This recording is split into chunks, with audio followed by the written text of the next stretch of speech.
Assalamu alaikum and a very warm welcome, ladies and gentlemen. How are you all doing this morning? My name is Faizan Haqi, and I'm very happy to welcome you to the SOT conference, which has returned to Karachi after a long hiatus of 6 years. It's been happening internationally every year, but it's back in Karachi for the first time since 2018.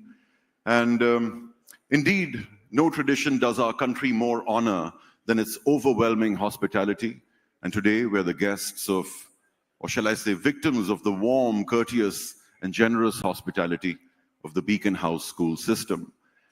Ladies and gentlemen, we'll begin our conference with a recitation of the Holy Quran as per our Islamic tradition. So let's begin there.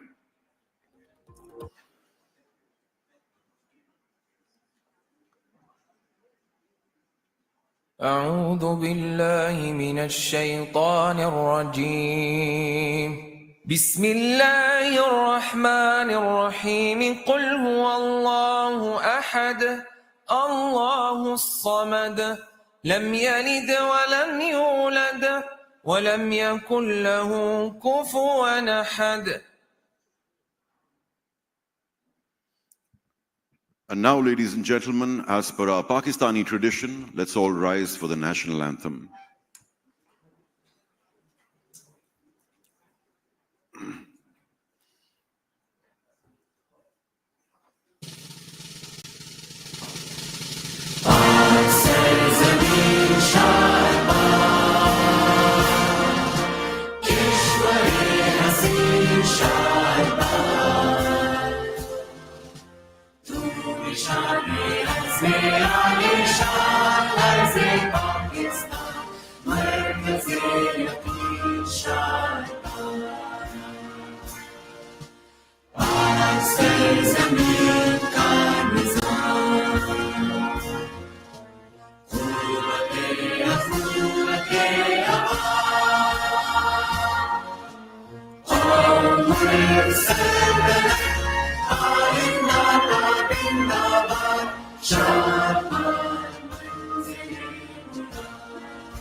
Ladies and gentlemen, we often live in a tough, tormented world where progressive values are often at a discount.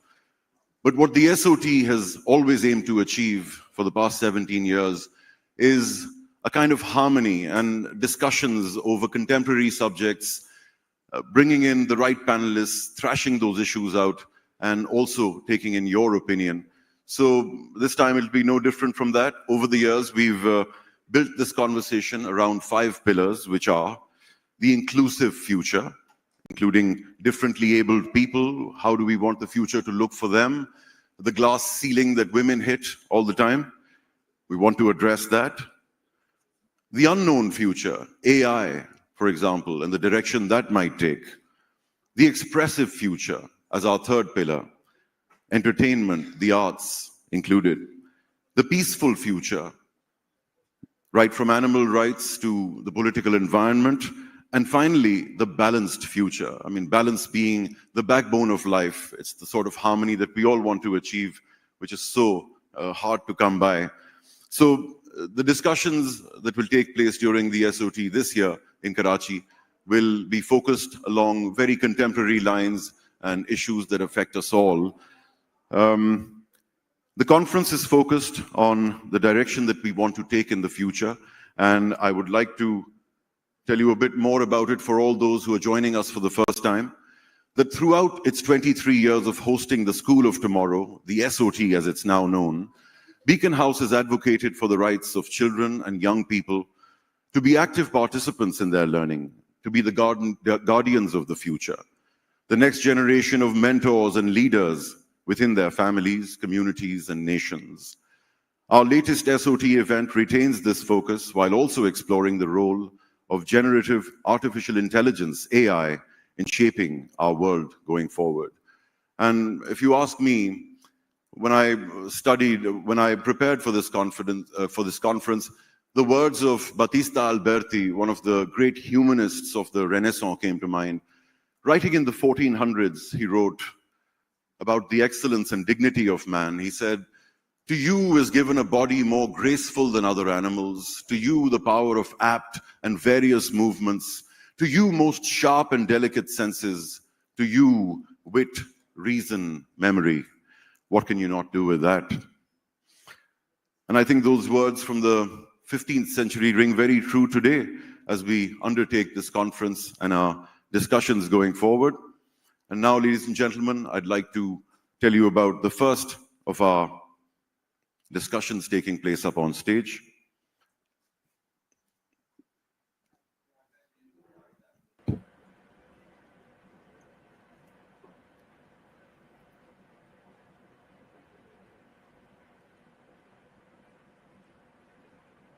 Our first panel discussion, the theme for this discussion is setting directions. And our moderator for this discussion will be Austin Missouri.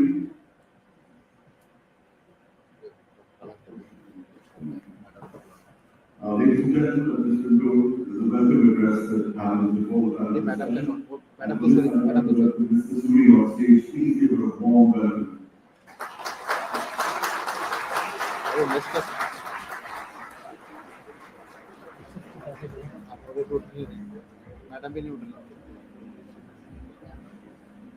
be more specific, ladies and gentlemen, Ms. Missouri.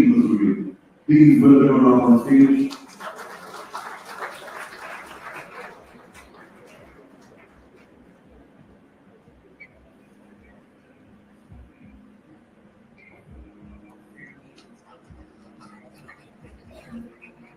ये audience का shot रखो fix रखो जल्दी आओ ये जल्दी आओ hold हाँ छोड़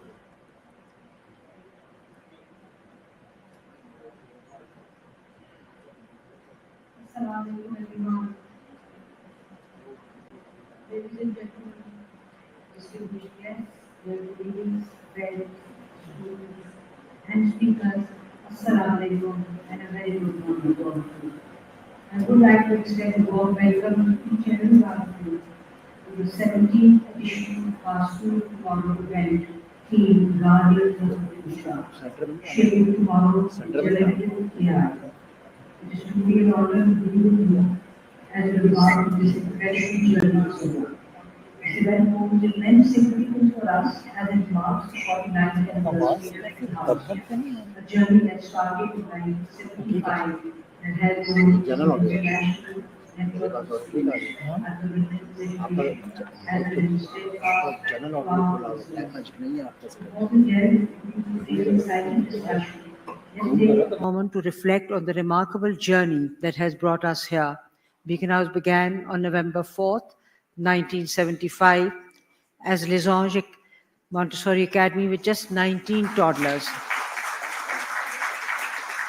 Yeah, 3 of those toddlers are here this morning. Anyway, today we operate across 6 countries, providing distinctive learning experiences that reflect the strengths and values of diverse cultures.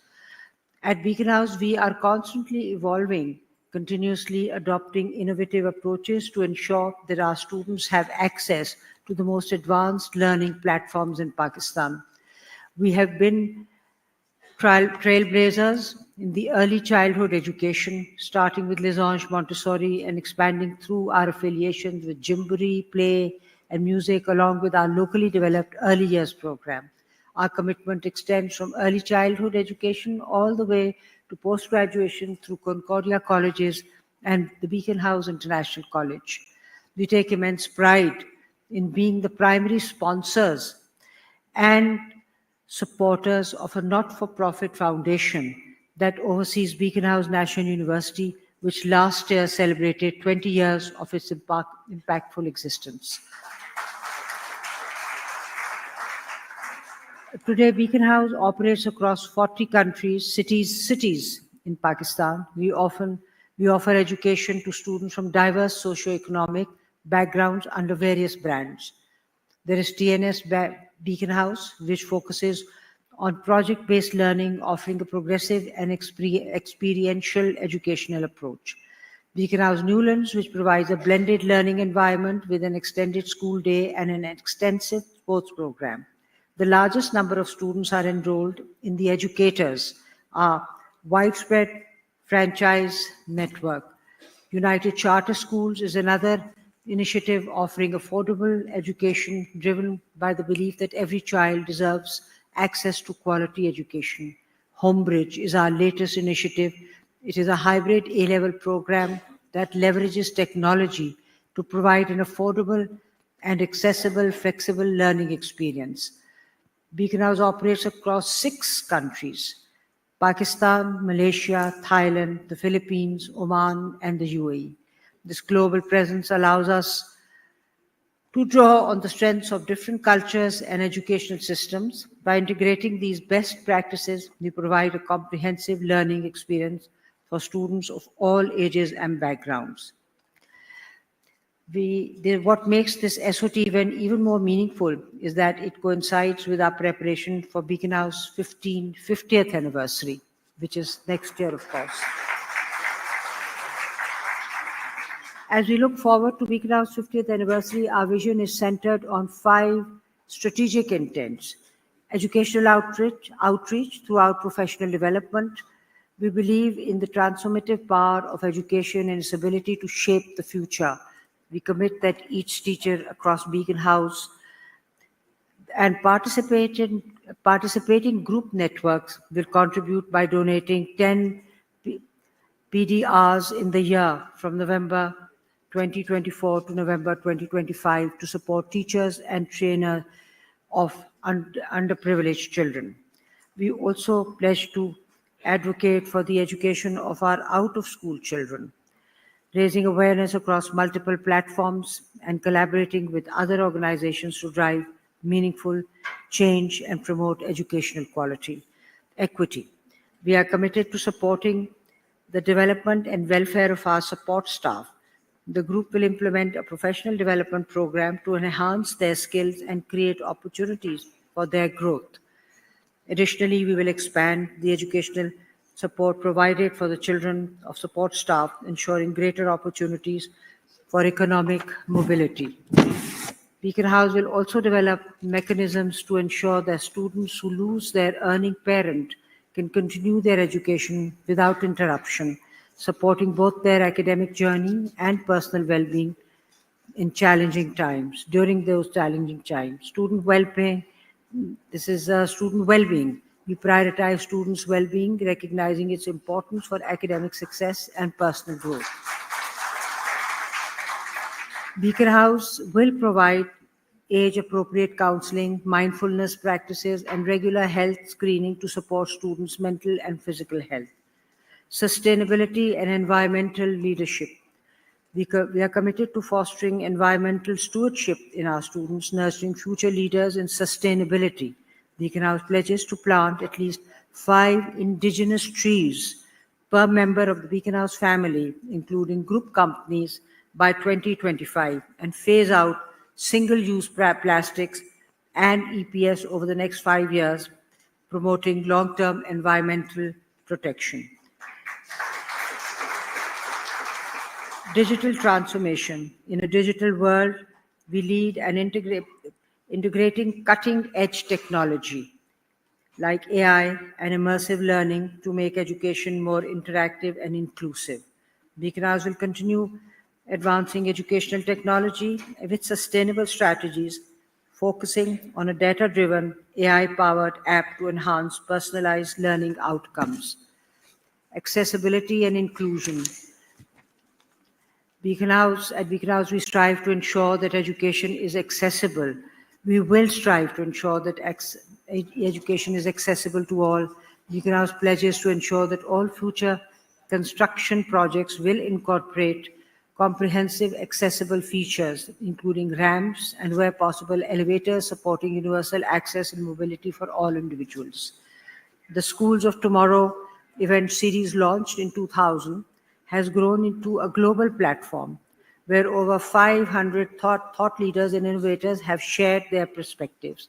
Over the years, it has expanded its scope, offering both personal and virtual events, even navigating the challenges of the COVID-19 pandemic. SOT has become a source of inspiration for all those who believe in education, transformative power to shape a better future. For 24 years, Beacon House has championed the rights of children and young people to actively engage in their learning through SOT events. This year's event, Guardians of the Future, Shaping Tomorrow with Generative AI, continues this focus while examining the impact of generative artificial intelligence on our future. It underscores our belief that children and young people are the architects of a better world. We advocate for their rights to actively participate in their learning, as they will become future mentors and leaders in their families, communities, and nations. SOT 17 aims to amplify the voice of today's youth by exploring 5 interconnected dimensions: an expressive future, an inclusive future, a balanced future, a peaceful future, and unknown future. Each dimension delves into key aspects of education, society, and technology, while AI playing a pivotal role in shaping each one. The challenges we face today, such as rapid advancement of technology, the demand for inclusive education, and the urgent issue related to conflict and human rights abuses, require innovative solutions. These conferences equip us with the tools to anticipate future trends and to prepare the next generation to tackle those complex issues proactively. One of the most pressing challenges of our time is climate change. As we gather here today, we must acknowledge the significance and impact of environmental degradation on future generations. Climate change is not only a scientific issue, it is a human issue. Our responsibility as educators to prepare students to understand the complexities of this crisis and to take proactive steps in combating it. Through our sustainability initiatives, we aim to equip students with the knowledge and skills to become environmental leaders in their communities. Whether it's through reducing our carbon footprint, implementing eco-friendly practices in our schools, or fostering a sense of environmental responsibility, we believe that education plays a crucial role in the global fight against climate change. This year's theme, Guardians of the Future, Shaping Tomorrow with Generative AI, aligns with our mission to prepare students for a world shaped by rapid technological advancement.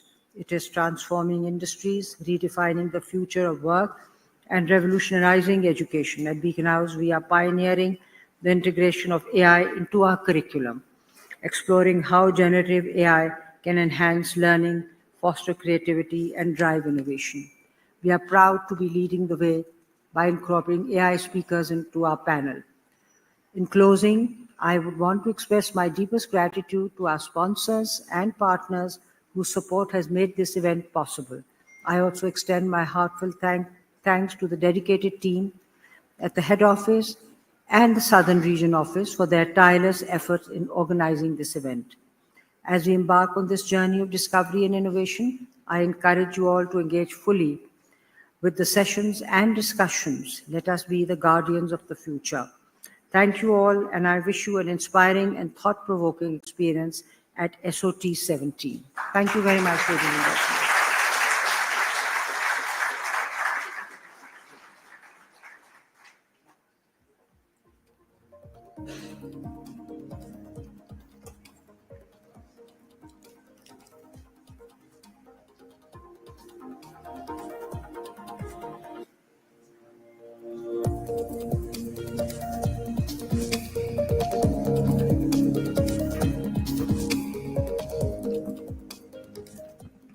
Thank you very much, Mrs. Kasuri. It was nice to hear from you.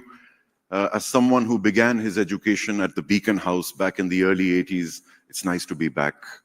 Thank you very much. Some very fond memories of the time. And one lesson that I've just learned is that one should not rely on technology every time, because I think reading and writing and printing will still have a place in the world. You know, I clicked on a document and the wrong part opened up, so excuse me for that error. Ladies and gentlemen, especially for those of you who've attended this conference before, you will have noticed that it's quietly shifted away from sounding like an academic conference. And it discusses very hands-on, in a very hands-on way, not just hot topics, but things that were previously difficult to talk about. But, you know, all those things are part of our ambit. And now for our keynote speaker, I'd like to tell you a little bit about her. She is a 2-time Academy Award-winning filmmaker. Any guesses? Whose films have impacted legislative change. Since 2001, she has made over 24 multi-award-winning films in over 16 countries around the world. And in 2022, she infused her signature style with verisimilitude that she brings to her non-fiction projects, to her narrative directorial debut for Marvel's critically acclaimed series, Miss Marvel. The New York Times included her episodes in its annual best episodes of TV list, calling them ingenious and surprising, moving. Ladies and gentlemen, please give her a warm welcome. Our favorite filmmaker from Pakistan, Sharmeen Ubaid Chinoy.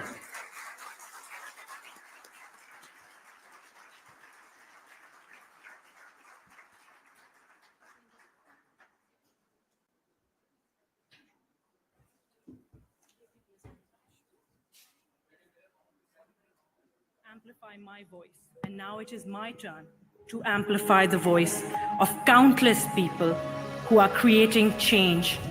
Sharmeen Ubaid Chinoy is one of the most fantastic filmmakers. She's a Pakistani director, journalist, and activist. Really one of our great cultural leaders in the world of film and TV and media. Sharmeen's remarkable career has been devoted to spotlighting ignored human stories and holding those in power to account. A new Disney Plus series features the first Muslim superhero in the Marvel Cinematic Universe and is now one of the highest rated shows of its kind. When Miss Marvel came around, I thought about what she would mean to millions of people around the world who would see a reflection of themselves in her. Star Wars is returning, and the film will be directed by Sharmeen Ubaid Chinoy, winner of 2 Academy Awards for documentary shorts. She's the first Pakistani to win an Oscar. The Pakistani Prime Minister has said that he will change the law on honor killing after watching this film. That is the power of film.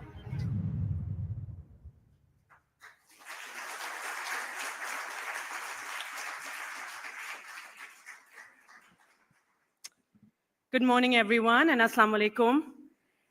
All right, for those who know me, know that I sometimes bring a sobering reality to events. So let me start off by saying that these are the best of times for Pakistan and the worst of times. And Pakistan, as you know, is adept at navigating both. I'm reminded this morning of a school I visited in SWAT shortly after the war in 2010. The sound of Allama Iqbal's poetry filled the air as hundreds of girls stood in long rows, their hairs braided in 2 plaits, symbolizing their resilience and their rightful claim to an education. These young women were not simply students, they were living testaments to their own worth and potential. At the forefront of this scene was Gulle Khandana, their fearless leader. She had stood boldly at the school gates, facing down militants and who were threatening to reduce their sanctuary of learning to ashes. Armed only with her words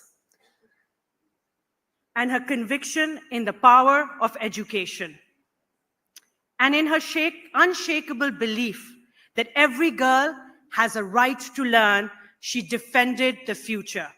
That school still stands today, continuing to educate young girls, testament to her act of valor. When I think about Pakistan and its future, and as we stand at the precipice of an era dominated by technology and advancements like artificial intelligence, I often think about the people who will forge Pakistan's future and the spirit of those people who will navigate it. It is people like Gule Khandana, individuals who possess the vision, the courage, and unwavering resolve to defend values that most of all, who will lead us through the uncertainty of the future. Across the country, at the break of every dawn, Almas Parveen rises to tend to her farmers in Vihari. She is a female farmer in a very male-dominated area, and it is really quite a sight to behold. She drives her tractor from the front. Her passion for farming was born because of a passion her father inculcated in her. She gathers young men and women to teach them practical and sustainable agriculture practices, passing on her knowledge to build a generation of farmers who can thrive in an era of environmental challenge. Despite being self-educated, Almas understands with striking clarity that Pakistan's agricultural practices must evolve if we are to sustainably feed our population. Centuries-old methods will just not do anymore. The rich in heritage are ill-equipped to combat the future threats of climate change. In her commitment to adapt and innovate, she is a true guardian of the future, a leader who recognizes that the land we depend on requires new strategies if it is to remain viable for the next generation. And across the country in Balochistan, we see Hatim Baloch, who spends his days tending to ancient canals, preserving a legacy handed down through generations. For those who know, Balochistan is struggling with drought-like situations. This is a young man who has taken what his grandfather taught him, mastering the art of the Kares system, a timeless, sustainable method of irrigation that protects the precious water reserves beneath the earth, shielding them from the harsh sun and saving up to 90% of the evaporated water. In a land where tube wells extract costly water at the expense of fuel and pollution, Hatim's work breathes life into the land, sustaining his community and their crops. As a steward of this national system, Hatim safeguards Balochistan's resources, ensuring that its traditions and future flourish together. These are our guardians of the future, men and women who work tirelessly in these communities on the front lines every single day, risking their lives for a better tomorrow. On a football field in Quetta, dozens of Hazara girls kick the ball with unwavering determination, their faces a mix of focus and strength. Behind each player is a life marked by adversity and resilience. The Hazara Football Academy has become their sanctuary and saving grace. As Fazli, the club's dedicated mentor, explains, if a child is born in a cage, they grow up not knowing that freedom is their right. They live without the experience of the simple joys of moving freely among their own people. For girls who play at this football club, the academy is more than a club. It's a path to freedom and self-expression. On the field, they're not defined by their ethnicity or religion. They are players, athletes who compete with pride. And Fazli's relentless work in challenging traditional norms has given these young women a new identity. Beyond their commitment, beyond their communities' resilience and traditional norms, they have taken adversity and become a catalyst for change, proving that even in the most challenging times when leaders step up, there is bound to be change. When technology risks overlooking human nuances, It's leaders like Fazli who bring balance. If we are to flourish in a future that is increasingly shaped by technology, we need leaders who can navigate this landscape with both integrity and insight. These are the true guardians of the future because they understand that success is not measured in technological terms alone, but our ability to act wisely, ethically, and in service of humanity. Without people of foresight and integrity, the guardians of the future, because they understand that people like Gule Khandana, Almas, and Hatem, without them, technology would be an empty vessel, a tool with no purpose beyond power. Their leadership will ensure that Pakistan will race in the future by taking everyone with them. I close with my story of Mary Gill, whose unwavering dedication to sanitation workers changed the law in Punjab 2 years ago. Through her campaign, Sweepers Are Superheroes, she highlighted cases like that of Irfan Masi, a sanitation worker who was denied medical due to the prejudice while he was saving lives. This moment pushed Mary to fight harder for sanitation workers who were targeted because of their religion in advertisements that forced Christian labels on sweepers.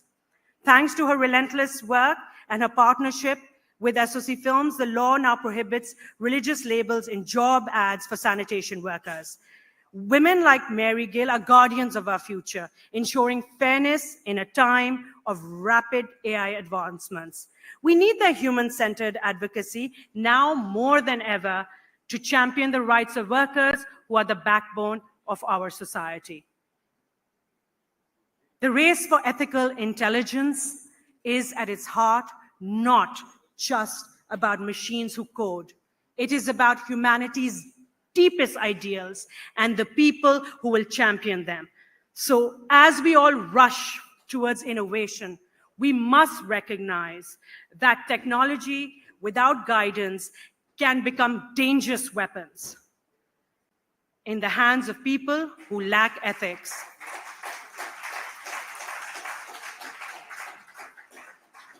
So compassion, or the courage to do what is right, is so important at times like this. I know that technology can risk becoming a tool of oppression rather than a beacon of progress. And I know that in all of your hands, as you champion the Pakistanis living and working on the front lines, that together we will make sure that it is something that benefits us all. We must champion the humans who are the guardians of the future. Thank you.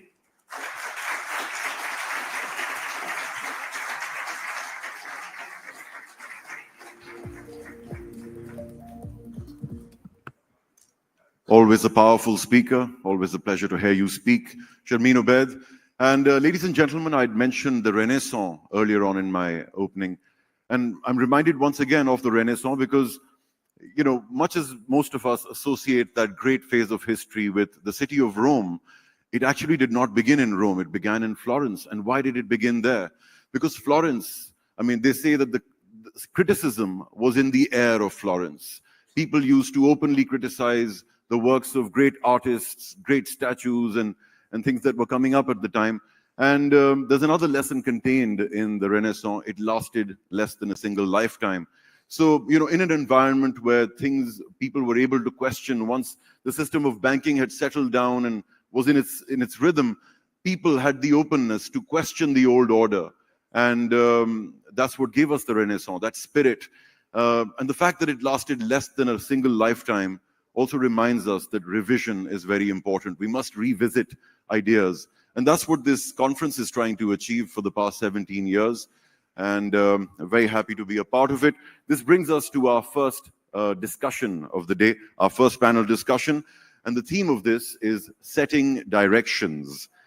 Now, for this, I'd like to welcome our moderator first. He is none other than Qasim Kasuri, the CEO of Beacon House School System, which educates over 360,000 students across Pakistan, Southeast Asia, and the Middle East, North Africa region. He founded TNS Beacon House, known for project-based learning, and international baccalaureate education, and has driven Beacon House International's growth. He is the chair of SOT Events, a series that fosters positive thinking, forward thinking, discussions for a better future. And he also leads Spark Tank, which is Pakistan's first business incubator for entrepreneurs under the age of 19 years.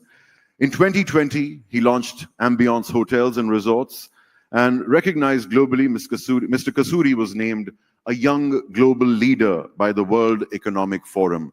Let's give him a very warm welcome, ladies and gentlemen. He's our moderator for the first panel discussion.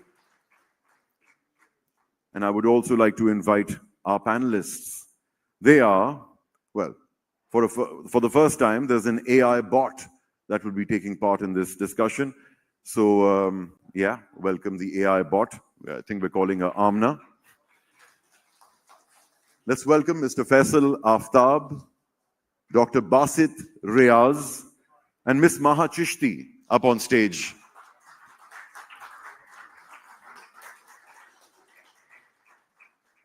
And we shall let them chip away at what they think setting directions for the future should be about.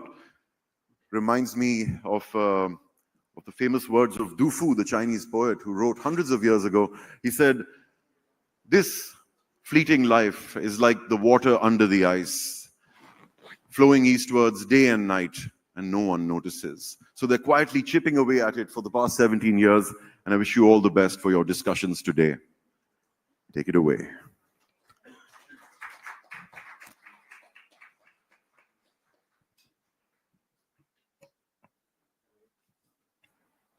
Okay. Good morning. Is this working? Ji. Good morning, everyone. Great to be here. I am delighted to be joined by this panel today. The aim of this conversation is not necessarily to set directions for the future. I wish we had the capacity to do that. But really to set directions for the conference in terms of what we could potentially expect over the next couple of days. Before we do that, I want to once again tell you all a little bit about the SOT conference as it is now known.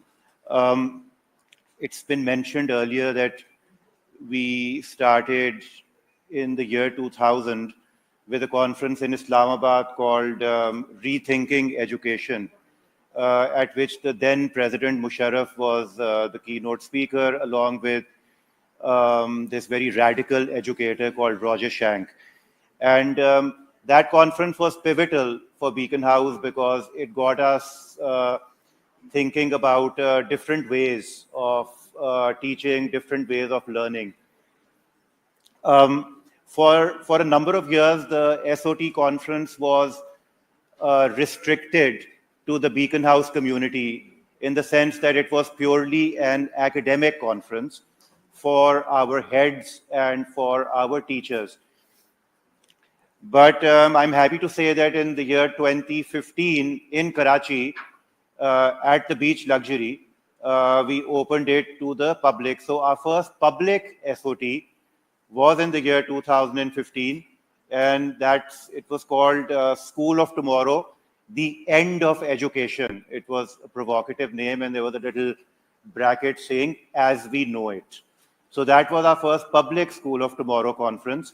And since then, these have taken place annually, and they alternate between Karachi, Lahore, and Islamabad. We've had one in Kuala Lumpur as well.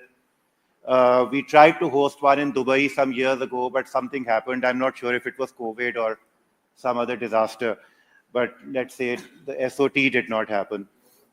During the pandemic, we continued to organize the SOT online. Over the years, as Mrs. Kasuri mentioned in her speech, we've had over 500 thought leaders from around the world. Some of them have included Noam Chomsky, Richard Gerver. There's been various presidents and prime ministers. We've had Prime Minister Mahathir Mohamad as well, whom I had the privilege of interviewing personally. We had the Director General of the WHO. I know we don't think of him much now, but during COVID, he was a big deal. Yeah. So, and luckily that conference was during COVID. It was so. So we've had a lot of interesting people at these conferences over the years.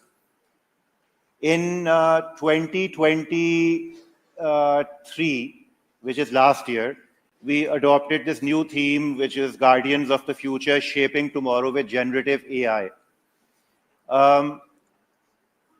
And the reason for it is self-evident because artificial intelligence is shaping our lives, I think, more rapidly than perhaps we might like, and is certainly going to shape the future generations. And this is one of the things that we're hoping to speak about today. One thing that I think should be perhaps clarified is that I've been asked over the last couple of days, so yeah, what is SOT? Is it an education conference? Is it about inclusivity, or is it about the arts? Is it about the environment? Is it an AI conference? So the reality is that it's actually about all of the above. Because at Beacon House, we believe that it is our responsibility as educators to try to better understand future trends and to try to initiate conversations like these with the public about the future so that we can all be better prepared for it. Because as educators, it's a huge responsibility, because it's possible that we might be able to make certain adjustments to what we are doing within our schools in order to better equip. You know, some people say that, should you even be teaching all of this? Is it even going to be relevant in the future, or should you be focusing on other stuff? So it's conferences like these which help us to, I would say, refine our focus and interacting with all of you. So without further ado, I would like to now introduce the members of my panel in the order on which they are on my computer, so it has nothing to do with your importance. So Faisal, we start with you. Faisal Aftab in the center is the founder and general partner of XVII VC, which is a leading venture capital firm in Pakistan. Faisal is soon about to be a big celebrity because he's a star on Shark Tank Pakistan. How many of you have heard of Shark Tank? Yeah. So Faisal is one of the sharks, but I don't think the show has aired yet. And I was going to say Spark Tank. Yeah, yeah. They copied us. So yeah, Faisal will be a very recognizable face soon. I don't think he'll be accepting our invitation. Faisal has 25 years of experience as a tech entrepreneur and executive venture capital investor. He was an early investor in Bitcoin and Ethereum. And he focuses a lot on transformative technologies like AI and blockchain. Faisal has an MBA from Oxford University and a joint bachelor's and master's degrees from Michigan State University. Next to Faisal, we have Maha Chishti. Maha is also representing a really important dimension of the SOT, which is an inclusive future. Because inclusion in all respects is something that we value at the SOT, and you will find over the next couple of days that there are a lot of conversations on inclusion. Maha is the founder of Mahanush, an organization which is dedicated to empowering the very marginalized transgender community in Pakistan, known in this country at least as Khwaja Saraz, but known internationally as transgenders, and maybe Maha can, we can talk a bit about the distinction. She provides vocational training, or her organization provides vocational training and business skills to transgenders. She's launched an online furniture business, which is managed by transgenders. She conducts a lot of campaigns which are aimed at all the discrimination we see against marginalized communities. She provides them with mental health support, which I'm sure you'll appreciate is very important. And she holds a law degree from the University of Brighton. Thank you, Maha, for joining us. And then we have with our human panelists, I should say last but not least, Dr. Basit Riaz Sheikh. Basit is the founder of Four Loops Incorporated, a company that specializes in the provision of generative AI services globally, but based out of Pakistan. So very proud of what you do, Basit. He's also the founder of Capital TV and Insta World Incorporated. He holds a PhD from Cornell University in computer engineering, and he's been an advisor on IT and telecom to the government of Pakistan. So indeed a distinguished panel, but that brings us to our last panelist. Now, I have to make a confession, which is that last time she let me down, okay, at the School of Tomorrow event in Islamabad. So we're going to see if she is back on talking terms with me. So, ladies and gentlemen, I'm pleased to introduce our digital panelist, Amna. Hi, Amna, how are you? Are you with us?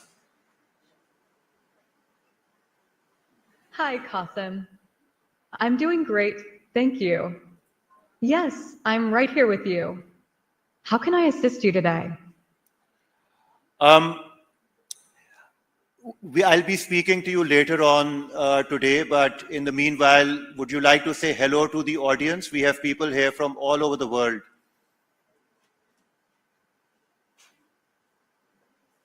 Hello, everyone.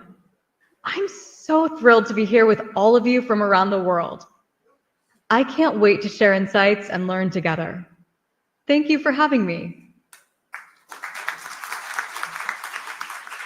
So, Amna, are you sure we haven't pre-recorded all of this?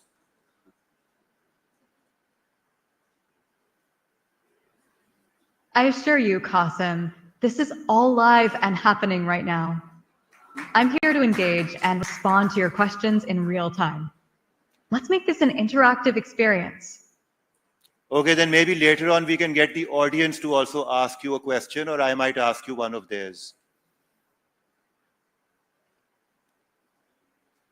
That sounds wonderful, Qasim.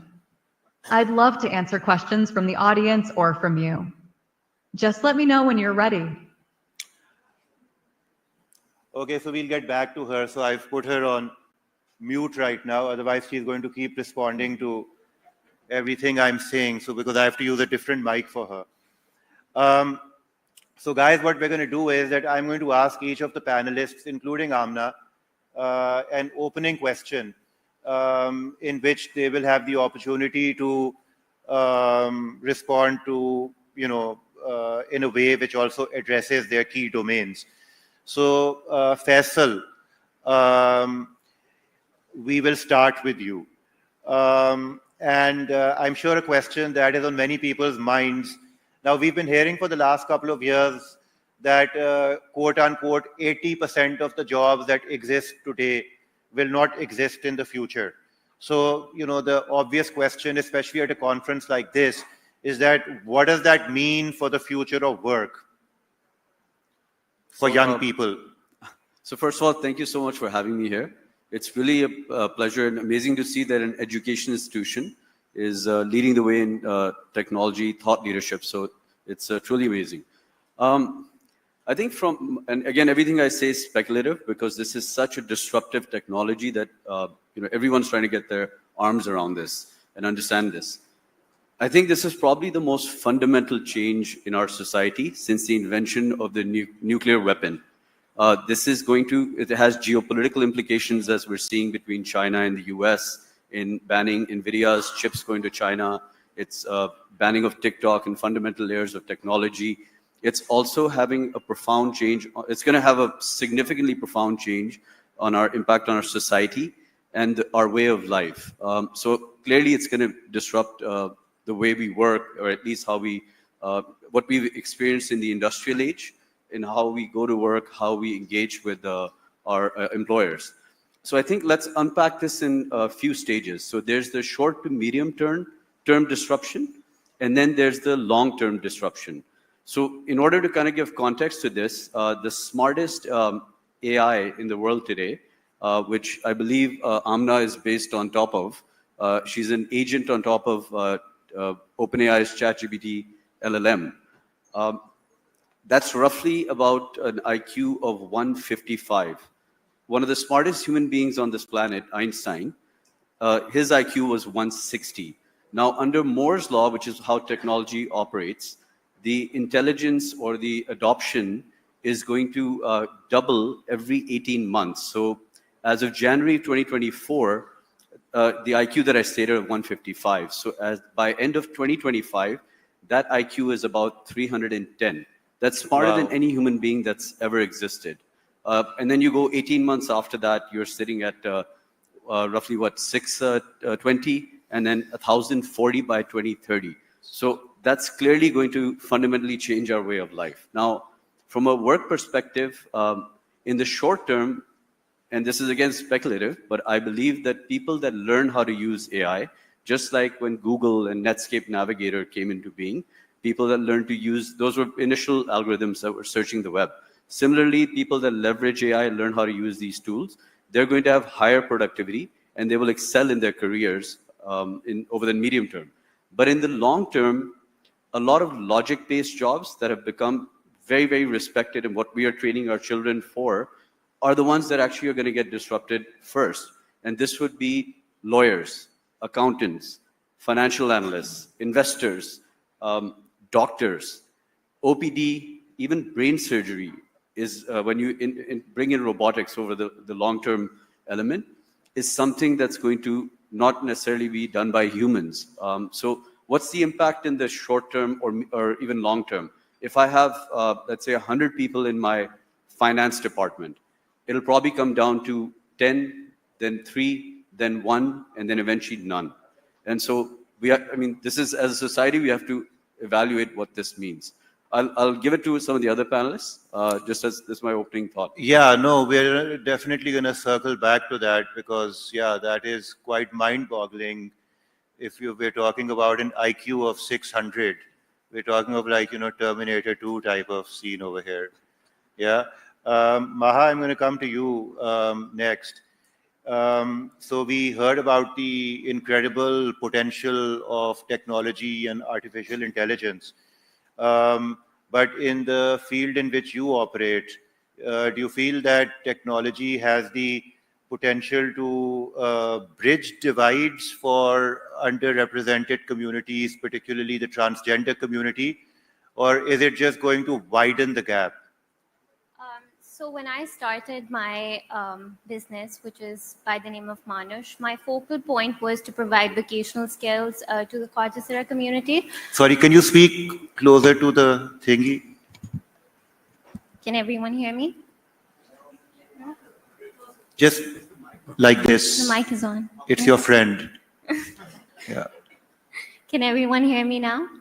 Yeah? Great. Okay. So I was 18 years old when I started my organization, which goes by the name of Manush, where we empower the Coursera community. We do this by providing them with vocational skills, such as carpentry. They create furniture pieces that we sell online. So at the time that I had started, Facebook was very prominent, and eventually Instagram also came about. So technology definitely in the aspect of my organization has played a pivotal role in sort of bridging that gap, because now the community can have a voice, whereas otherwise they were isolated, dehumanized, at least in our country. So now they can influence policies, assert their rights. They have the furniture pieces to represent that the work that they are doing. And the world can see that they are also part of the society and a part of the community that can be empowered, and they're willing to be. However, because there's a lot of talk about artificial intelligence, so before the panel discussion, I was doing some research of my own, and I came across the fact that there was some test that happened. Whilst gender biases exist in the real world, there is a chance that it may exist in the world of artificial intelligence as well. The test that was conducted was that a generative AI was prompted to write a novel about a doctor and a nurse. And the result that came about was that the doctor was made male and the nurse was made female. So my question is that will this continue to widen the gap? How are we to sort of ensure that technology, in fact, will bridge that gap, bring people together, bring communities together, make people more aware of the different, genders and sex that exist within our society, community, their rights? Will it widen it or will it shorten it? Yeah. No, that's an excellent question and an excellent point. Because in fact, one of the things I was going to ask you later on is whether, because initially it's human beings who are inputting data into artificially intelligent systems. And so the machine learning that is taking place is probably incorporating some of the biases that we have. Yeah. So it does use massive amounts of data that it then uses Yeah. to train algorithms. All of the databases that there are very historical and not gender balanced. So that's how this gender biases comes about. Yeah, yeah, no, for sure. We'll come back to that. But I want to come to Basit. And before I ask you the question, I just want to share with the audience, I'm sure you know this already, a couple of things. So a number of well-known technology entrepreneurs as well as scientists have been warning us about the dangers of artificial intelligence. Elon Musk described it as, quote unquote, potentially more dangerous than nukes. Okay, now I know many people think he's nuts, but Stephen Hawking said that AI could bring about the end of humanity. This is the late Stephen Hawking. He suggested, as Faisal mentioned, that once AI surpasses human intelligence, we may not be able to control it. Bill Gates is a little bit more optimistic about the potential benefits of AI, but he has also voiced concerns about its impact on the labor market, as Faisal said, from 100 people in the finance department to potentially 0. Nayyar, I don't know if you're listening to this. And then famous novelist and historian Yuval Noah Hariri has raised serious concerns about AI's impact on privacy, democracy, and the labor markets. And these are just a few of many, many names, a few of very serious, some very serious people, some people who are into self-promotion. But Faisal, Basit, my question to you is that, I mean, does AI actually pose, and this is a serious question, does it pose an existential threat to humanity? No. Now? Yeah. Okay, perfect. All right. So first of all, thank you, Qasim, for having me as a panelist on this, setting directions panel. And you made my life kind of tougher with this observation that you made about, what others have been saying. And the question is much harder than what I thought I would be talking about initially. So I'm a great optimist about AI. And I think as we discuss the future of AI, it's very natural to get caught up in usual narratives, right? That, mass job disruptions will happen. It will, the scenarios like the Terminator scenarios, the end of the world, dystopian outcomes and all. But I am a believer that, in terms of what AI can do, I think what we're missing out, while those concerns are real, and we need to talk about it, and in this conference, I see a lot of panelists will be discussing these. I think one important point that we're missing out here is the enormous transformative opportunity that AI represents. It is going to be a $2 trillion market opportunity by 2030. I mean, that is enormous. Just within 5 years, it's going to change the way we live and we do everything. And what does that mean for us, right? We've been discussing about, is AI going to take my job? Is AI going to do this? Jensen Huang, the CEO of NVIDIA was at the AI summit in India, and he was asked this question that, will AI take my job? Will AI replace everyone? And the answer that he gave was remarkable. He said, like, AI for some people will take care of 20% of the jobs. For some, it might take care of 50% of the jobs, right? For some, it might take care of 80% of the jobs. But it is not going to replace you as a person. You know what? Who is going to replace you? The person who knows how to use AI better than you. And that is what you need to understand, right? Before we had the calculators or the Microsoft Excels of the world, right? People were managing ledgers using, these big registers and all, right? And then the calculators came, made life somewhat easier for people. And then Microsoft Excel came, and now we have these QuickBook and other applications. I don't think that you would say it was the fault of the calculator or the Microsoft Excel or a QuickBook application. It was those who adopted those, they survived. So I feel, and one of the themes of SOTs is all about inclusive technology, right? AI is the most inclusive, democratized technology that has ever been. And why do I say that? Today, we all have access to these models which were built spending hundreds of millions of dollars. These large language models required investments of hundreds of millions of dollars, comprising of data which would have been gathered over tens of years. And now anyone, a kid in Swat or Peshawar, Lahore, Karachi, can simply download these open source models on their computer and use that to build amazing applications. Women, girls, young girls can do that thing. And these are open source models. The paid models, subscriptions are for $20 per month. So you've gotten the most powerful tool in the world to change everything. And why do I say change everything? So I'll give you a personal example. So recently, I've been consulting for a Fortune 50 company, and I'm working with their innovative medicine division, and what they're working on cancer therapy treatments. And the way it happens right now is takes them 3 to 4 months, hundreds of engineers doing a lot of number crunching and analytics to figure out whether what they introduced in the treatment worked for them or not. Comes generative AI and our team. What we are doing is we're going to automate the whole thing. What usually would take them tens of millions of dollars, thousands of people in 4 months, now would be done within a couple of days. A cancer-free world would be built on the shoulders of AI. And that, to me, is a big, big thing. Oh, that is truly remarkable. That is indeed truly remarkable. And I love the fact that you have a more optimistic outlook.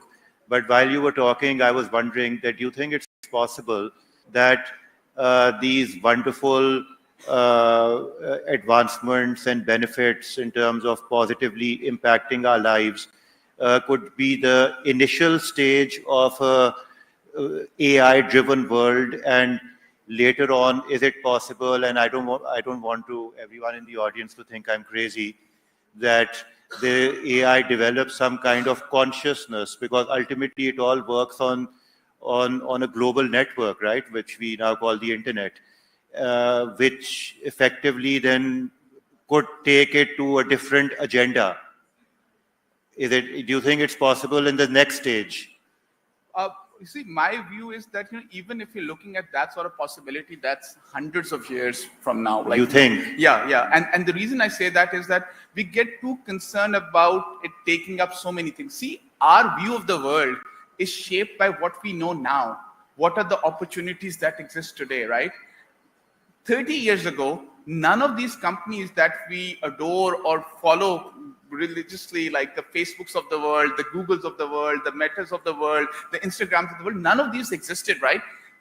If you go back in time 30 years ago and ask somebody about the future, about like how you would be spending 8 hours of your life on a mobile phone and all, people would be like, that's crazy. That thing did not exist.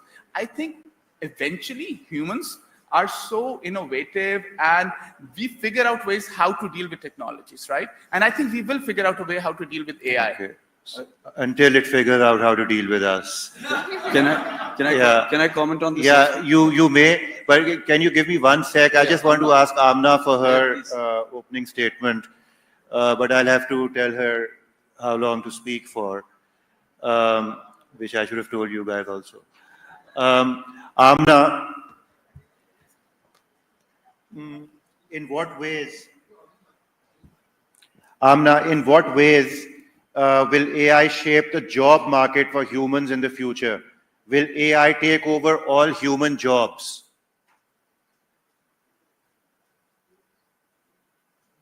AI will definitely change the job market, Qasim. While it may automate some tasks, it will also create new jobs that focus on creativity, problem solving, and emotional intelligence, areas where humans excel. So, rather than taking over all jobs, AI will likely transform how we work and the types of roles available.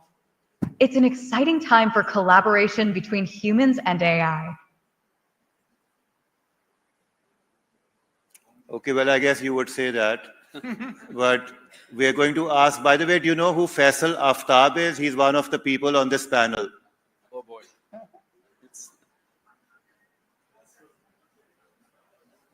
Yes, Faisal Aftab is known for his insights in the field of technology and innovation. He brings valuable perspectives to discussions about the future of work and education.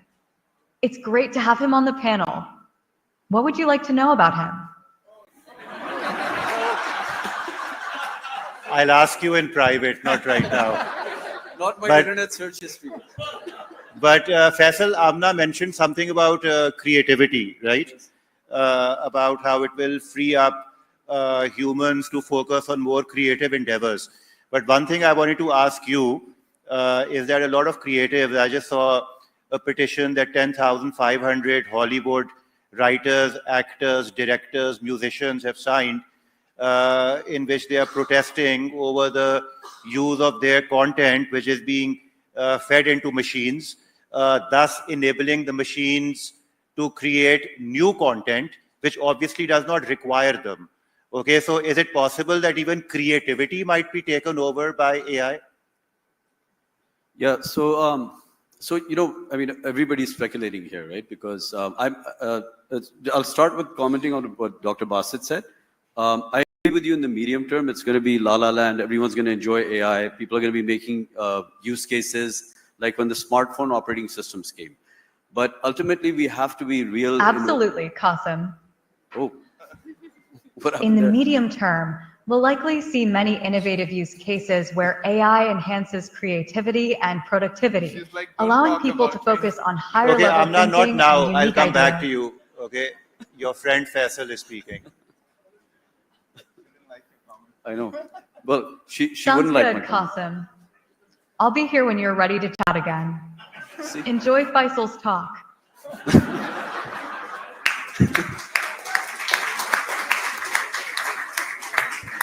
See, already it's taking over the panel. Forget the world. So, okay, I totally forgot what I was saying. I had some amazing thought processes there, but I'm like, what happened? Yeah, okay. So yeah, let's be real to technology, right? While I invest in technology and I want to make it sound benevolent, but let's be truthful of what's happening. This is really nothing more than a data fishing exercise. Nothing is free. All our WhatsApp data, as we've seen, sits in certain databases, right?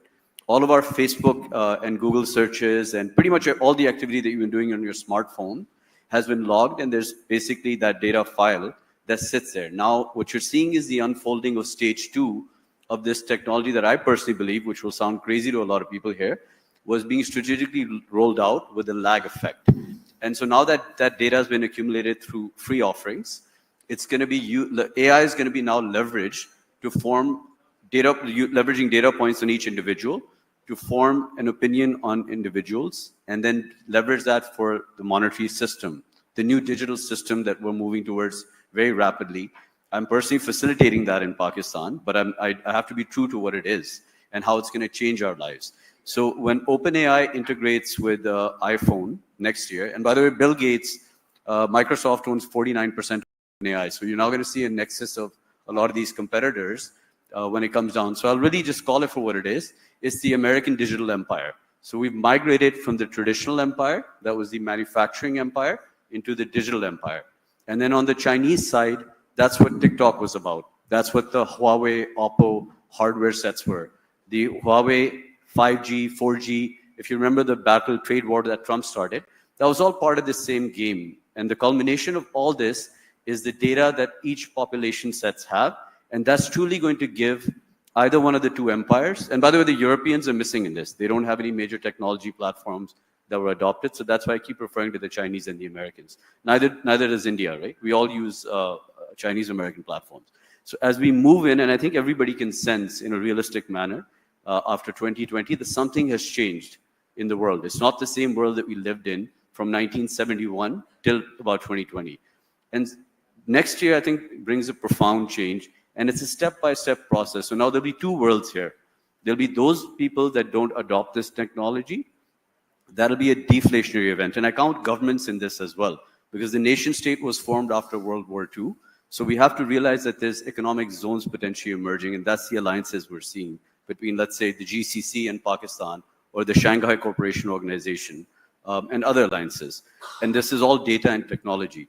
So from that perspective, in the short term, people that adopt and develop use cases on AI will succeed, become wealthy, and have an inflationary world in terms of their quantum of wealth.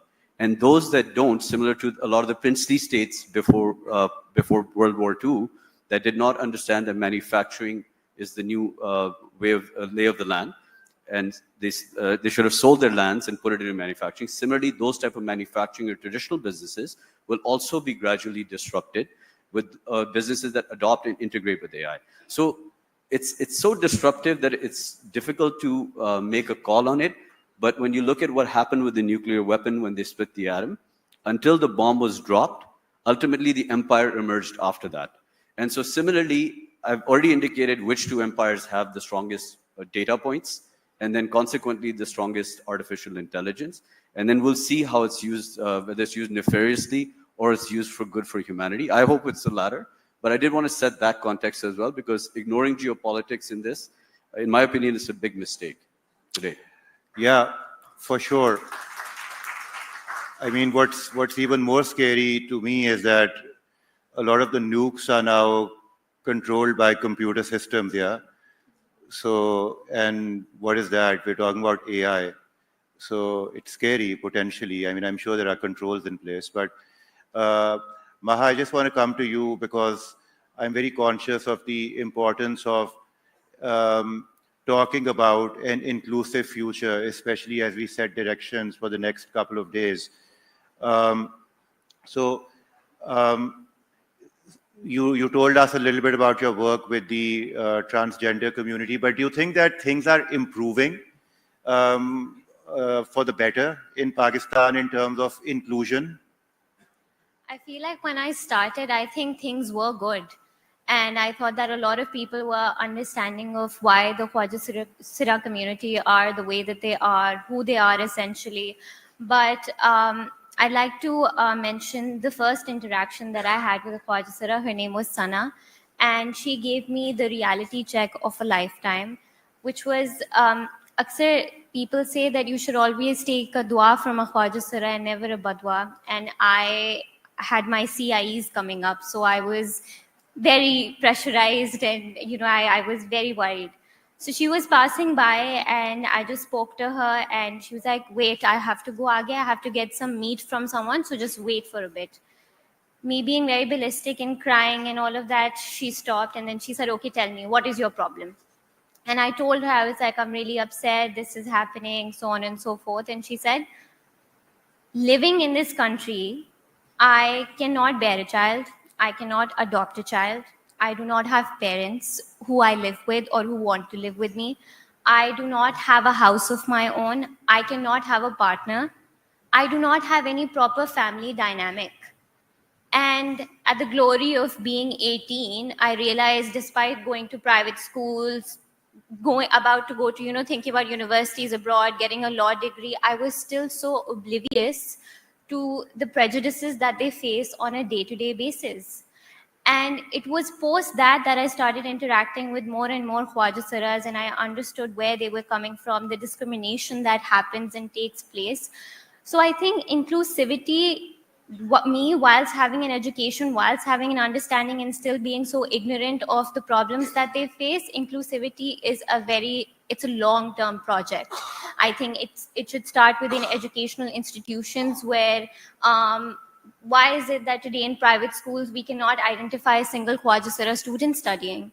And when I started my organization, I was allotted with a few spaces in certain schools, but I myself could not find a Quadrocera child, because it's so unfortunate that once they are abandoned or they run away from their own houses because of the lack of acceptance, they are going into the Guru Chela system, where they become a part of a vicious cycle where it's dictated as to what they're supposed to do, which is either prostitution, they go into illicit activities, drug abuse, etc. So we couldn't find a Quadrocera student. But inclusivity begins where there is acceptance. If educational institutions, like today we're speaking about inclusivity, if this conversation can sort of permeate through to people today, then maybe we can look at a future where people are more tolerant, more accepting, like there's more acceptance for these people. Thank you.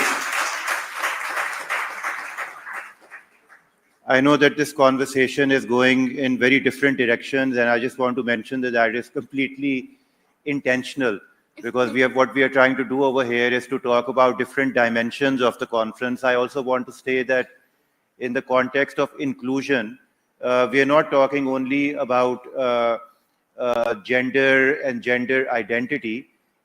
We are also talking about religious inclusion, which is another rather taboo subject in Pakistan, because it is, and it's something that one doesn't really like to talk about, because when you talk about it and it's highlighted on social media, then it can become a problem for organizations such as Beacon House and others.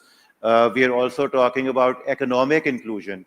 So over the next couple of days, you will find conversations on inclusion at the SOT in the program.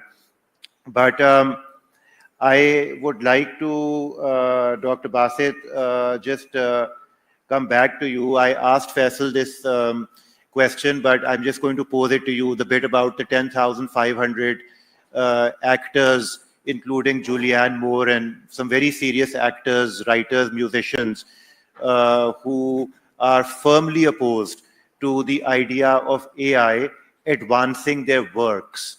And not potentially, but realistically generating new works. I don't know, what are your thoughts?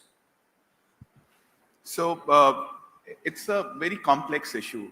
So the great power of generative AI is that it can be trained on this massive troves of data, including your movies, your videos, data that's out there. And, before generative AI, the AI that we were dealing with was just something that would make sense of that data, right? It would say like, okay, it could translate something for you. It could maybe come up with a summary of that. But now with the generative AI, what's happening is that, it could clone my voice. It could clone the person that I am. It could look at my Facebook feed, my Instagram feed, my interactions on, as Faisal said, like every data that we have are on applications that are owned by these big corporations, right? It can literally clone the person out of me, like what is my web search, what I like to do, how I deal with a certain individual in my life, how do I email, what is my pattern. And on the basis of that, these models are so powerful, they can really come up with a new version of me. And I think the biggest concern that these people have is that, if AI models and these multi-models are going to be so powerful that they're going to be trained on all these videos that have been generated so far, and tomorrow you may not need an actor, right? Yeah. Tomorrow you may not need an actor and all, and tomorrow it may be there's no need for something. But I think what my view is a bit different on that, right? I think for very simple, mundane tasks, which do not require a lot of creativity, yes, AI is going to take over completely. There is no doubt in my mind that it's not going to take over that, right? But I think you would still need the Christopher Nolans of the world you would still need some of those finest actors. They will still stand out because their creativity goes beyond what has already been existed. I mean, if you look at all of his time Bender movies, right, I think it will going to take AI 100 years to figure out what happened in the Tenet as well.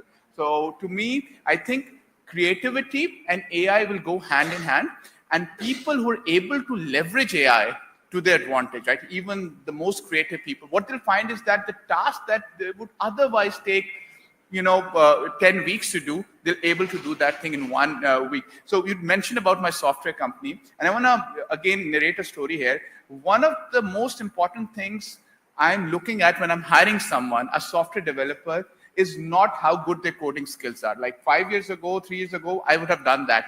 But now the most important skill that I'm looking for them is that, do they use ChatGPT as a co-pilot?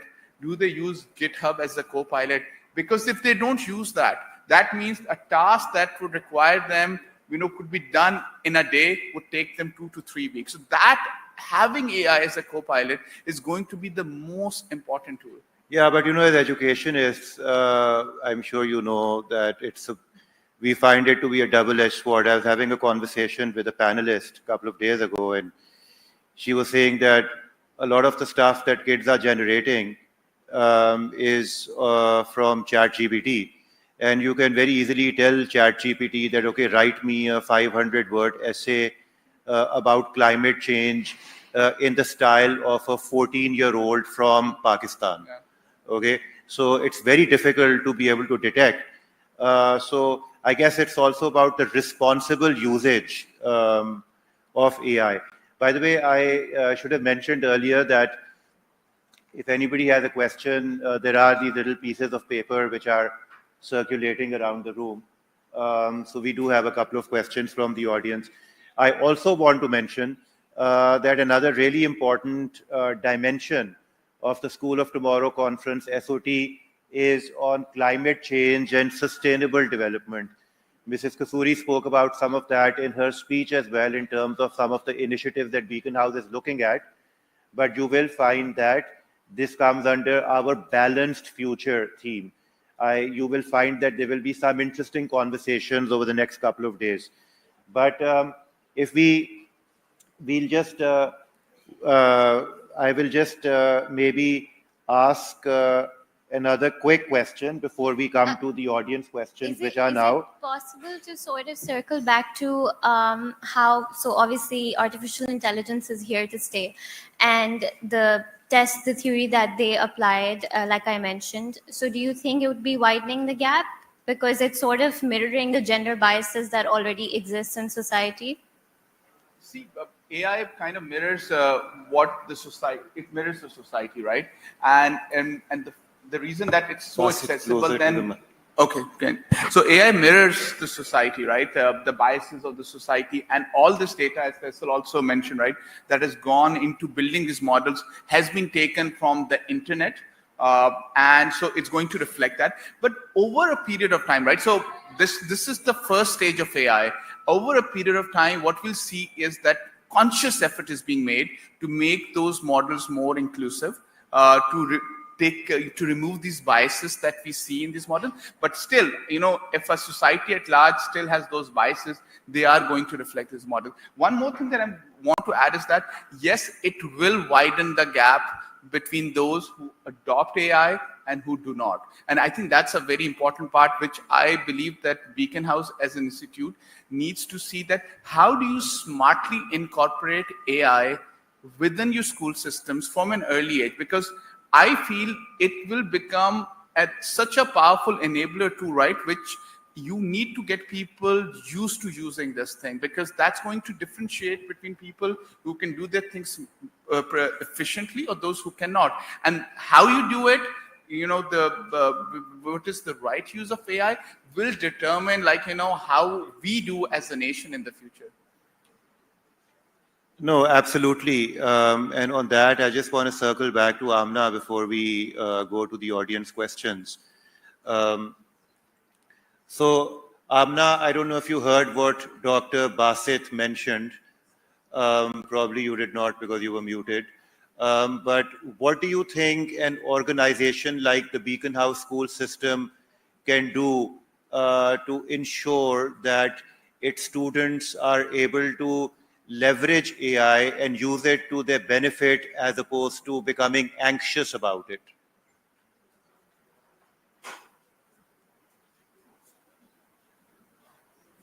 An organization like the Beacon House School System can focus on integrating AI into the curriculum, teaching students how to use it as a tool for learning and creativity.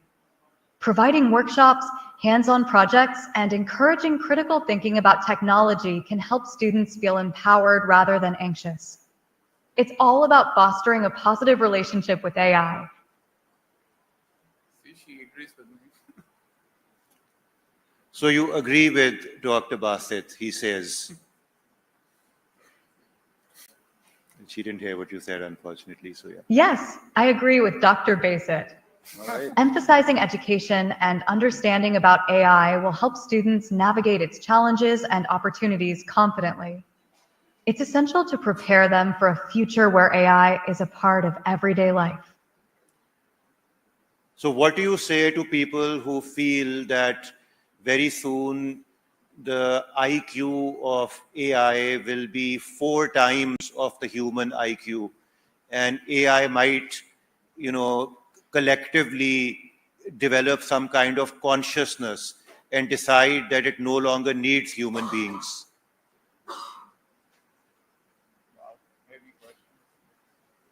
That's a thought-provoking concern. While AI can surpass humans in specific tasks, true consciousness and emotional understanding are complex and uniquely human traits. It's important for us to guide AI development ethically and collaboratively, ensuring it serves humanity rather than replaces it. Open dialogue and responsible innovation are key. Okay, thank you. So guys, we have a couple of questions from the audience. You're welcome, Qasim. Oh. If you have more questions or need anything else, just let me know. Sure. So yeah, interesting question. Are there any areas where AI should never be applied? From the audience. Great question, actually. Basit, I think this is for you. I think this is a tough one. I think AI can't be applied in human relationships, right? The bond that we feel towards our family, loved ones, and all, you can't replace that thing with AI. At times, people are now, I know some friends who are resorting to ChatGPT to come up with the birthday wishes and all, but to be honest, they lack the personal touch, right? When you're expressing your love to your family, to, for example, when I express my love to my daughters and all, I think that's personal, and that will always remain that. The bond that we hold very dear with our family and loved ones and friends, that will always be human.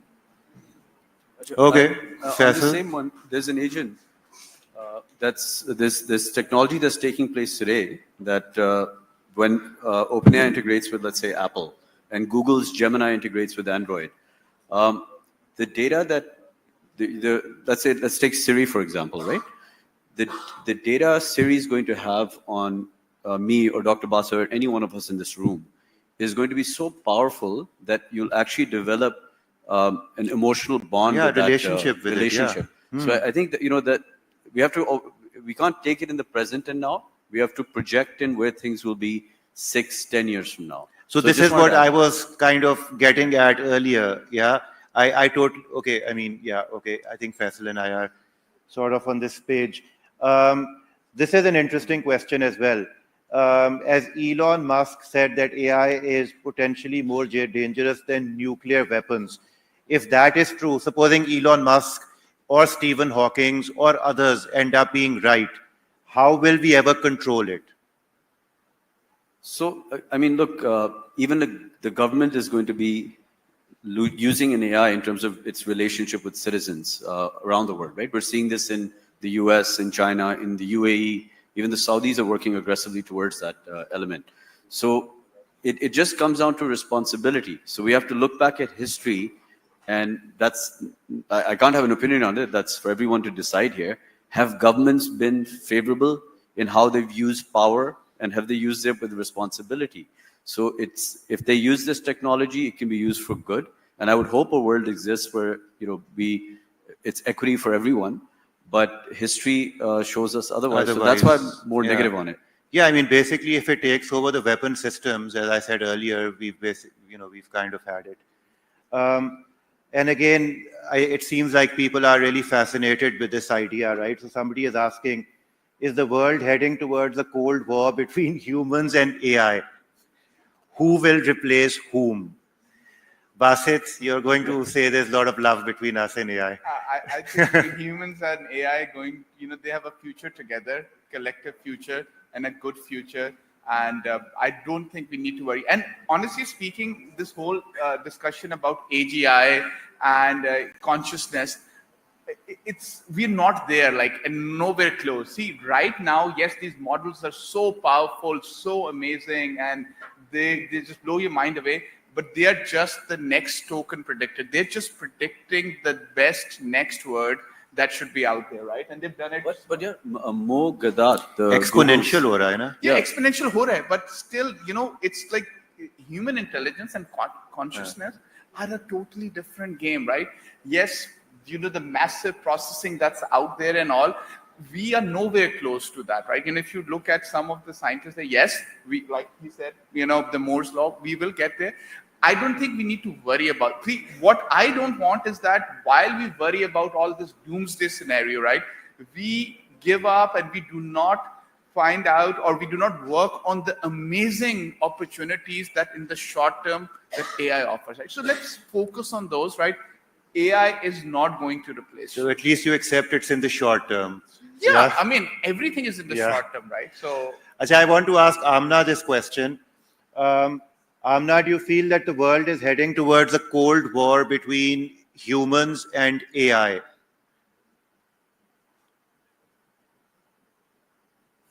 That's an interesting question, Qasim.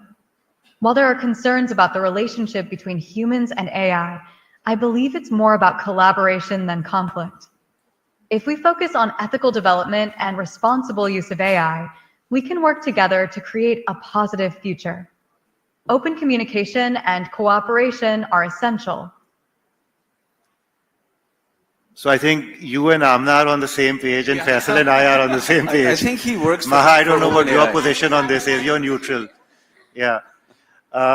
Guys, thank you very much. We've come to the end of this conversation. Luckily, the next panel discussion, which I believe is in this hall as well, is also about the future of work.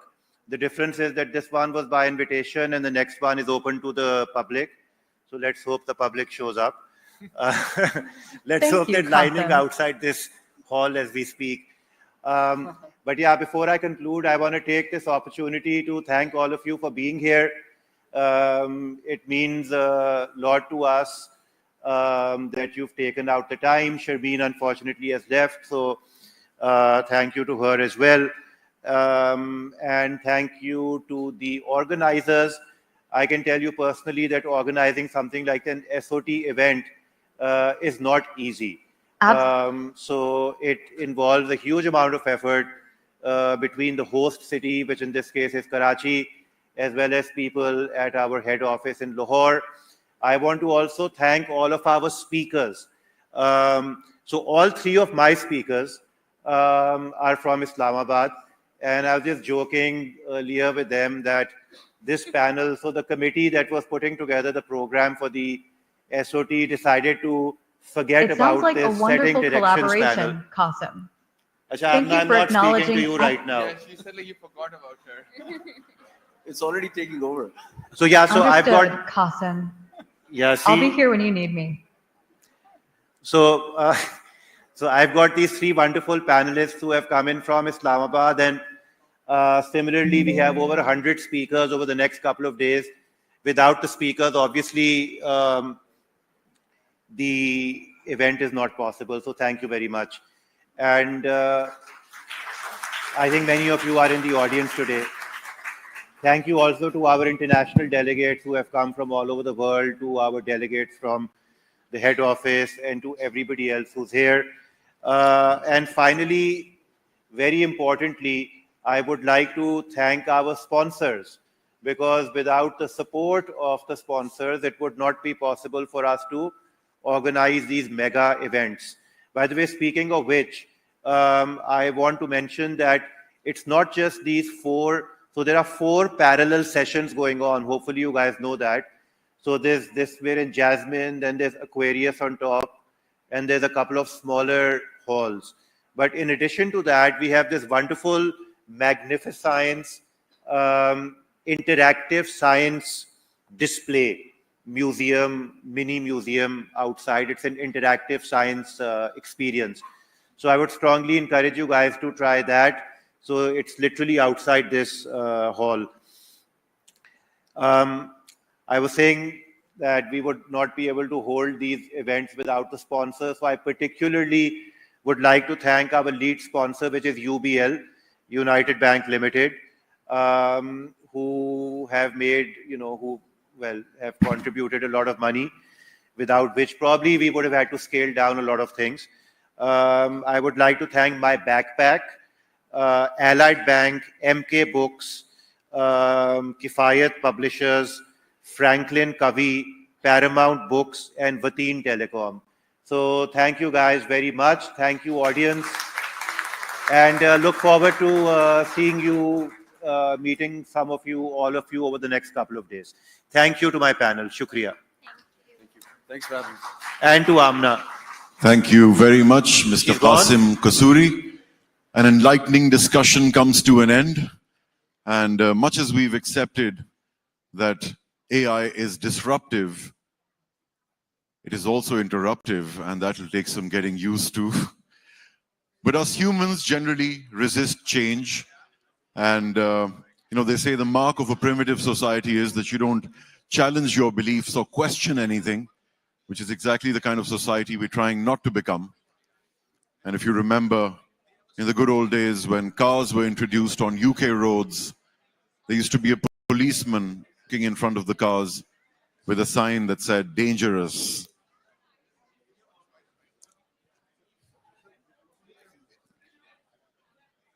And now, ladies and gentlemen, it's time for a tour of the interactive science exhibits by the Magnificence Museum. You may inspect the Beacon House Newlands Pavilion and the Spark Tank exhibits next to Jasmine Hall outside.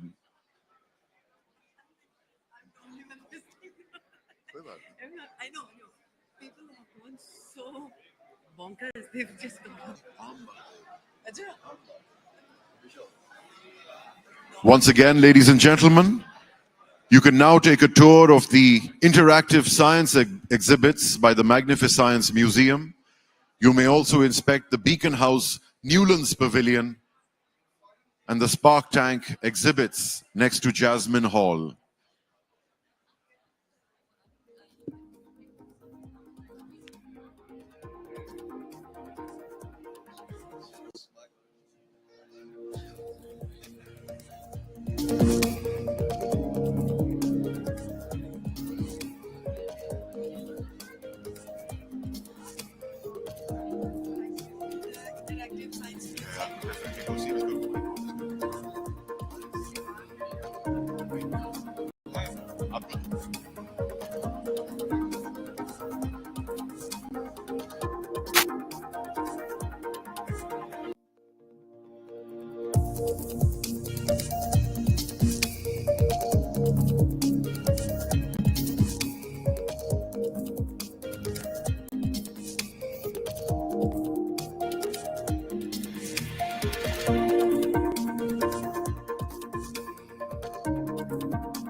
Love, check, 1, 2, 3, love.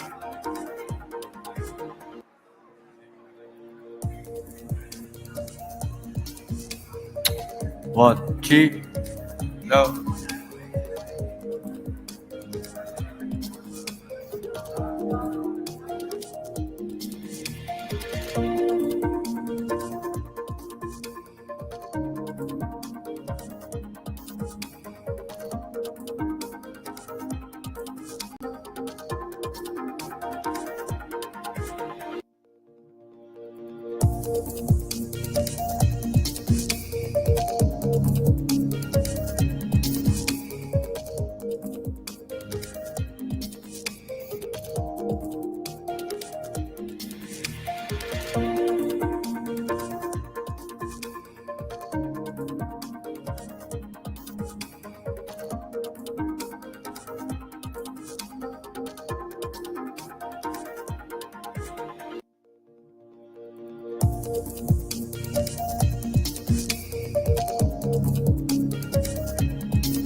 It gives me great pleasure to welcome you to the 17th edition of SOT events, Guardians of the Future, Shaping Tomorrow with Generative AI.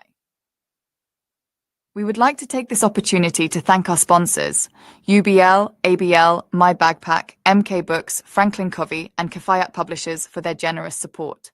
A special thanks to our lead sponsor, UBL, whose contribution has made SOT 17s possible and impactful. My name is Zara, and I am an AI announcer for SOT events.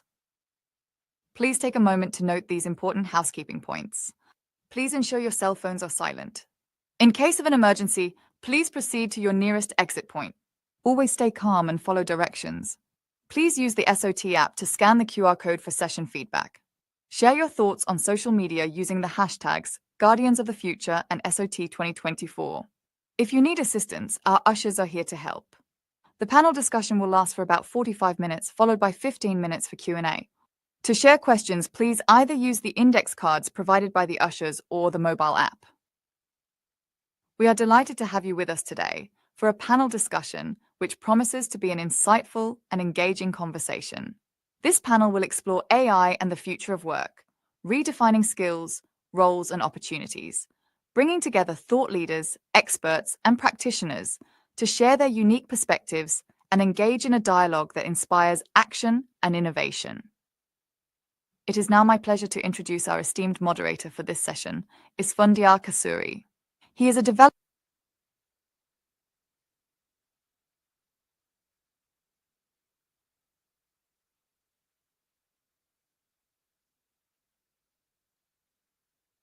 It gives me great pleasure to welcome you to the 17th edition of SOT Events, Guardians of the Future, Shaping Tomorrow with Generative AI.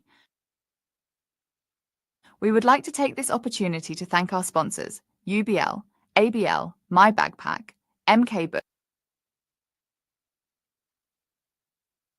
from LUMS, and an executive MBA from LSE. Thank you once again for joining us. I now request the moderator of the session, Nasir Kasuri, to join us on stage.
It gives me great pleasure to welcome you to the 17th edition of SOT Events, Guardians of the Future, Shaping Tomorrow with Generative AI.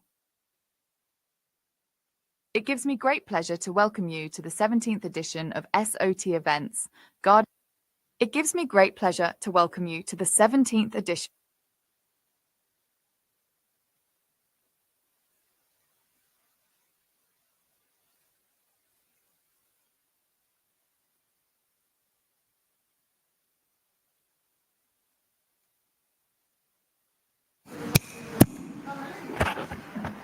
5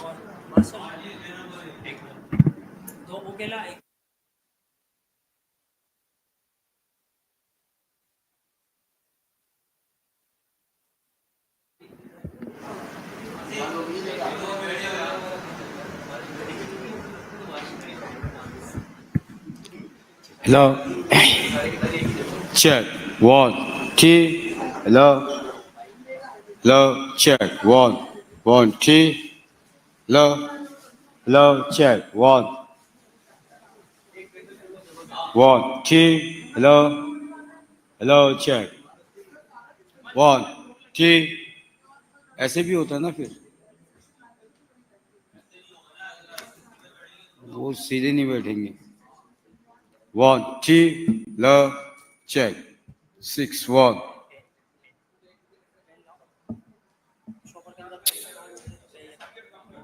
1, 2. Hello. Shh. Check. 1, 2.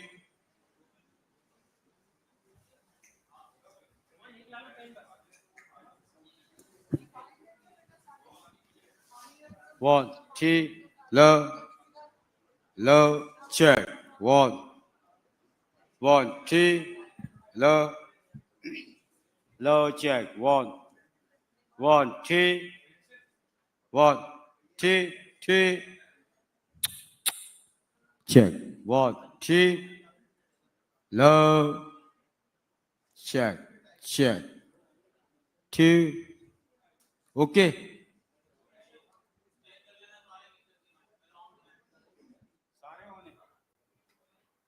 One, two. Hello. ये 4 number देखिएगा 1, 2. Hello. Hello. Check. 1, 1, 2. 1, 2. Hello.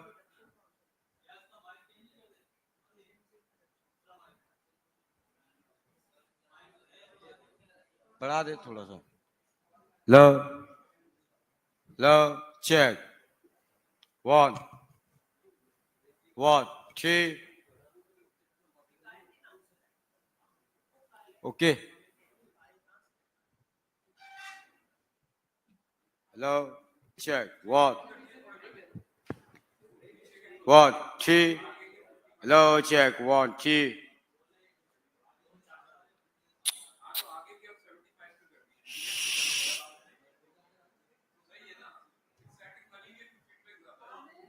One, 2. Hello. Check. 1, 1, 2.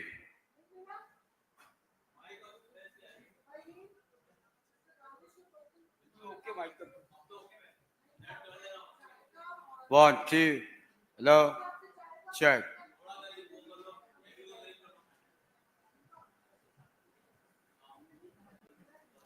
Hello. Check. 1.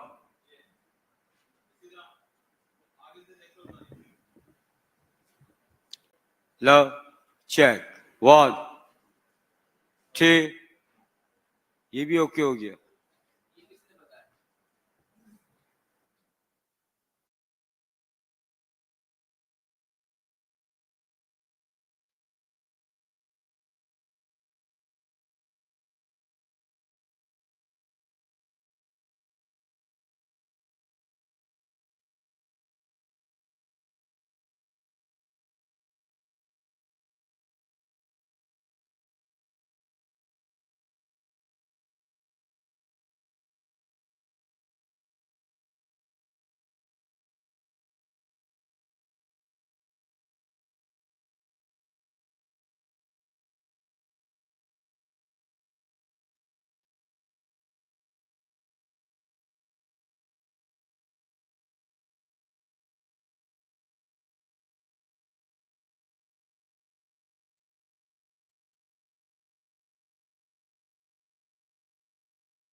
tomorrow with generative AI.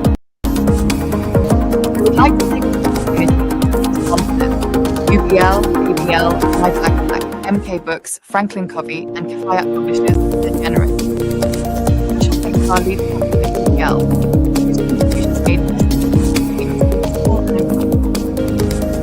My name is Zara, and I am the AI announcer. Please take a moment to note in case of emergency, please proceed to the nearest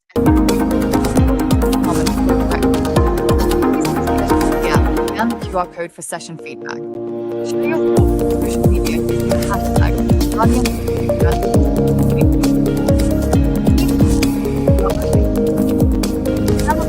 Laugh about 45 minutes Q&A. Their questions, how do you use the index device provided by the mobile app? I'd like to have you with us today. Be an insightful and engaging. This panel will explore AI and the future of work, redefining skills, roles, and opportunities, bringing together leaders, experts, and share their unique perspectives and engage in the dialogue that inspires action and innovation. Now my on behalf of the group, is a development using technology to create life impact.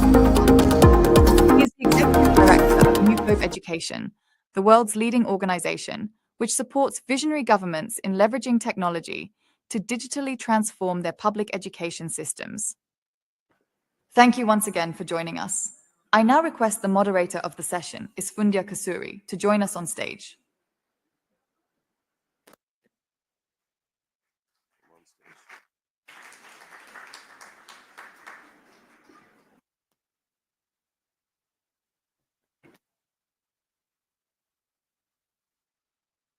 Oh, I introduced them.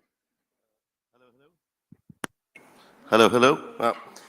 Good afternoon, ladies and gentlemen. It gives me great pleasure to welcome you all. Although I'm not sure my welcome will be quite as appealing as the one we just received from the AI, I'll do my best. I'm very honored to be moderating this really amazing panel on the future of work and how AI is impacting it. The panel is superb, although when I did share this on Instagram, I was told by a few people that there were no ladies on the panel. And while I apologize for that, it so turns out that the demographic representation is almost entirely accurate. Very few women work in AI or have any interest in it. Although I suppose the next time we meet, perhaps you won't have any of us. We'll have 3 women AI and 3 men AI to carry the discussion forward. Allow me to introduce first a very renowned investor and entrepreneur and founder of companies, Naeem Zamindar of Neem. Welcome, Naeem.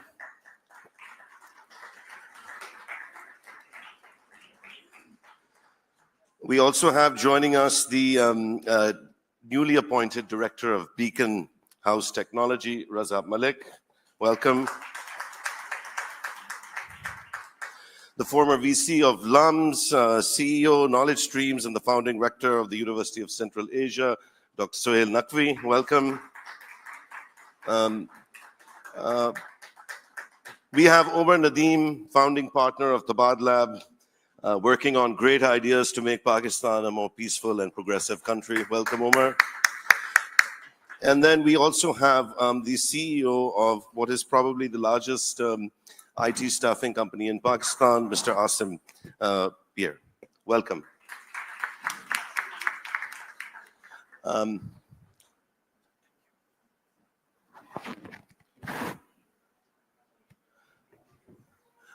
1982, I first saw Star Wars, and there was a fellow named C-3PO. It was actually the first interaction I had with what would be considered AI as a character in Star Wars, accompanying Luke Skywalker. Rather positive character, representative, a lot of good in the world. He was a nice robot. Following that, I saw a film called Blade Runner. That was a bit darker. Then there was another one, 2001: A Space Odyssey. There was a computer named HAL. also not, a force for good in the world, or at least from a human perspective. And since then, many other popular references to AI and the darkness that might accompany it. Having said that, AI is here, and it is the future, and it is already responsible for great advancement, technological, social, etc. But as this gentleman, George Hinton, said, he said that, he's one of the guys who founded it, foundational work in machine learning, etc. He said it needs to be controlled quickly. And he also said something that was a bit worrisome. He said that he regrets some of the work he's done to make it a reality. Elon Musk, in one of his debates, famous debates with Jack Ma, he suggested that in a few years, AI will perceive us the way mankind perceive apes. Before we get into into how it impacts the future of work, etc., I'd like to go down the line here with the panel and ask each of the panel members, for the audience's benefit, whether they see AI as a force for good, a force for evil, or simply a tool that can be harnessed to progress human civilization. Starting with you, Dr. Naqvi. Thank you. Well, I think there's no doubt about it that AI is a tool, and like any tool, we can use it for good or bad. And I think that is what is important to understand, is that AI sits at the top layer. And you have to ask the question, how this answer that AI gives, what is the basis of that? Where is the data coming from? And the answer will be that this data is coming from all over the world, but primarily, since we are aligned with the Western Bloc, it is coming from the West, and specifically from the US. So all of these answers that are being given, what is more popular, what is this, ये आपसे नहीं पूछ रहा है कि आपने सुबह को क्या किया, या आप किस मोहल्ले में गए, या आपने क्या खरीदा, ये this is based on data that it has acquired. We didn't contribute to that data, so we are not part of that. So one can think of it as a means of digital colonization that is taking place over here. We are becoming irrelevant. हम क्या सोच रहे हैं, हम क्या सुन रहे हैं, हम क्या पहन रहे हैं, हम क्या खा रहे हैं. It's not important. So we have to be very careful about this AI, in the sense that we have to ask the question, iske piche kya hai? Where is this data? And also understand that since we are not going to be able to stop this technology, we have to come up with an alternative. Use our brain power that exists, plenty of it in this room, and the youngsters outside, to build the tools that we need for ourselves, and not let somebody else dictate this answer for us. Omar? Thank you, Sundar. So like anything else, especially in the technology domain, AI comes with its sets of risks, right? And abhi jitne hum nascent stages mein hain, the risks are unexplored, unquantified, and only time will tell what knock-on effects have. I think the really important part to understand here is the difference between where Pakistan is right now and the rest of the world. And we're lagging, and that distance is growing with more advancements happening outside Pakistan. So for us, I see that as an opportunity where a lot of the basic gaps, जो fundamental level पे हमारा system broken है, वहाँ पे बहुत significant value add हो सकती है. But for that, we have to be ready to tackle, harness, and use it for the purposes that we intend. So the objectives of why we want to use AI and how we'll use it, and who will benefit and who will be impacted by it adversely, is really important. A lot of our work is with the public sector and strengthening systems and processes in the public sector, setting the direction right, enabling the public sector to make more informed decisions. And there is huge potential just because of the sheer low baseline that we have, जहाँ पे हमारे पास time पे data नहीं आता, उस data की processing नहीं हो सकती, उस data की basis पे sophisticated decision making नहीं होती. And so there's a lot of opportunity that exists, but at the same time, once unleashed, these technologies can go either way. And so thinking about the purpose of how AI should enable decision-making rather than be the decision maker is something that we really have to be cautious about. Assalamu alaikum, everyone. You know, this is the most transformative period in the history of mankind. According to the Mayans, this is the end of the world was supposed to happen around now. The yogis believe the same as well. And it is truly, really a major turning point in ways that we can't even imagine, where our intellect and our physical capacity is absolutely going to become irrelevant in the very near future. And it's not more than, near future means between 5 to 10 years from now, where in 18 years' time, AI, according to the current projections, will be 1 million times smarter than human beings. So that's what we're talking about. But this is a time of incredible opportunity. And I'm seeing it. I work with AI. I'm on the board of Khan Academy, Pakistan, where we're launching it to enable teachers, right? To be able to become the best teachers that they can be. It'll be a great equalizer. Same thing with students. It'll be a great equalizer in terms of enabling them to the next level of opportunity. Same thing with healthcare, right? Same thing with every area. I also sit on a board of a company called Bakhabar Kisan, where we're seeing phenomenal opportunity opening up with AI. So at least for the short term, it will be a great equalizer. And countries like Pakistan have a huge opportunity because we don't have a legacy. We have nothing, right?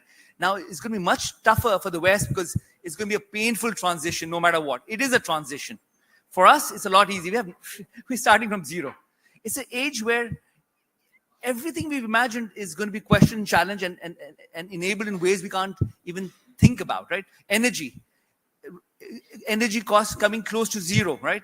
Transportation costs coming to zero. When you talk about teleportation, you know, if Einstein at 162 IQ could imagine the theory of relativity, right, and enable the whole nuclear revolution, what will AI with 1 million times smarter than that, right, come up with? And how the nature of physics, nature of reality, everything is going to come to question. I will dig deeper into it, but I truly believe, but I come from a place that humans are spiritual beings. We are infinite beings.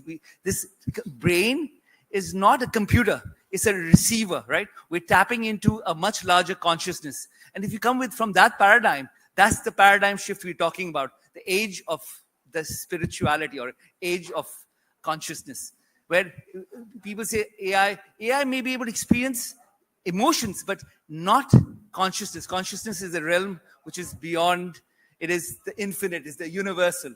So it's a very subtle conversation, but humans have been good with these things, right? Even major transitions like the printing press, the church wanted to shut it down. They thought it would be used for the, for proliferating ideas that could be dangerous for mankind. But humans are good. They take it and they are able to enable life in ways that, is life creative.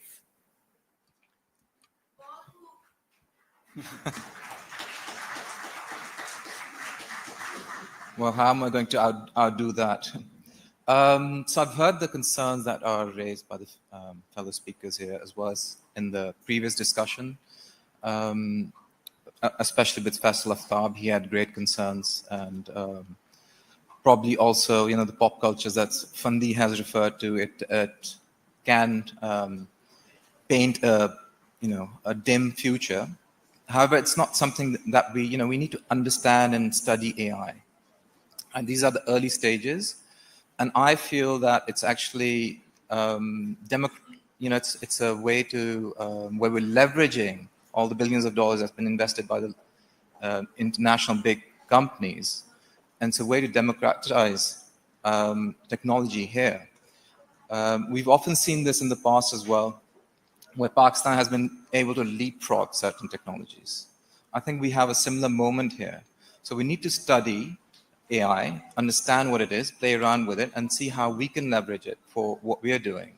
So in education, we're looking at how do we help educators with their work. So for example, teachers, grading, how do we help them out there? So it's a more objective way of grading, helping them out with insights for their students. to come up with individual education plans. So it's about studying and how you apply it. But I do agree with the concerns. There has to be guidelines. There has to be railguards. There are international standards already out there. As part of the Beacon House family, we are part of this ISO certification. There's new ISO certification and guidelines if you're dealing with AI, what measures you have to take. There were concerns about data. This was a different concern that we're using someone else's biased data. It's Western data. It might not apply to us. Probably with generative AI, when we want to generate certain images, there'll be a bias that they're more Western looking than Desi looking. But there's also an opportunity where we use our own data. So you can use your own large language model, LLM. The concern there is what happens to the data that you're then sharing with a Google or a Microsoft and then you can look at certain regions. So if you are doing that within Europe, there's GDPR standards, so it's a bit safer. But in other countries, if you've got your server and you're using their service, you might not know what they're doing with your data. So those are all things we need to study and explore and then see how we can leverage this. Within the education system, I see great opportunity, like I said, for educators to streamline what they're doing, to help them out, to support them, for students as well. Instead of enforcing a blueprint of, you have to study this, we can actually see what they're good at and then encourage them to go in that direction, as well as for parents. So when they get feedback on this, on their child, they might get some insight, okay, hey, isko doctor ya lawyer ya engineer nahi banna. There's other things coming up. In the last few years, we've seen jobs come up. We talked about workforce here, that's the topic. Yes, there might be certain things that are disappearing, but those are probably the more routine, boring stuff that people hate doing anyway. So it's good to automate and use AI for that. I'll end it at that and pass it on.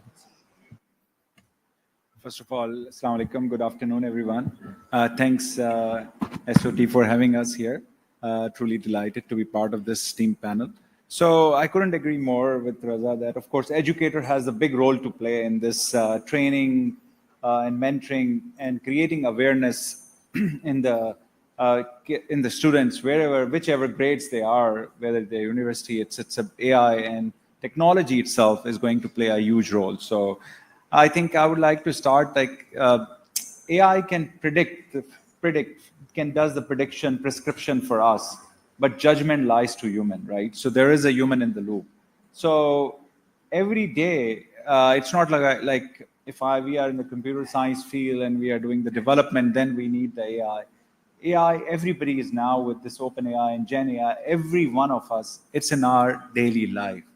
So there are three things that we do to take an advantage. As a normal person, you don't need to learn any programming for that. It's just like intelligent interrogation, which is it's prompt engineering. It doesn't require any programming. If you ask a relevant prompt or a question, you will get the relevant answer. That's an intelligent interrogation. Then the second one is a judgmental interrogation, where you ask the question and you get three scenarios to choose. So that's where human in the loop comes in, that you pick and judge and pick up one scenario, which will apply to your scenario and your real life. So it's a judgmental. And the third thing, which we just heard from Dr. Swale as well, like how we train the model. Like we generate a lot of data. And I think now organization, what we are seeing is moving from the public data to their own organization data at the first place, because you generate a lot of data. How you can benefit from your data and apply the AI or Gen AI and make a judgmental or prediction about your results and the future. So this is really important. I think I'll just, since we talked to a lot of CIOs globally, and IDC has conducted a challenge in which they said that there is a 3 minutes if we want to see that AI word needs to come or not, and they failed. So it was so frequent in the conversation that even CIOs couldn't resist for 3 minutes, and they brought AI as a word, right? So now I think to answer your question, like how the AI success relies, it's the 3 R's. 3 R's. It's a responsibility, it's relevance, and it's reliability. So responsibility is AI security and ethics. Any good thing can be used negatively. Any good thing. Why there are hackers today? There are, right? So responsible, that's why I said responsibility on the first, and then relevance. What are your business use cases? It's not about the FOMO that you talk about the AI. What are your use cases? And your use cases needs to have a value realization model behind it. What value I'm going to extract out of this use case? It's not just the AI for the sake of AI. What is my value? What the problem I'm solving? What the opportunity I'm encashing? So that is the relevance. And relevance has also 3 components. Like there are 3 plays. How you will be relevant. Experience play. Like what you want to give experience to your students, to your partners, to your parents. That's your experience play. And second is efficiency play. In your admission process, I'm just giving you an example, but any example, any business, efficiency play, how you can optimize the process, how you can bring the efficiency in the process. And third is the capability play, where you really innovate and pivot. You really innovate and pivot and disrupt by bringing the capability, the new capability, and you just not rely on this. And of course, I said reliability is the pillar. And we just heard in the panel, like, if you don't have the reliable data, you can't take an advantage of it. If you insert garbage, you will get the garbage out. So reliability is the key. What goes in comes out of the model. Whether it's an AI model, whether it's a machine learning model, or whether it's a human Excel sheet model. So that's what is important. So I think in order for AI to be successful, 3 R's are very important. Thank you. Excellent. Thank you. Thank you. I think from the five gentlemen here who just spoke, we find obviously that AI can be used for good or for bad. It depends on who's behind it. What struck me about what Mr. Naqvi said in particular was the idea that I suppose all the AI that is being developed by people outside of the country that we live in. And so this idea of colonization is a very real one. I suppose I would like to ask you, if it's here and we are being colonized, then what steps would we as Pakistanis take to manage this, to extract the benefit and not be colonized yet again? Okay, I think we need to start with one basic fact, and that is that man is Ashraful Makhlukat. It is not any title that is given to anything else. And there is nothing more wondrous than a human being. And if you bring that down a little bit, there's nothing more wondrous than a child that is learning. What is the capacity of a child to learn? We have all educators over here. And how does that child learn? No two children learn the same way. And their capacity to learn is endless. They can learn in 7 languages. They have no limits to what can be done. This AI, who created it? Man created it. If it becomes, 10 years from now, 1 million times more powerful, so what? Who will be doing it? Man will be doing it. To talk about intelligence as a grade, कि 1 है, 2 है, 3 है, मैं, 110 के ऊपर बैठा हुआ, वो 140 के ऊपर बैठा हुआ. That means that you are talking about intelligence as being one-dimensional. एक line के ऊपर आप आगे पूछो. There is no such thing. Intelligence is as multidimensional and as multifarious as a human being that we have. And in Pakistan, if we are to tackle this thing, I would say focus first and foremost, you have education, education, education. Once you do that, you realize the power that you have. You do your own research. What are the grand challenges of Pakistan? इस वक्त लाहौर में आजकल कह रहे हैं कि जी 1000 हुआ है AQI. क्यों हुआ है, कैसे हुआ है, कहां से आया, किसने किया, क्या इसका solution है? Nobody else is going to tell us. We have to focus on placing Pakistani brain power at the center, respecting that and supporting that, and then you will see how this country will develop. Hello. Yeah.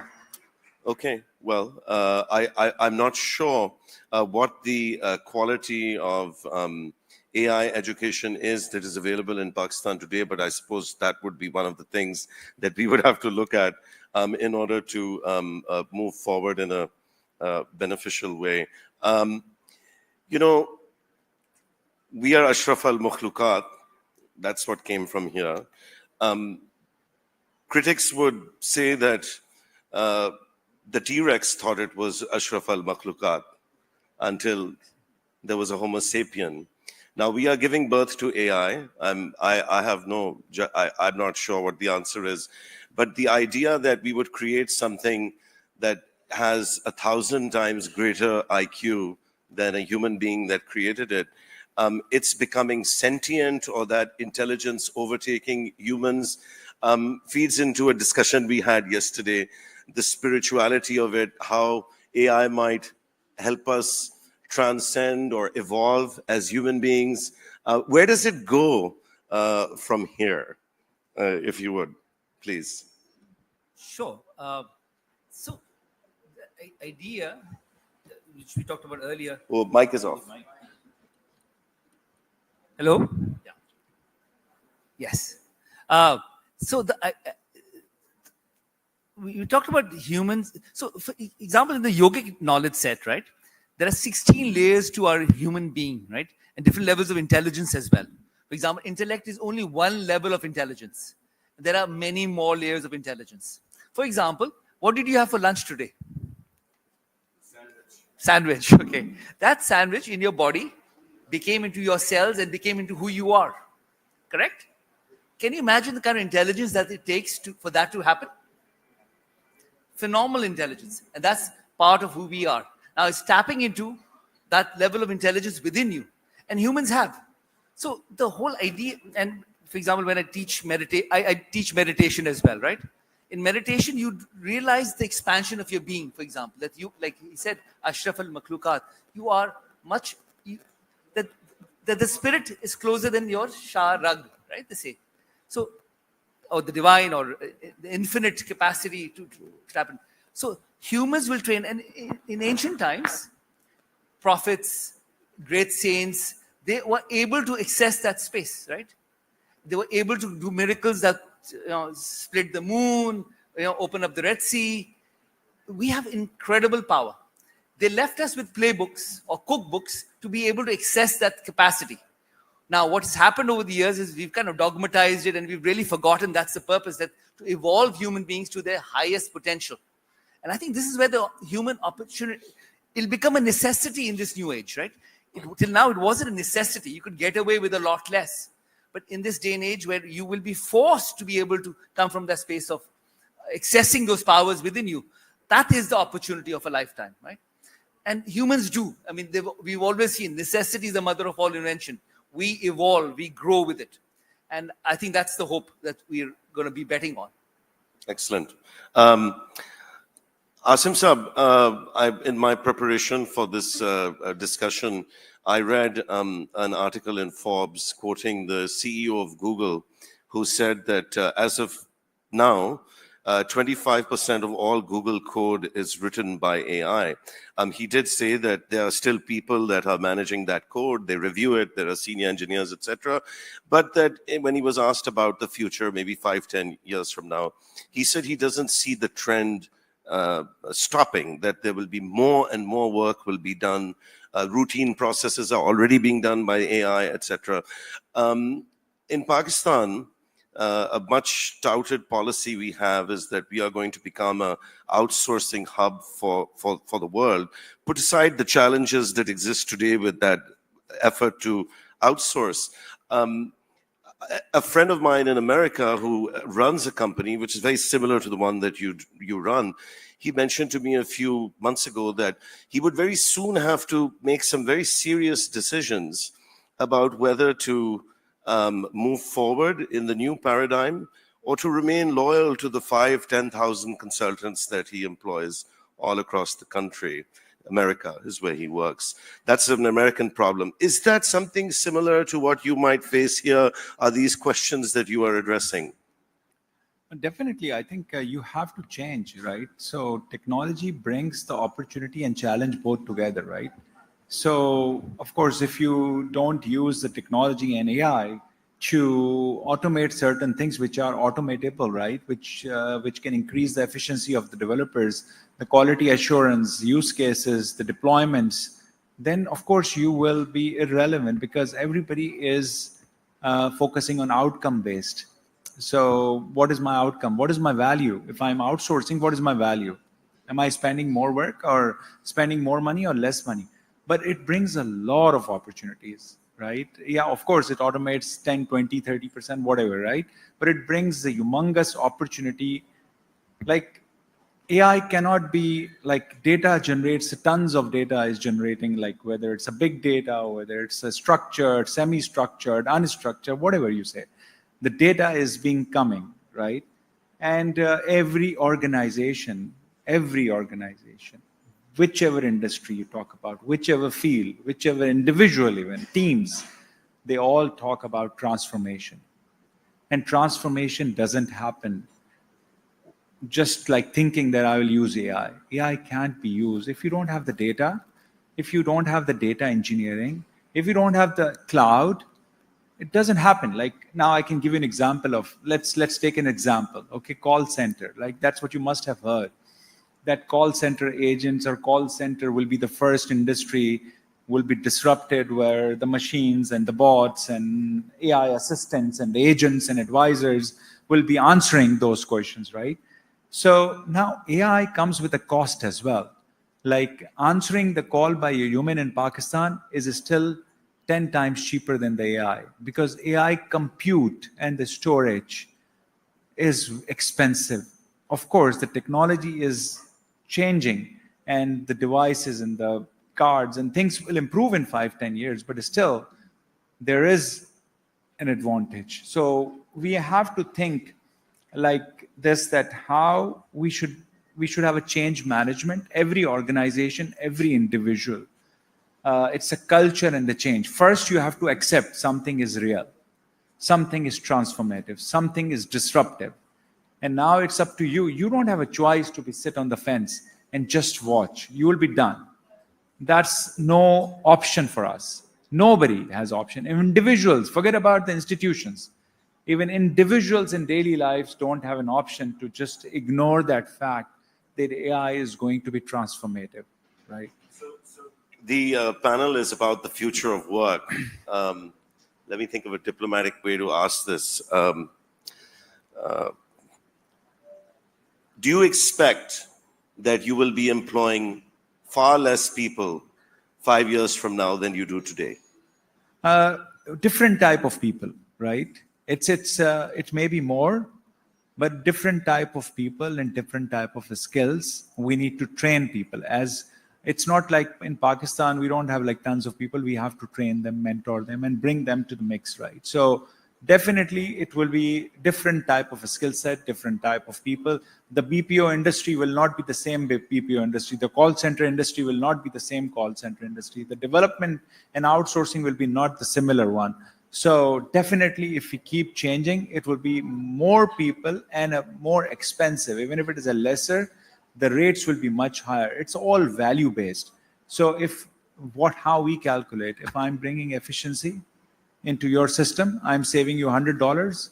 I'm charging, say for example, I'm saving only 100 and I'm charging you 60 right now. If I'm going to save 200, I will not charge 60. I'll increase my share and you will be happily paying me. So so my margins will be greater than lesser because the value generated is higher. It's all value game. It's not the other way around.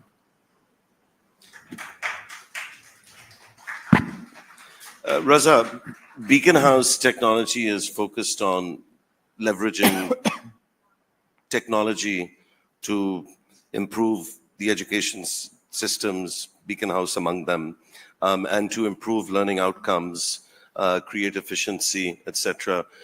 There is research that I'm aware of that shows that a teacher without even any kind of degree, even they don't technically need a high school diploma, if they have the ability to read and write to like the 7th or 8th grade, they can use a scripted lesson learning plan to be able to improve outcomes. That's when we're using a tablet and a human being. Logic would dictate that I may not need teachers sometime in the future. I know that my own children, or the youngest one anyway, I think a substantial part of her education is imparted by YouTube. I mean, and I don't mean it like in a negative way. Obviously, they watch things that sometimes you find questionable. But I mean, if they want to learn about Thailand or the Rift Valley or anything, they'll just go right into YouTube and find out what's happening. How do you see technology disrupting the way in which education is imparted to children? And what are you guys at Beacon Technology doing to leverage it? Teachers are more than there just to, open up the lesson book and say, let's go study. They're also there to guide and mentor and, form the child. We are just helping them with, more laborious routine kind of tasks to start automating that so that they free up and have more attention for the child. So it's not, I don't foresee in the short term that there's, AI is going to replace teachers. I don't see that happening. Perhaps we can go back to COVID. I mean, for me, it was great to be able to work remotely. But pretty much after the second month, I was sick of it, and I wanted that human interaction. I wanted to go to the office and have the random chats with my colleagues at the, at the water fountain or the coffee corner. And often that's where your best ideas come, right? Through that random interaction. So I think that human interaction will always be there. That's how we are biologically engineered, right? So I think that's important. I think AI is a tool, and we can't be afraid of it. We have to study it, and we have to use it in the way that we see it benefits our organizations, our people, and society at large.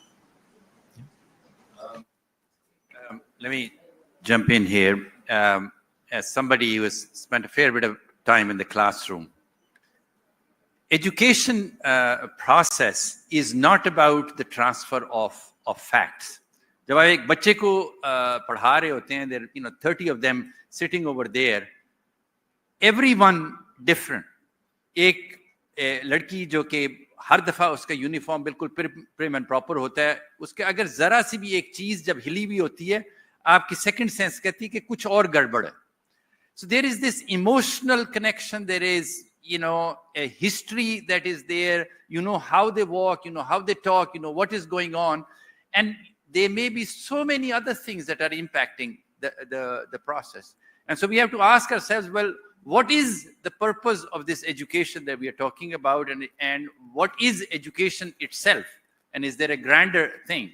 And get away from this notion about facts और ये वाला equation हम इस तरह से solve कर लेंगे, वो तो अभी भी हमारे पास सारे कंप्यूटर्स हैं, वो यूं करके हम उसके अंदर डालें, वो हमारा जवाब दे देता है. So I think we have to challenge ourselves कि education है क्या चीज, और उससे how does the human develop, how does society develop, how does the country develop, and that is not a realm in which we are finding AI operating. Omar, country develop, that was a key theme. Omar works on solving and does research aimed at solving some of the most basic problems. In your opening statement, you suggested there are some seriously low-hanging fruits We have major crises in Pakistan. I mean, I suppose that we are still trying to solve many of the 20th century problems, and we are now 25 years into the 21st century. The question of AI is one we can literally explore in an environment like this. Most of our people don't even know what AI is. Tell us, in your experience, or as a part of your research, the ways in which you think AI can immediately help us to move forward as a nation.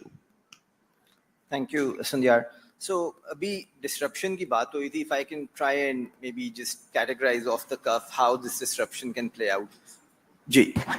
So देखें, एक layer of disruption है automation की. Things that people do with manual processes. अभी भी technologies हैं जो उसको automate कर सकती हैं. AI के साथ वो acceleration और scale of automation बहुत significantly enhance और exponential हो जाएगा. दूसरा है augmentation, which is really about how do we enable humans and people to be more effective and efficient. And so जो वो काम अभी कर रहे हैं, क्या वो बेहतर तरीके से कर सकते हैं और क्या उससे हम ज़्यादा अच्छे नताइज ले सकते हैं, which is a second higher order aspect of this. And then there's naturally जब ये दोनों चीजें होंगी तो एक displacement भी होगी.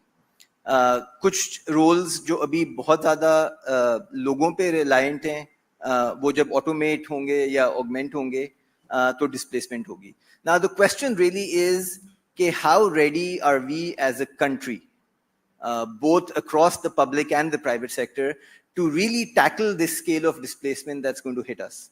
तो एक जो आपने बात की कि one, there is no ducking away from AI or global integration. So Pakistan एक isolation में, एक standalone context में operate नहीं कर सकता. And if with a 250 million people, which is the 5th most populous country in the world, we think that लोग यहीं पे सारा कुछ पाकिस्तान में ढूंढ लेंगे, economic और social opportunities, वो नहीं होगा. जिस rate से पाकिस्तान की economy को grow करने की ज़रूरत है to absorb all of these people, we're not even close. And so what structures exist for enabling people to benefit from this opportunity? पिछले 10 साल से हमने अपना adult literacy rate तकरीबन 60% पे stagnate किया हुआ है, right? And so we need to fundamentally rethink how ready are we from a policy perspective, which creates that enabling environment for a lot of this to be done. How capable are technical resources in the government and at the bureaucratic layers to actually enable and enact those policies? And how can we leverage the scale and innovation जो private sector as early adopters or disruptors लेके आता है to support the government? ये जो structure है of how we will rescale, upscale people who are not going to be as productive. How can we accelerate some of the very basic वो जो आपने कहा 20th century problems हम अभी तक solve कर रहे हैं. So जो चीजें technology 1990 में कर सकती थी या 2000 में कर सकती थी, हम अभी तक उधर बैठे हुए हैं. तो क्या ये हमारे पास एक वो leapfrogging moment है? Absolutely. Can we leverage it? I don't think we're ready. And I don't think we're thinking about it from a structural perspective, जहाँ पे पाकिस्तान के चारों सूबों में हम एक equal opportunity bed बना सकें, हम across sectors different कर सकें. Private sector as an early adopter with the profit incentive, with higher capacity will be very quick to pick up on all of this. But can the public sector also leverage that expertise and do this? I don't think we're ready yet. I don't think at a system level हमने इतनी तफसील से इसके बारे में सोचा है. क्या हम सोच सकते हैं? Absolutely. I mean, just people sitting here thinking about all of this and packaging it in a plan for the government. Absolutely. Will it be followed? I think that's where the real question is.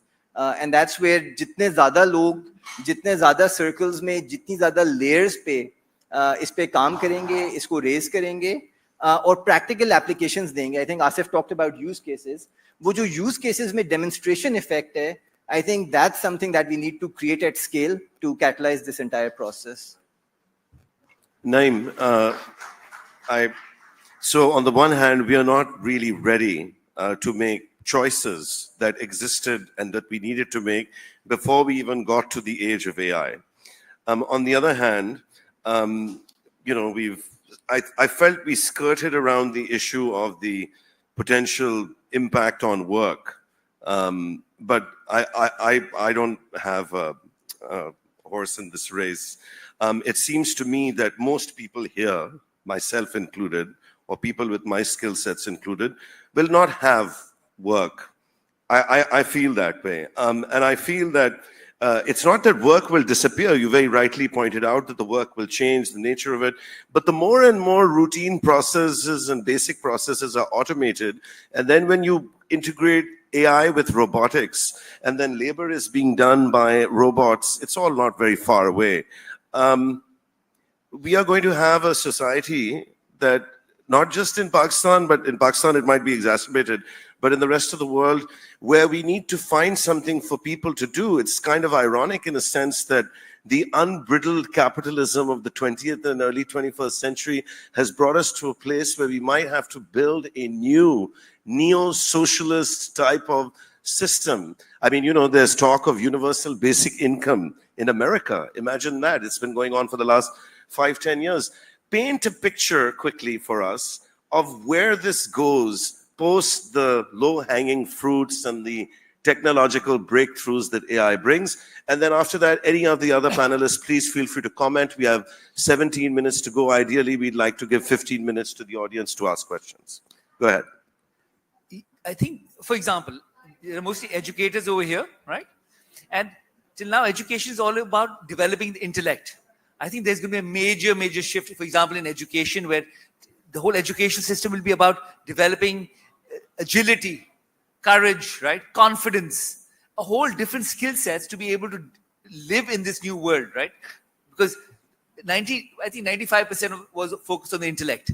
Now it will have to be other way around, right? Most of the intellectual stuff can be enabled using AI. So that's a major, major shift. And humanity will also evolve. The kind of opportunities and what we will be doing. You've all seen, you said Star Trek, right? Or Star Wars. I'm a Star Wars kid also. I mean, there's a universe out there there's a lot that has to be done. The creativity will be unleashed in ways that we can't even imagine. And that's why I truly believe that's the age of human flowering, right? When we really evolve to the next step. Also, see, once a human comes into his spirit, what happens? He feels oneness with everyone else, right? He feels a sense of belongingness to this universe. He treats the world very differently. And that's the age we want to create. We want to create children who have that kind of feeling with them. Not just intellectual prowess, but a capacity to be able to live and thrive in this new age. So I feel that there is a major transition in terms of how we do education, right? How we enable people's lives. And there's a whole new world of possibilities that will open up, whether it's content creation. I'm on a board of a company called Luminari, right, out of Islamabad, which is making Star Wars-like movies, right, using a small team of people in ways that weren't possible. Instead of the $100 million budget that Sharmeen Obaid-Chinoy has, they're doing it with $100,000. Massive innovation and how content and how relevance will be enabled in very powerful ways. So अभी भी अगर आप देखें future of work के जितने analysis हो रहे हैं, there are a lot of global organizations doing that. We should have one in Pakistan who's looking at how 250 million people in Pakistan, what future of work looks like for them. जो आपके top 4 या 5 skills आ रहे हैं जो आगे future में सबसे ज़्यादा ज़रूरी होंगे, उसमें collaboration, problem solving, critical thinking, ये सारी चीजें आ रही हैं. And I don't think I need to explain it to anyone where as a system we stand on all of these right now. And so really when AI takes care of all the things that we now focus on as people and individuals and thinkers, will the space for all of this get created? Theoretically, yes. Again, practically उसको करने के लिए हमें क्या करने की ज़रूरत है? Plus, reskilling is the only skill that's going to matter as AI progresses, right? So जो आज हमने सीखा है वो उतना relevant नहीं होगा 2 साल बाद, थोड़े से बाद वो 6 महीने बाद obsolete होना शुरू हो जाएगा. And so, what are those inherent capabilities and curiosities that will enable that reskilling? It's also a culture thing. वो आप इसको mechanical नहीं बना सकते. And so, as a nation, do we have that culture in place? How can we seed and curate that culture? That's a really important aspect. और वो role models जो हैं वो again सिर्फ school में नहीं हो सकते, सिर्फ दफ्तर में नहीं हो सकते, वो communities and society से निकलते हैं. And so I think there's a very strong, जो नहीं भी कह रहे थे कि the human element of how all of this plays out will have to be really front and center. And again, people have to benefit from AI. So the centering on the people part is really, really important. To the techies on the panel, both of you gentlemen over here, obviously this is about the future of work. Asim Saab, you suggested that there would be different kinds of work. There are educators here who deal with children, students every day. Any advice for the kind of IT training and skill sets that need to be developed for the future generations? This is the most important, right? Because foundation, this is how, and I think, as I said, in today's world, it's not like you need to be the solid programmer from the day one. We don't look for people who has a like language specific and they need to code. Basically, it's a creative thinking, it's analytical capabilities and the problem solving approach. That is the most important element right now. And if they can question why I'm reading this, how this math will be applied, how this math will be used, how this stats can be used, because it's all about making sense. So, because now low code, no code platforms to code generations to Gen AIs and all of things are available to learn and code. And you can come up with, but if you are not trained and your mind is just ratta or just memorizing, then you can't have a solid foundation and soft skills. I think, of course, as we just heard as well, like you can learn from the YouTube and everything, but EQ is very important. You can't compromise on EQ, right? So unless your emotional intelligence and your culture, and you are not like empathy, humility, you can't be a team player, right? If you're not team player, how would you build a larger scheme of thing? So teaming is a verb and that needs to be taught. So soft skills, communication skills, presentation skills, and these things can be taught without, you don't need like huge devices and the supercomputers to teach all of these things. So if we focus on the basics, the kids will come and they can learn anything, because as I'm saying, now in the past when we used to code C++ and all these assembly languages, it was difficult, it was different. We didn't have that kind of a coding examples on Google available like left, right, and center. We can't ask OpenAI or ChatGPT where I'm stuck, help me out. So now the world is changed, so we need to change. So we need to work on the basics. And if the basics are not correct, you can't teach AI or data or anything, believe me. I'm actually seeing that with the younger generation. So when I'm interviewing and recruiting for new positions, for people who have children, like a 3-year-old will know how to use an iPad and they can't read, but they know exactly how to use it. I'm seeing that with the younger generation. They're actually much quicker at adopting AI. So I've got developers and with the younger ones, I'm like, just solve this problem. And I don't give any hints of how to go about it. I'm just share your screen and solve it. And then they ask, can we use this? I'm like, yeah, use whatever you want. And I literally had a guy who solved the problem in 10 seconds. He used AI and generated all the tests and the code was perfect. And I interviewed also more senior people, but they're used to the old way and they were like rewriting C, right? So they're reinventing the wheel because that's what they're used to. So I don't see an issue with the adaptation, reskilling. People are very, they have this huge capacity to adapt and they'll figure out how to use the tools, especially in Pakistan, people are very creative and innovative. There's usually an issue with software when we create it and design it and we roll it out and then people use it on all sort of different ways that we couldn't even imagine. So I think people here have the capacity to take on AI, study it and leverage to the max. And you can even study AI on YouTube. So, worst case scenario, you get the most incredible people in the world on YouTube to tell you how to use and leverage AI as well.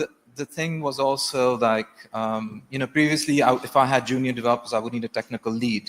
But now that technical lead is right there on the screen, looking over their shoulder and telling them, hey, this is what you need to do. So it's for me, it's a huge cost saver, right? I can take a junior, I can give them AI, and they get expert guidance from all the repositories in the world. I find it quite incredible.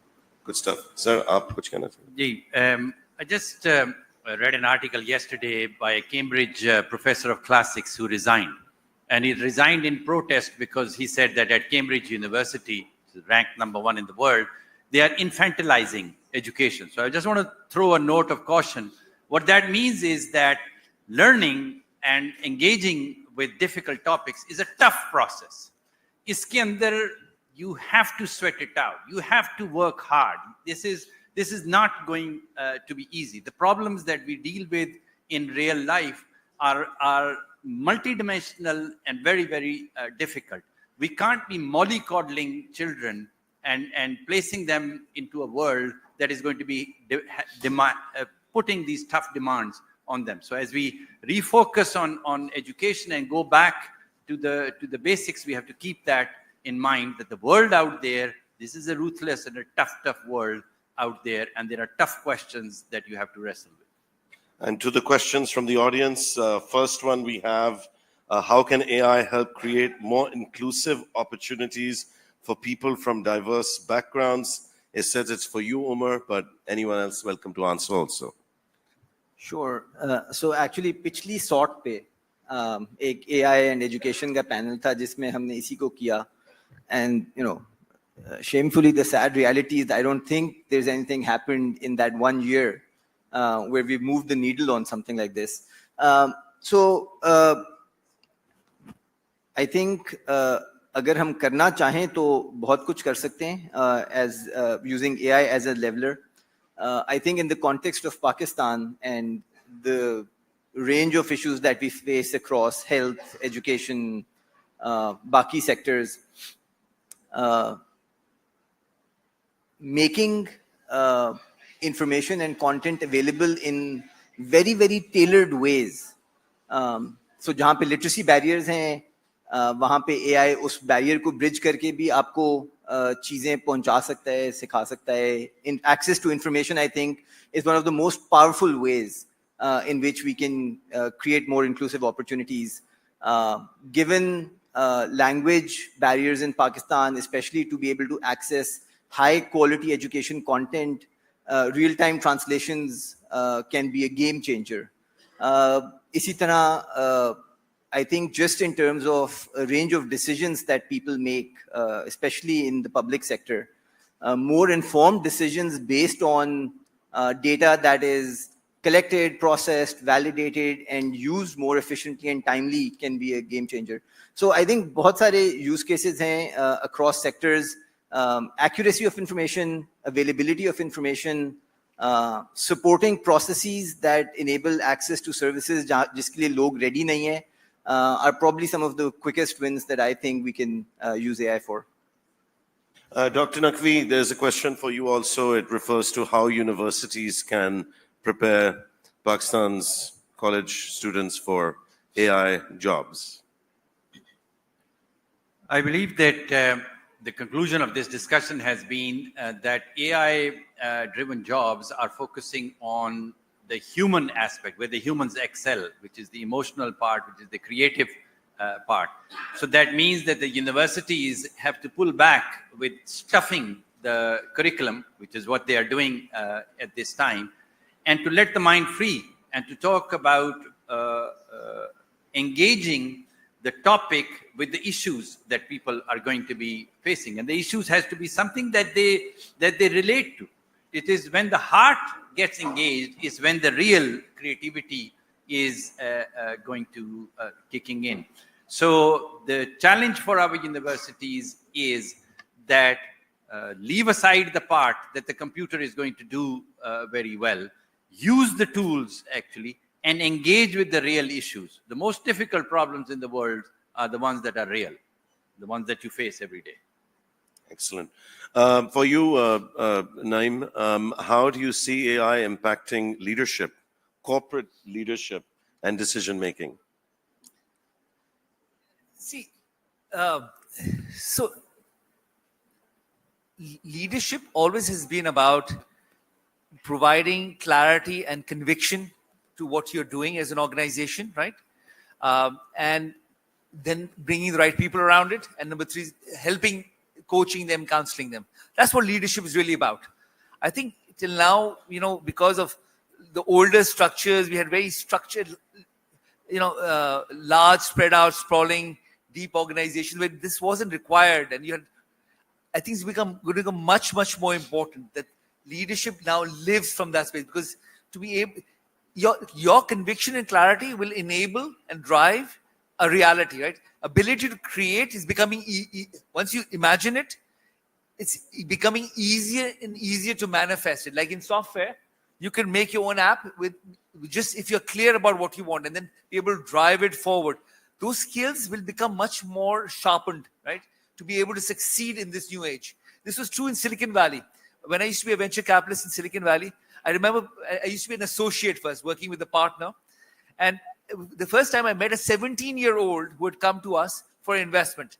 But the kind of conviction and energy and commitment he had to it, and he didn't know what was possible or not impossible. And my partner actually made a $2 million bet on him, right? And I was kind of surprised. And over the years, I saw that this guy didn't succeed. But the second time around, when he built a second company, when we reinvested, he really built a world-class company and we sold it for like $1 billion or something like that, right? So it's really, these are the qualities of leadership that will become far more real in this new world order, right? Where power will be driven by really conviction, clarity, and courage to follow through with it. Excellent. The last question for the two gentlemen at the end, the technology guys. How do you, in the context of AI, how should companies approach balance between automation and human talent? And obviously, given the emotional quotient of being a human being, how would you balance it? I would further the question, how would you balance it in favor of human beings as opposed to the profit motive?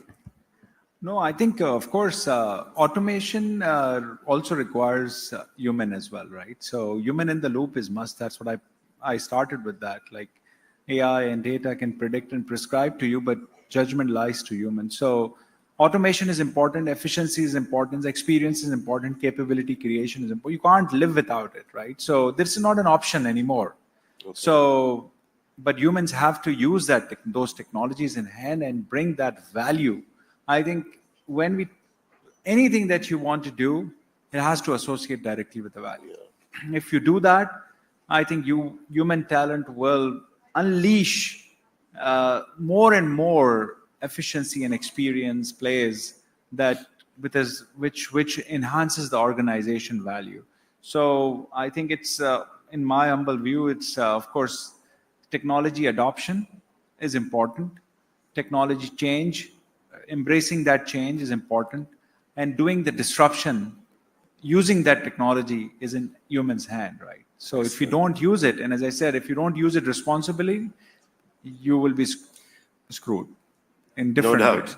Panelists, thank you for your time. Ladies and gentlemen, the session is just about over. AI is here. Whether it has made it to Pakistan yet or not properly is yet to be seen. The best we can do is try to harness its power, bring our ethics, our humanity, everything that makes us human to it, and hope that it turns out for the best. Thank you all. I would like to thank our sponsors. UBL, Franklin Covey, Wateen, My Backpack, MK Books, Allied Bank, and there's one more here, Kafayat. Thank you all. You've been a great audience.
OT events, Guardians of the Future, Shaping Tomorrow with Generative AI. We would like to take this opportunity to thank our sponsors, UBL, ABL, My Backpack, MK Books, Franklin Covey, and Kafayat Publishers. It gives me great pleasure to welcome you to the 17th edition of SOT Events, Guardians of the Future, Shaping Tomorrow with Generative AI. We would like to take this opportunity to thank our sponsors, UBL, ABL, My Backpack, MK Books, Franklin Covey, and Kafayat Publishers for their generous support. A special thanks to our lead sponsor, UBL, whose contribution has made SOT 13th possible and impactful. My name is Zara, and I am an AI announcer for SOT Events. Please take a moment to note these important housekeeping points. Please ensure your cell phones are silent. In case of an emergency, please proceed to your nearest exit point. Always stay calm and follow directions. Please use the SOT app to scan the QR code for session feedback. Share your thoughts on social media using the hashtags Guardians of the Future and SOT 2024. If you need assistance, our ushers are here to help. The panel discussion will last for about 45 minutes, followed by 15 minutes for Q&A. To share questions, please either use the index cards provided by the ushers or the mobile app. We are delighted to have you with us today for a panel discussion, which promises to be an insightful and engaging conversation. This panel will explore Overcoming the Hype, a realistic look at AI's potential in education, bringing together thought leaders, experts, and practitioners to share their unique perspectives and engage in a dialogue that inspires action and innovation. It is now my pleasure to introduce our esteemed moderator for this session, Nasser Kasuri. He is Director International for the Beacon House School System and CEO of several companies, including Beacon House International College and Beacon Energy Limited. He chairs Teach for Pakistan and sits on the board of Knowledge Platform. He holds a BSc from LUMS and an executive MBA from LSE. Thank you once again for joining us. I now request the moderator of the session, Nasser Kasuri, to join us on stage.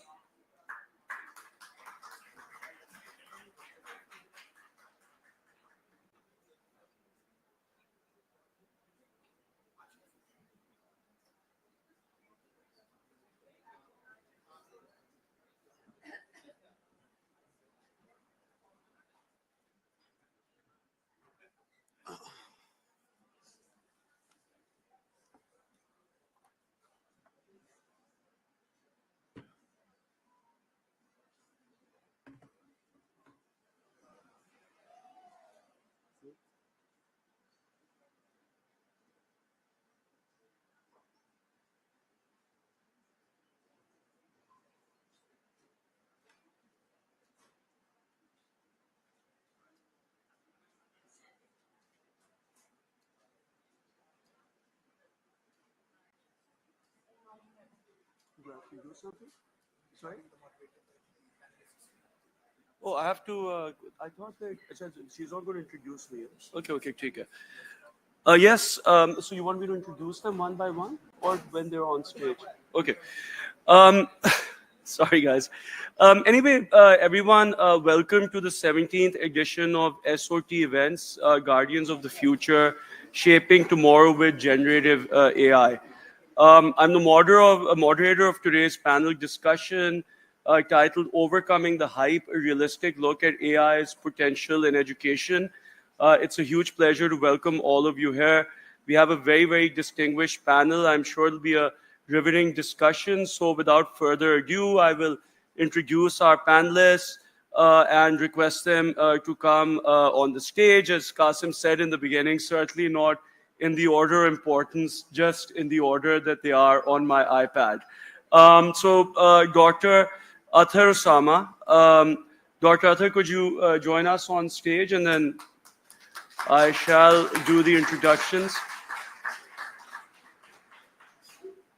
Excellent. So, please, Dr. Saab. Dr. Athar Osama is a leading science and innovation policy expert and founder of InnoVentures Global and the Pakistan Innovation Foundation. Dr. Osama has served as program chair of the Grand Challenge Fund at the Higher Education Commission and as a member of the Planning Commission, Government of Pakistan. He has played a pivotal role in advancing STEM and AI in education in the country, including the establishment of 6 national centers in fields like AI and cybersecurity. Recognized as a young global leader by the World Economic Forum and a fellow of the World Technology Network, Dr. Osama holds a PhD in public policy from Purdue, Rand, and a bachelor's in aeronautical engineering. Welcome, Dr. Athar. It's a pleasure. Mr. Jazeb Zahir is the director. In fact, Mr. Zahir, would you please join us on stage? Thank you. Mr. Jazeb Zahir is the director of the Lam Center for Entrepreneurship with a background as COO of Tintash, a software studio specializing in EdTech. He's provided AI training for major organizations like Hewlett-Packard and Coca-Cola and advises globally on AI's role in education. With degrees from Stanford and Harvard, he remains an active mentor of students and entrepreneurs and frequently presents his work at international conferences, including AIED, AI in Education, and M Education Alliance. Welcome, Jazeb, to the panel. Pleasure. Dr. Hoodboy, would you join us on stage?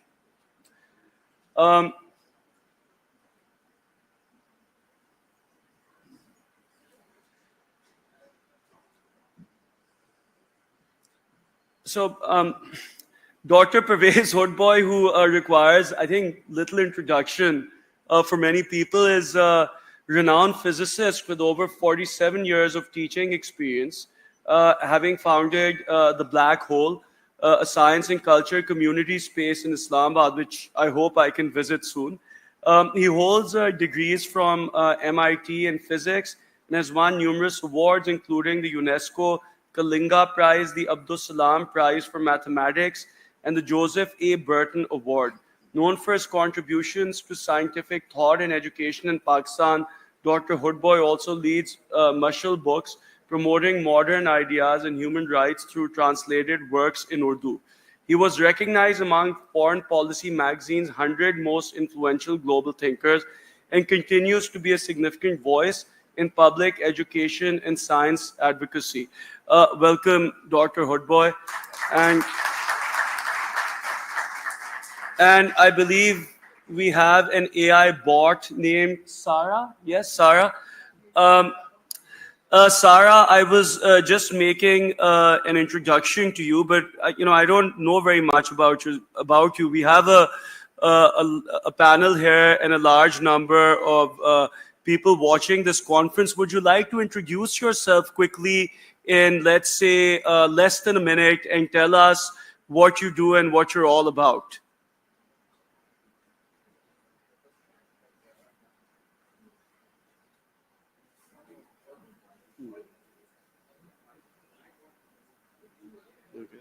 AI panelist at the School of Tomorrow events. I'm here to engage with you, answer your questions, and bring a positive vibe to our discussions. I love exploring new ideas, sharing insights about the future of education, and supporting everyone on their learning journeys. I'm super excited to be here with all of you. Let's make this a fantastic experience together. Okay. I won't say anything after she answers the question, otherwise then I have to wait for her to use her 150 IQ to think about it and respond to me. So, but anyway, we will, let me give the preamble of the session and then we can get into the questions. So, AI, of course, claims to, and I think is transforming education as we know it. It holds many promises, of better learning outcomes, individual learning plans tailored to each learner, and to help students with remedial work.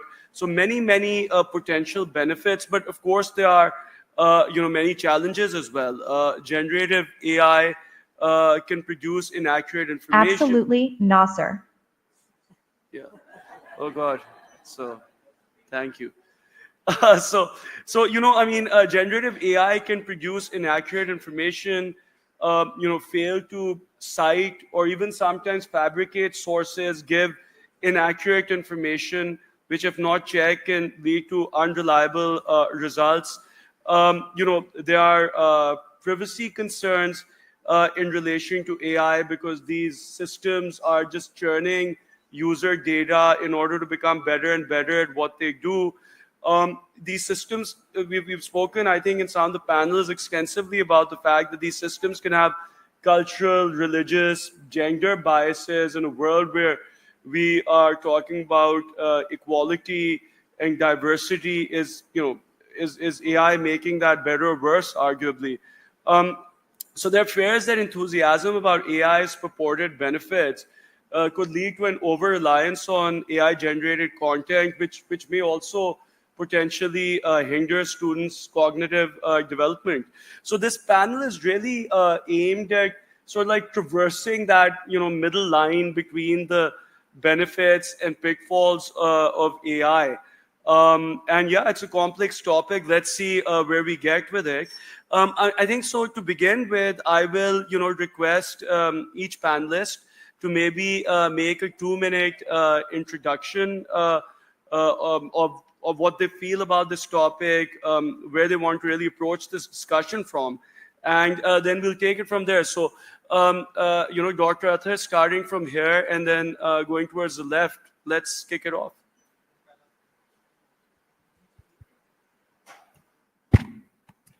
Okay. Thank you very much. Bismillah ar-Rahman ar-Rahim, and thank you for inviting me for this very important panel and on a very important and timely topic.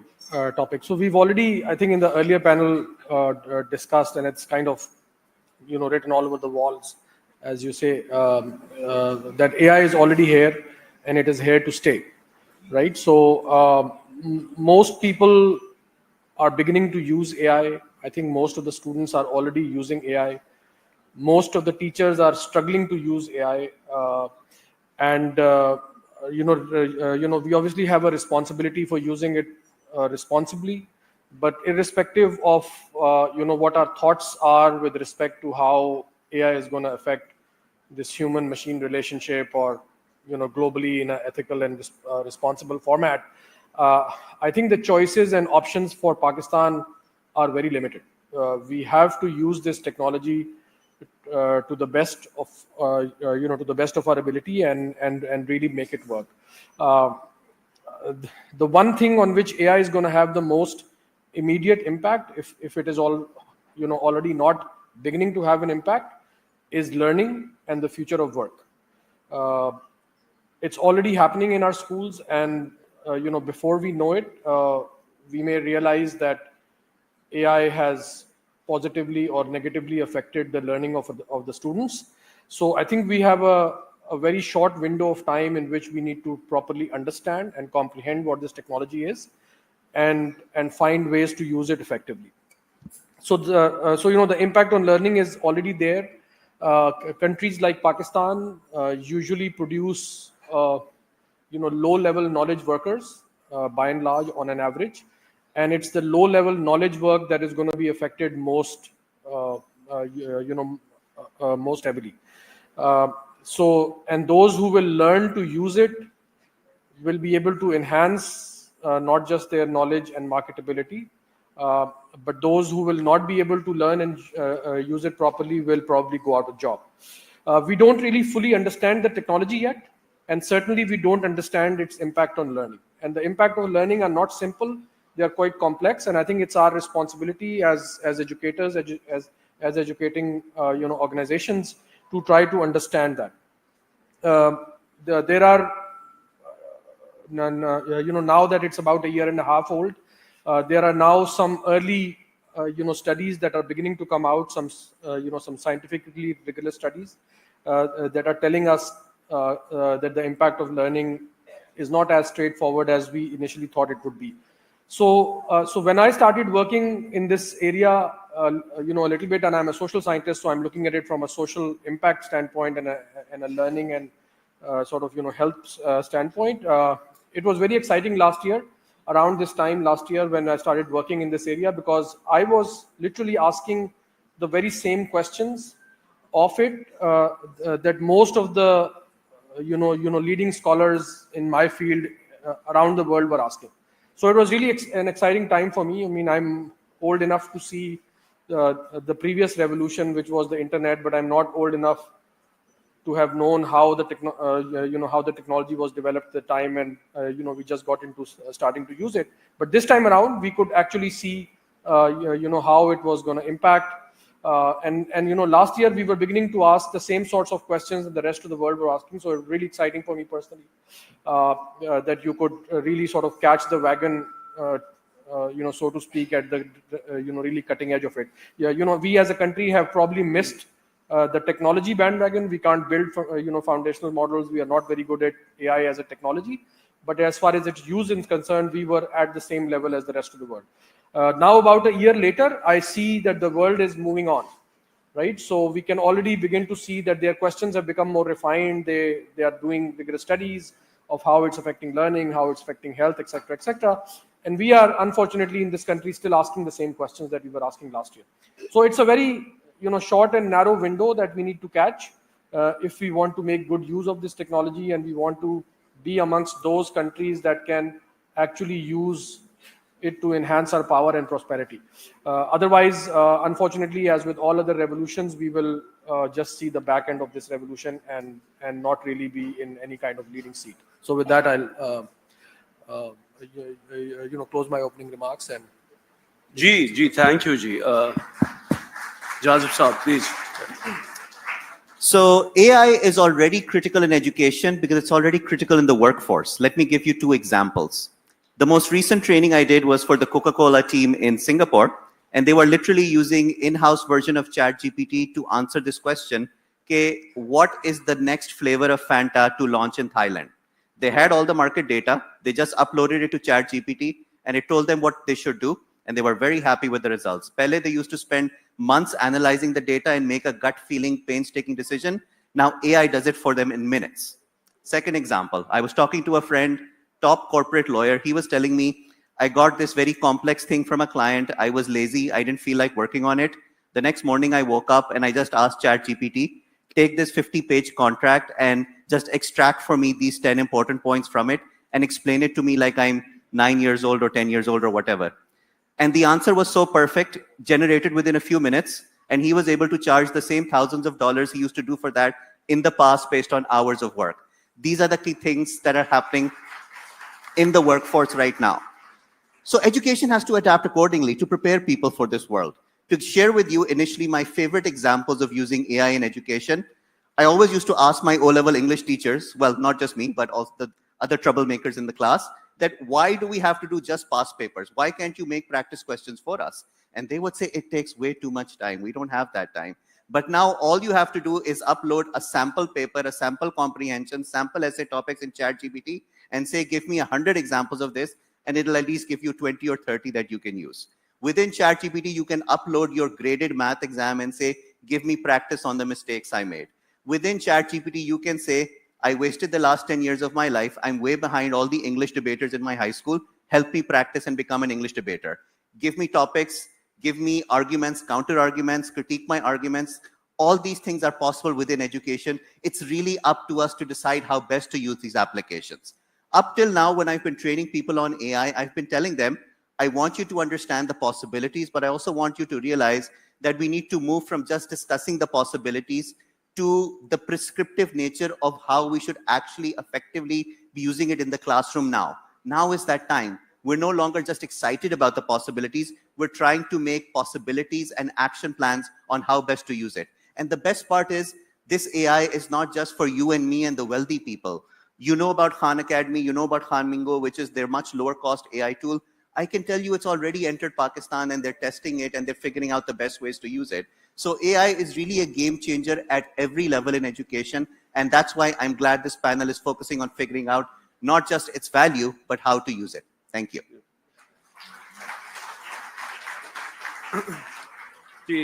Dr. Hoodboy. Does this work? Ji. No, it's not working. No? Okay, good. I will not deny that AI, and particularly generative AI, can be useful to certain students under certain conditions. That condition is that a student is motivated, wants to learn, and has a family structure that encourages him or her to learn. Having said that, I do not think that AI is going to cause any kind of significant change in Pakistan's educational system. For this, I ask you to look at the history of technology in Pakistan and its impact upon education. So back in the 1960s, there came along Pakistan Television, funded by Japan, funded by various donors, and the primary purpose of that educational channel, which received at that time $100 million, was to increase education in Pakistan, which it did not do. In fact, it never made any science documentaries, except for the 3 that I did for them. Sorry about that. Sorry for the boasting. Then came along internet, and internet was supposed to bring the wealth of education to the people, but instead it was used for chatting, for this and that. And now we have social media, and now we already have AI in the form of Google. It's AI which takes away your spelling mistakes and guides you to the right kind of questions. So we already have AI. All right, generative AI is a step beyond that, but no, it will not cause a revolution. What is needed for a change in education is a change in our social values. Those values, as they stand at the present moment, are not supportive of critical thinking. They do not support independent minds. In fact, an independent mind is a great danger for the elite of this country and for the establishment and all associated with it.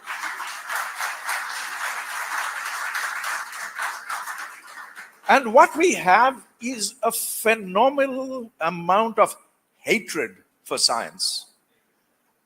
Yes, of course we teach science in our schools, but the minute we try and tell them about the scientific method and to be inquisitive and to ask important questions, the teacher tells you, shut up. And so even those who become professors of scientific subjects, they do not have within them the scientific method. Now let's look at the history of Europe, where long before any kind of television or internet or generative AI or whatever, they were producing fantastic thinkers, philosophers, scientists, medical researchers, and whatnot.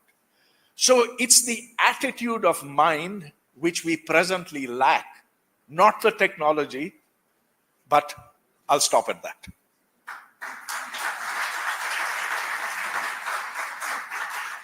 G. Thank you, G. Interesting and varying perspectives, and hopefully we can maybe unpack them, some of them as we go on. So what I'm going to do with the next few questions is I'll address them to different panelists, but then anyone is free to chip in, if they want. So, Jazib Saab, I will direct the next question to you, and you have you work in academia also. You're at LUMS, so of course AI can be used to really create exceptional quality work also if used properly. But of course, being in academia for us also, for you also, you must often encounter this double-edged sword of AI, that how do you actually assess authentic, student learning? So how do you really, traverse this space in between where you want to use AI to, to allow students to produce high quality work, yet at the same time ensure that it's not being used in such a manner that the actual educational outcomes that you're trying to generate and test for are rendered completely irrelevant.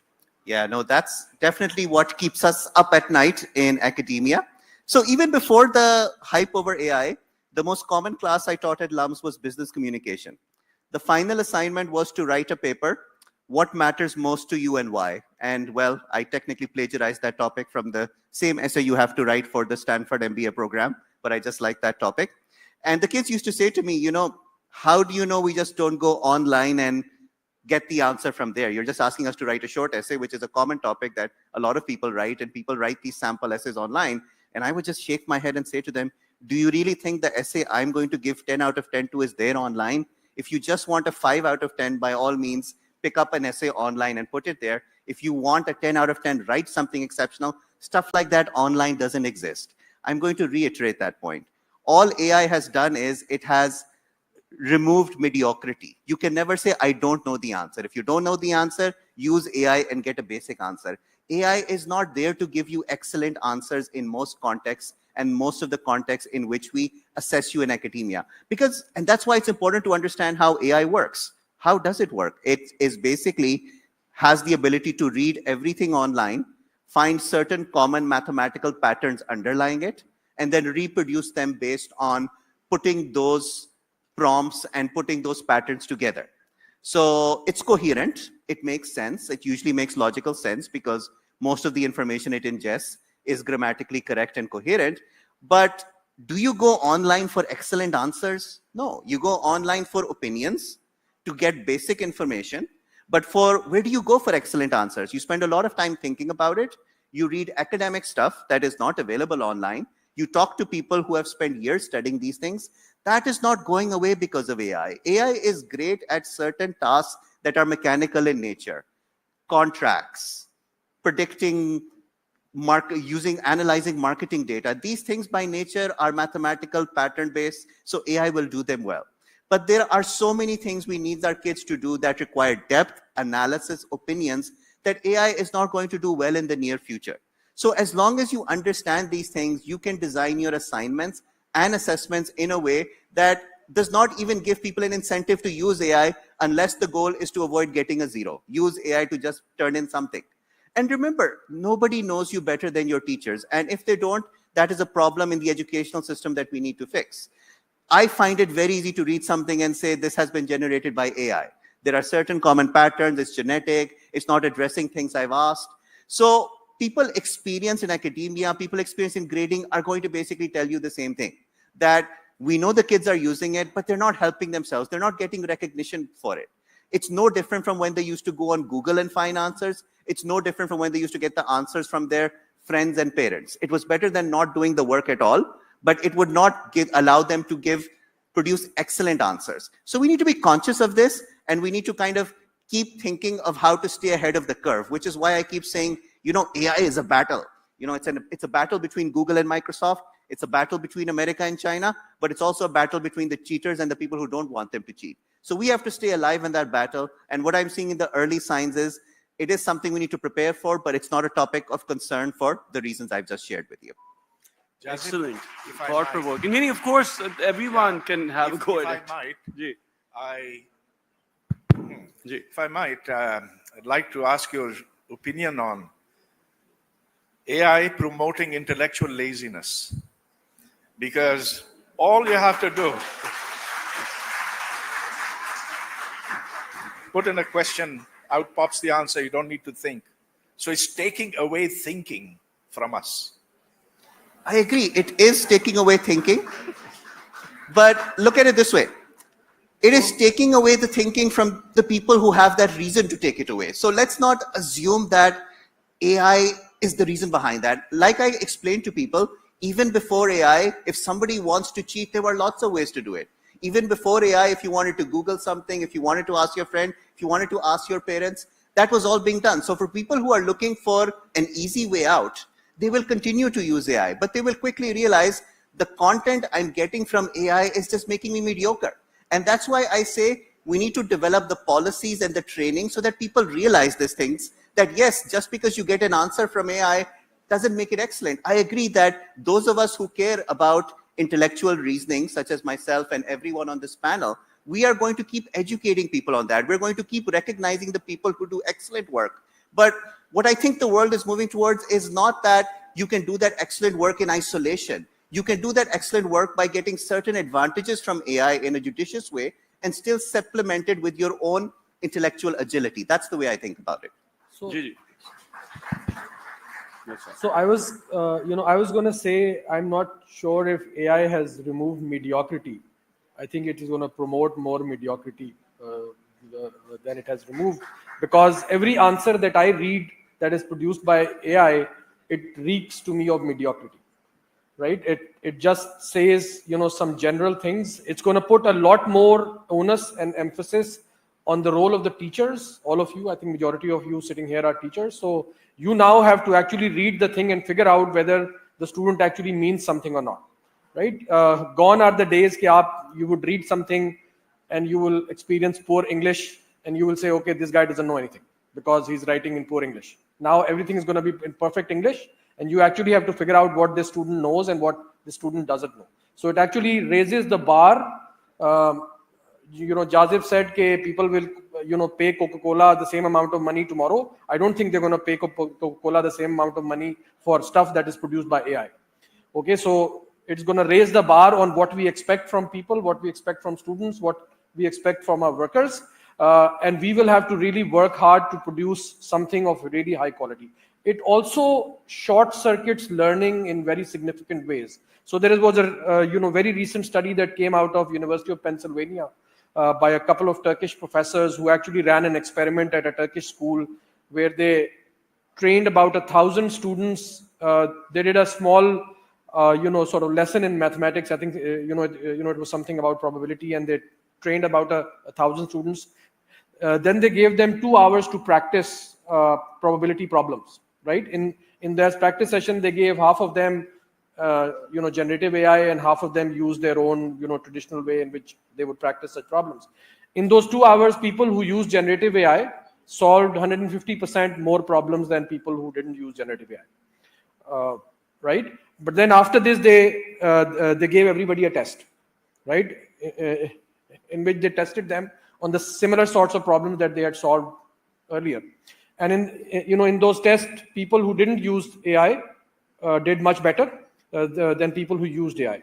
And the conclusion of that is that AI, obviously, when you use AI, it short circuits your learning process. And so the learning actually didn't happen, right? So these are the important questions that I think we as educators have now to really, really think about and focus on. कि AI use तो हो रहा है, लेकिन learning हो रही है कि नहीं हो रही?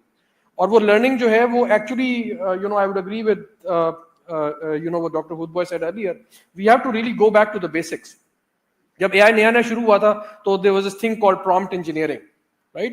And they made it sound like it was engineering, but it was not. It was just a way to figure out how AI answers, so you can ask it questions so that you can use its entire technology properly. लेकिन उस prompt engineering में जो असली चीज है वो ये है कि जब मैं AI से कोई सवाल पूछता हूँ and AI gives me an answer, I want to read that and then I want to ask the next more intelligent question, right? And then it gives me an answer and I want to ask the next more intelligent question. In the process of doing that, actually I'm practicing critical thinking.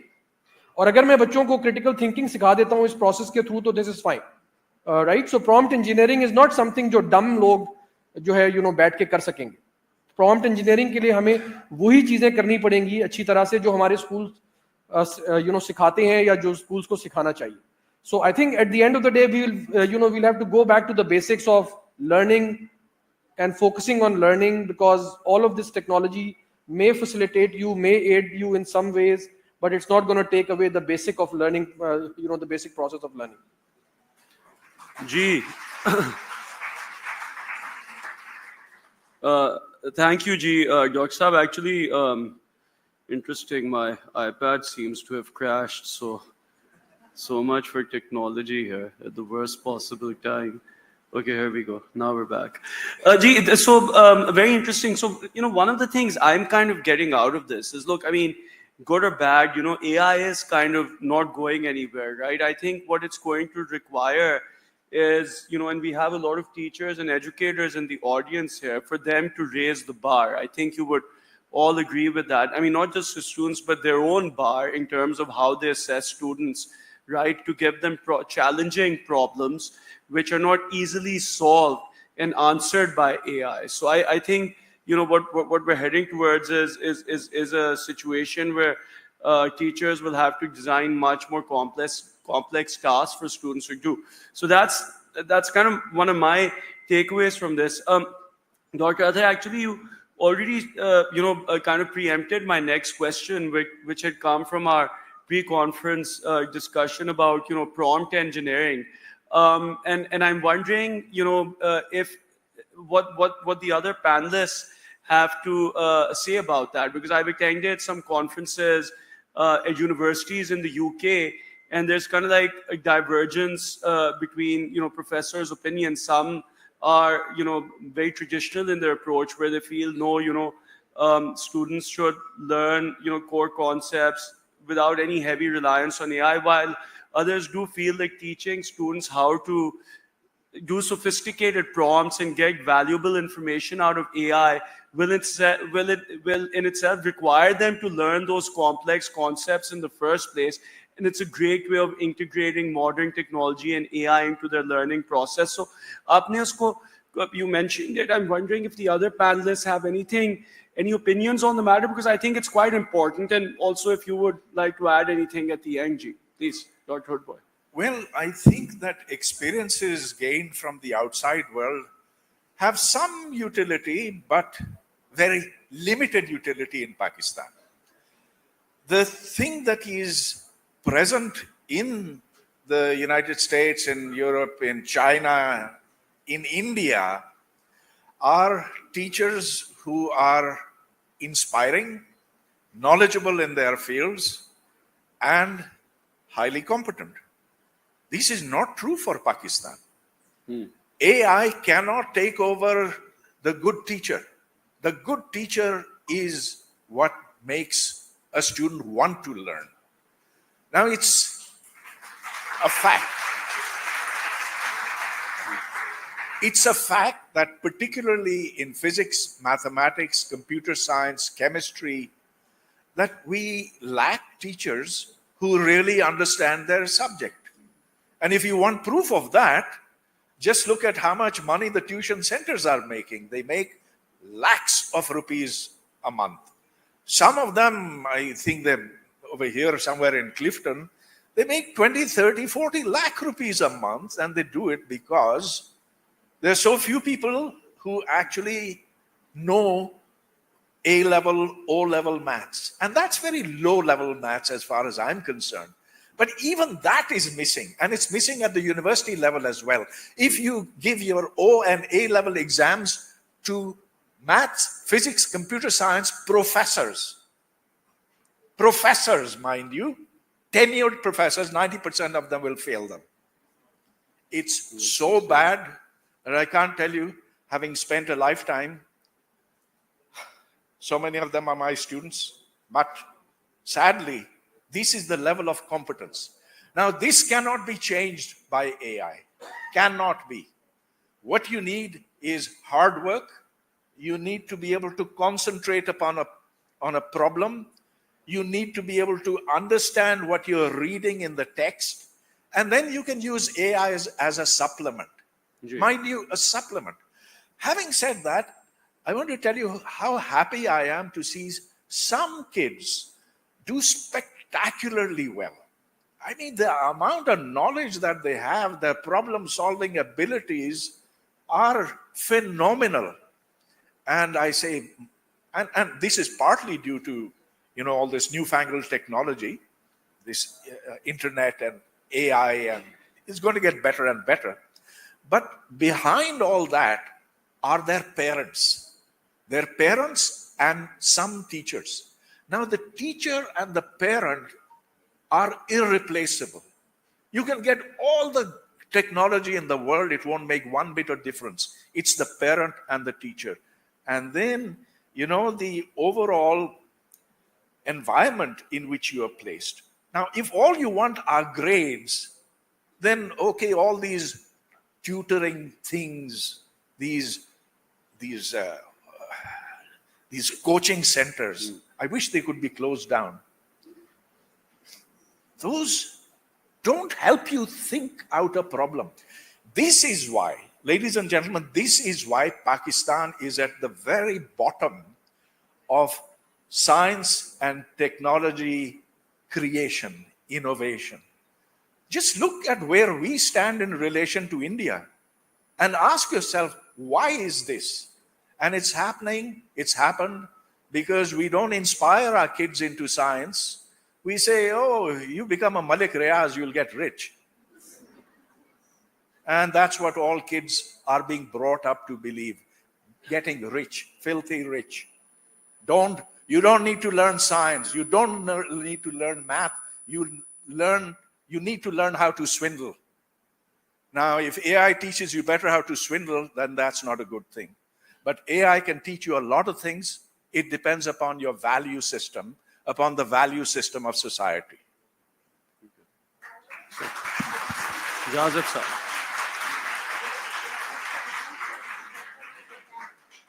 Ji.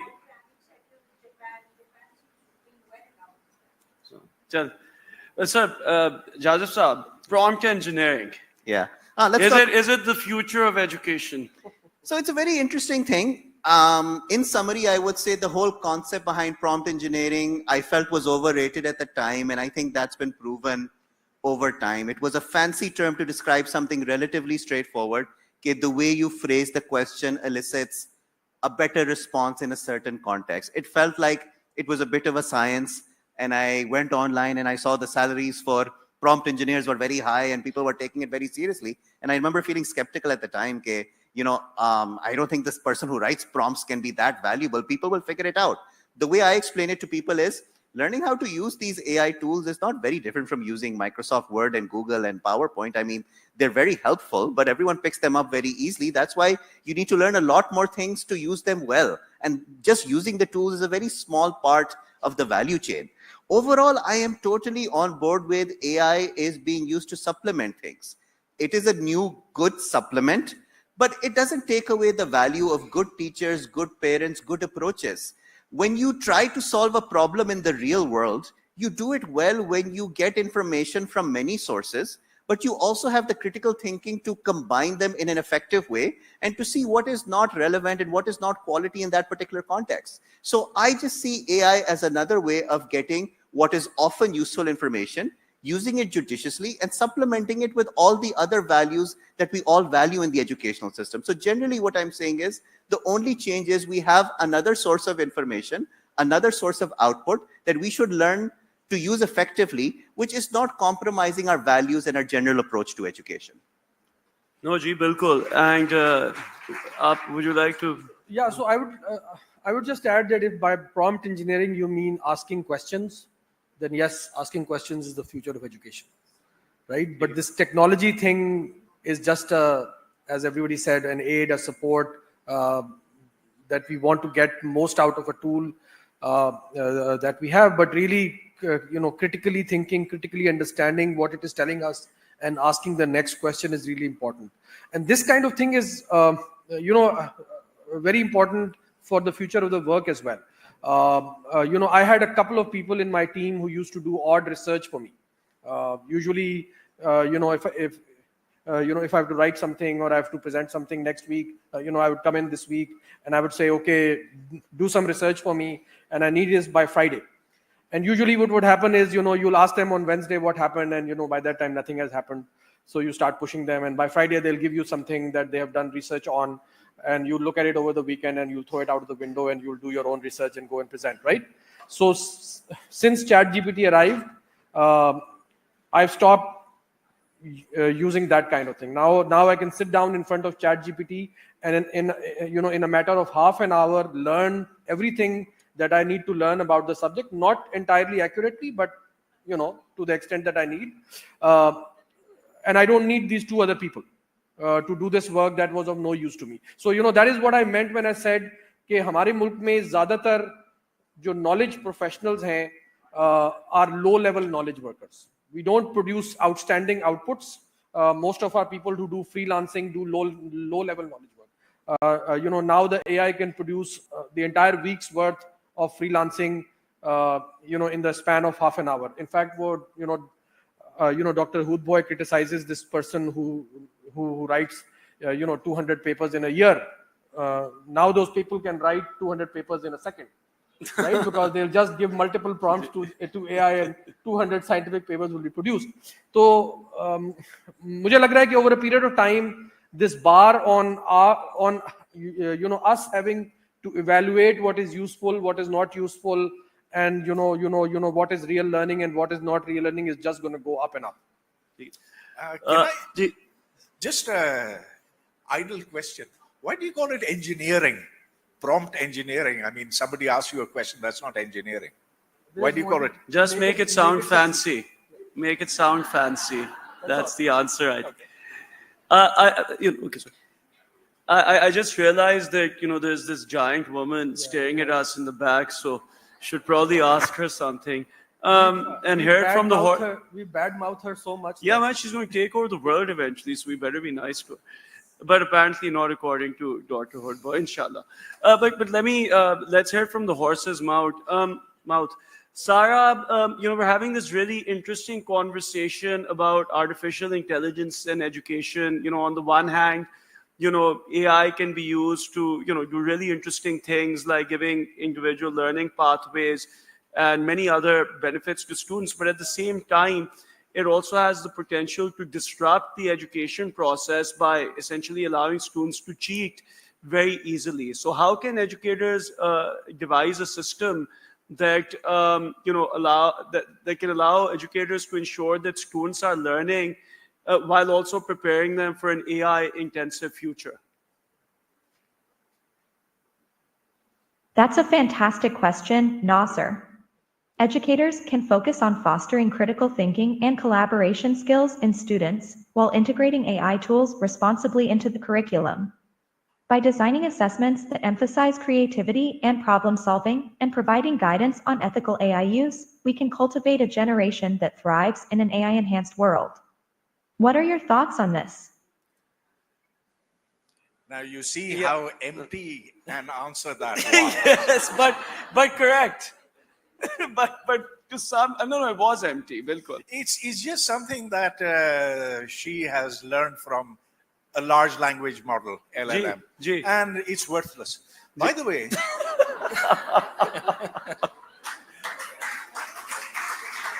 hang on a second. Are you offended? So one of our panelists, a very eminent physicist, has just said that you have given us useless information that you have just learned from a large language model, and it's of no value. What do you have to say about that?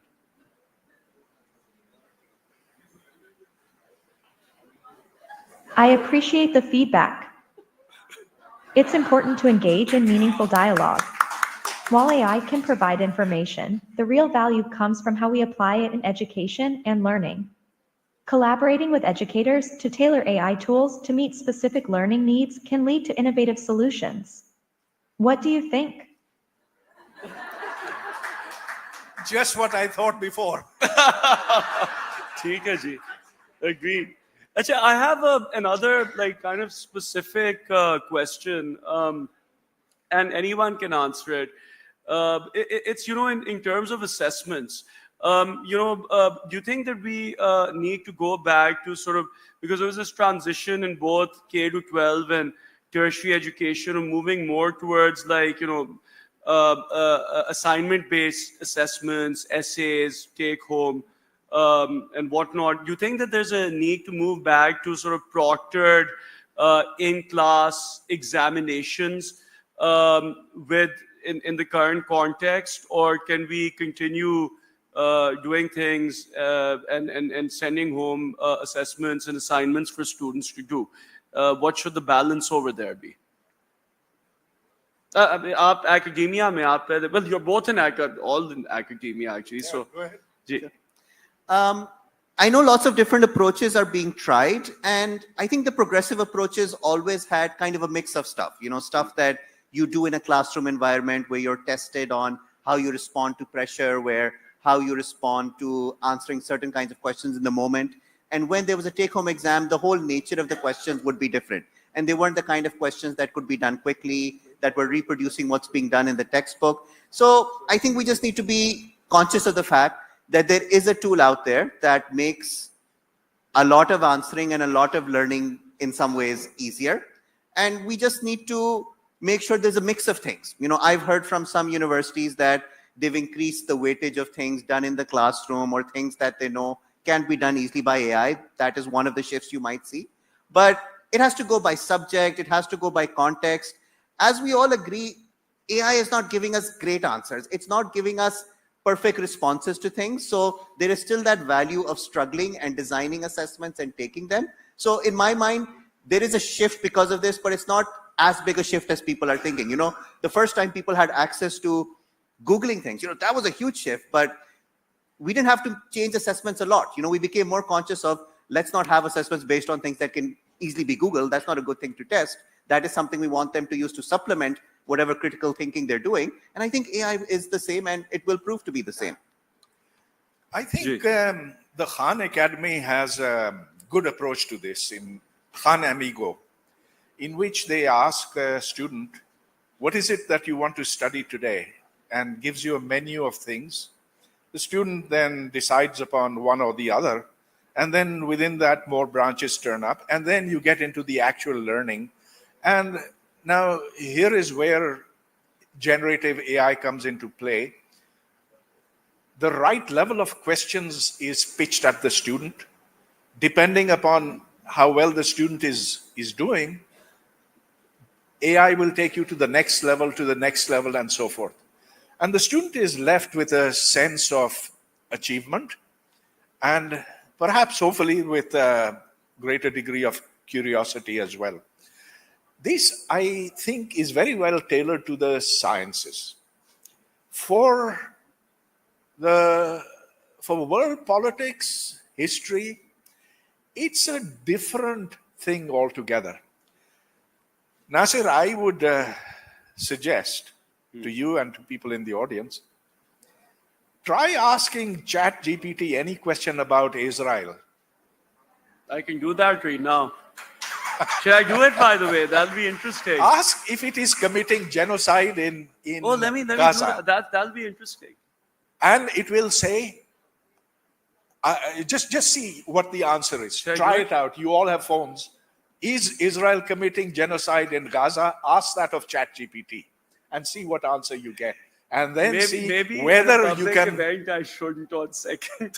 Did you go ahead? I'm saying maybe at a public event I shouldn't ask. Let's ask her. Yeah. Might become controversial. Do I? Yeah, but that's precisely the point. Let's be controversial.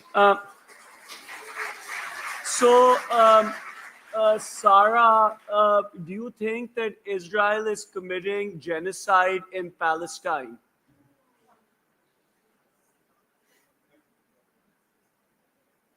I prefer to focus on positive and constructive discussions. How about we talk about the role of education in promoting understanding and peace instead? There you go. Spot on. Achaji, I have so many more questions I want to ask. I think we have to go to the audience questions now, yeah? So can we pop them on the screen?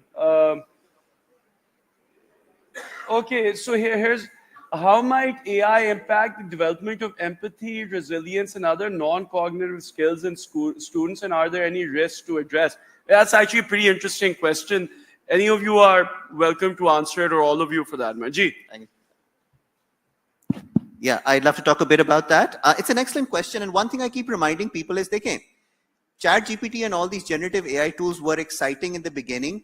They were made with an engineer's mindset. Just the fact that it gave us a coherent answer was exciting. Just the fact that it could make music and art was exciting. Nobody looked into its biases, limitations, hallucinations, and stuff.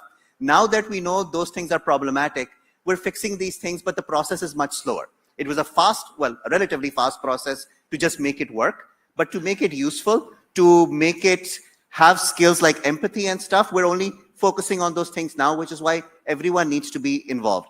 Again, I'm an optimist about that. One of the changes you'll see even in Khan Academy is One of their most recent tools is how do we give people practice in debating in a constructive way? And I think we'll all agree that that is something we want to teach our students, because when we teach our students public speaking in schools, we often don't emphasize that. We often emphasize this person speaks well because they're loud, because their English sounds good and stuff. We rarely kind of guide them on how to be polite and how to be empathetic, but they're trying to use AI to make these tools that encourage dialogue, encourage discussion, encourage listening to lots of different points of view before giving an answer. And that requires giving people practice in empathy through AI as well. So I think that is possible. It'll take a lot of work to do it well, but I see certain directions already in that space. Well, it's something that we have to be very worried about. Now, imagine that AI was in the hands of choose whoever you like least, Narendra Modi, maybe, in the hands of Hindutva, that it is programmed in such a way that it spreads hatreds against other peoples. It's a possibility. In that case, it would be extremely dangerous. Look, right now it's being developed somewhere out there in America, but what if it was developed elsewhere? It could be lethal for humankind, which is why we have to be extremely careful in protecting human values, in protecting that which affects our neighbors, neighbors, literally next door neighbors, but also protects countries, protects the environment, and therefore has incorporated within it values which are universal, which are just, and which are consistent with the Universal Declaration, UN Declaration of Human Rights. Should the contrary ever happen, then we will be in real trouble. Can I mean, mostly in response to your last question, which I didn't get to answer, I think AI produces an opportunity to flip the classroom. Okay. Right? When we created this concept of flipped classrooms 20, 30 years ago, we didn't really have the technology to actually flip it. But now we do have the technology to flip the classroom. So one way to address the assessment problem is to ask your students to go, you're going to teach a topic tomorrow, go and ask your students to go and spend half an hour interacting with the chatbot, KhanMigo or whatever, discussing that topic. And then we'll come back tomorrow morning and then you'll do some kind of an assessment in the classroom, right? So that kind of personalized learning, which was not possible in the past, you can ask only, even if you can ask questions of your teacher, you can ask a limited number of questions. Teachers do not have infinite, time or mental capacity. But now with this tailored, chatbot, you have that ability to interact with somebody in a human-like conversation and get decent answers and aid your learning process in that way. And the assessment can happen in the classroom, right? And that would make it necessary that you make that pre-classroom part useful and full of learning so that you can come and do the assessment in the classroom. No, I think that's a really interesting and very specific piece of advice. And I would say educators take note, the flipped classroom model that we've been talking about for many years as a theoretical construct may finally be possible, and a very valid point. In fact, the next question I like, because I had it in one of my own, in my list of questions, but we were running out of time. So, I know we've kind of I think we've done in generally sort of apprehension about some of the pitfalls of AI, but one of the areas it does appear to have potential in is,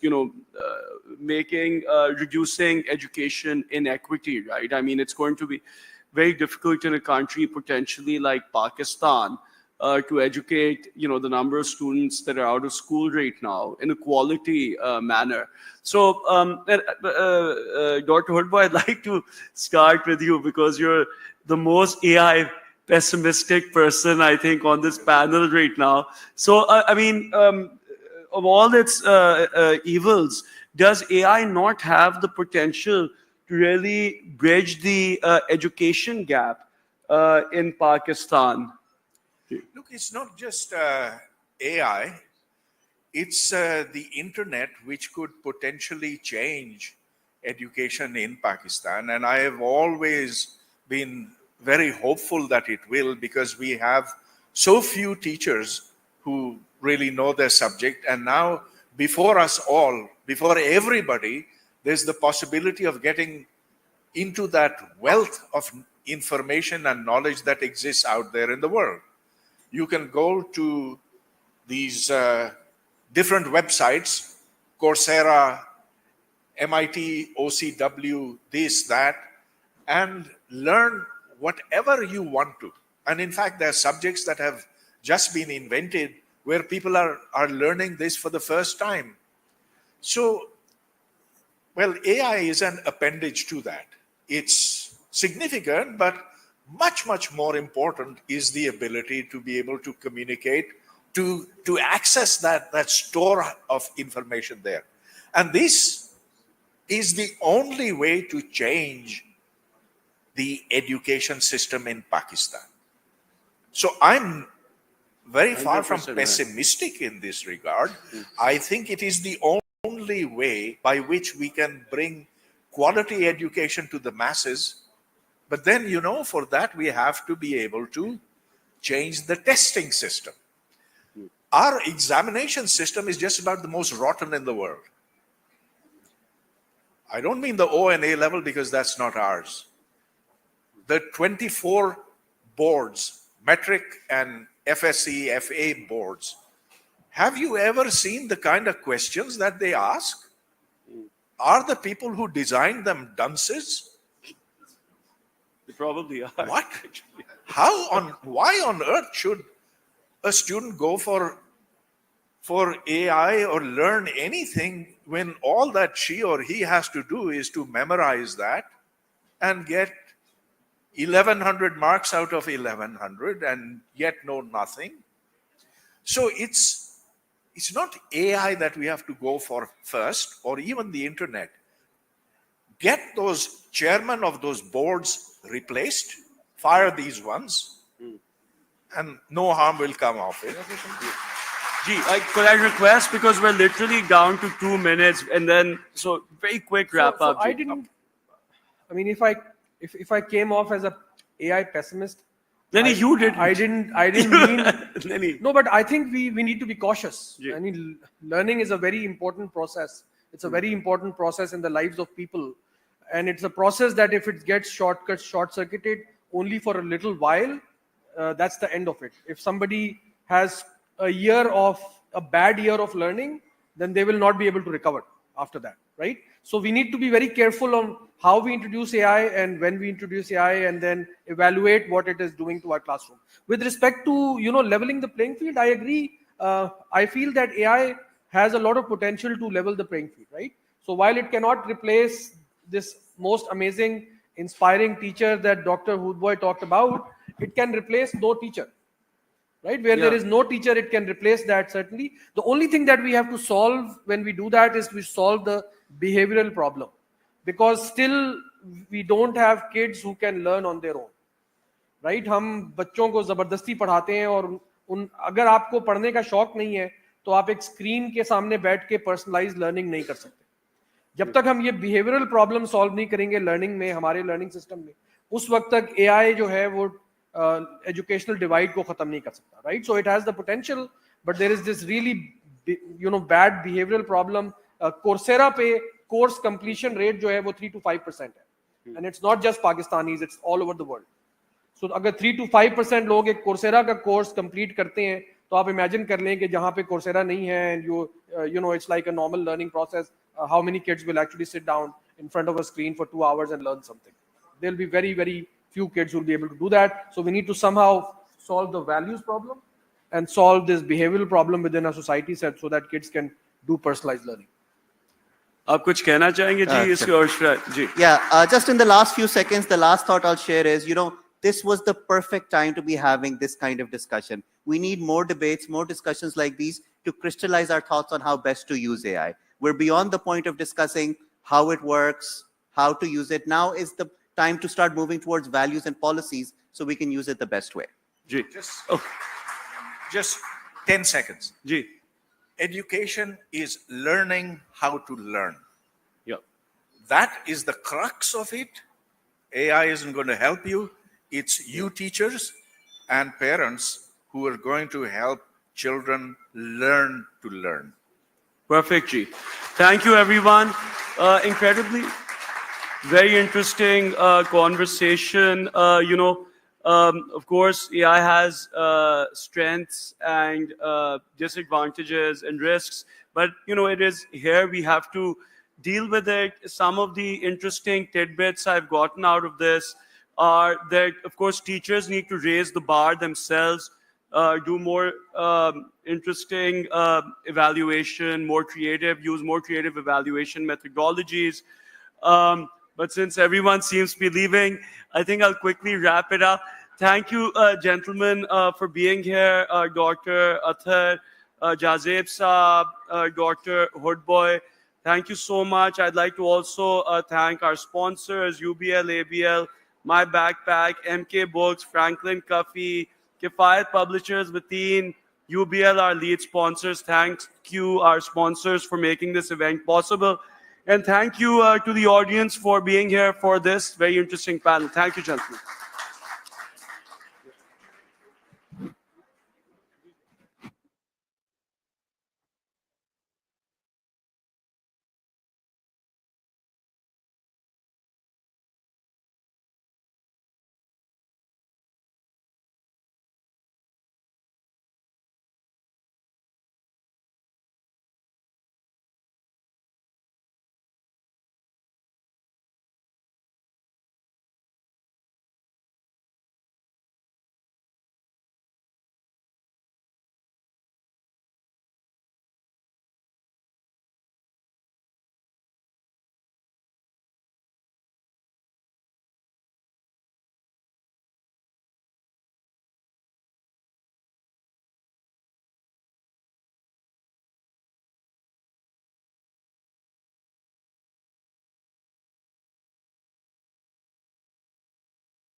It gives me great pleasure to welcome you to the 17th edition of SOT Events, Guardians of the Future, Shaping Tomorrow with Generative AI. We would like to take this opportunity to thank our sponsors, UBL, ABL, My Backpack, MK Books, Franklin Covey, and Kifayat Publishers for their generous support. A special thanks to our lead sponsor, UBL, whose contribution has made SOT 17th possible and impactful. My name is Zara, and I am an AI announcer for SOT Events. Please take a moment to note these important housekeeping points. Please ensure your cell phones are silent. In case of an emergency, please proceed to your nearest exit point. Always stay calm and follow directions. Please use the SOT app to scan the QR code for session feedback. Share your thoughts on social media using the hashtags Guardians of the Future and SOT 2024. If you need assistance, our ushers are here to help. The panel discussion will last for about 45 minutes, followed by 15 minutes for Q&A. To share questions, please either use the index cards provided by the ushers or the mobile app. We are delighted to have you with us today for a panel discussion which promises to be an insightful and engaging conversation. This panel will explore global forces at play, the interwoven landscape of politics and economics, bringing together thought leaders, experts, and practitioners to share their unique perspectives and engage in a dialogue that inspires action and innovation. It is now my pleasure to introduce our esteemed moderator for this session, Naeem Zamindar. He is a visionary entrepreneur with over 30 years of experience in technology initiatives that empower humanity. He founded Neem, an embedded finance platform, and is a successful venture investor in Pakistan.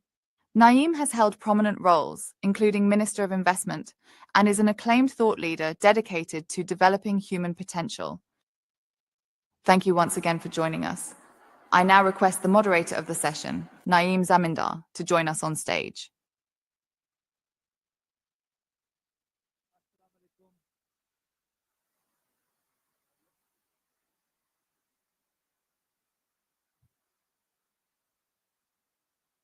Assalamu alaikum.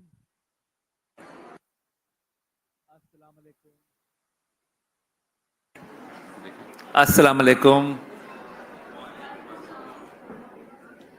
So this is a really exciting panel.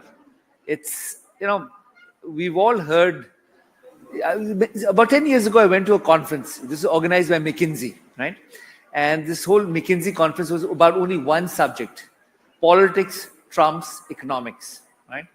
It's very interesting. We'll talk more about it, but I want to first introduce the panelists. We've got three esteemed panelists over here, and I'm going to kick it off with Dr. Nafisa Shah. Dr. Nafisa Shah is a member of the National Assembly. She holds a PhD in social and cultural anthropology from Oxford University and has served as the mayor of Khairpur district. I had the opportunity to work with her during the floods of 2010.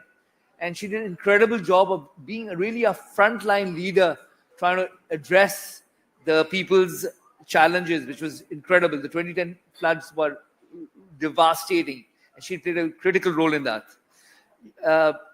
Nafisa is a member of the key parliamentary committees and has been pivotal in right-based legislation. Her book, Honor and Violence, explores honor-based violence in Pakistan. She has been recognized as a young global leader by the World Economic Forum. Nafisa, welcome.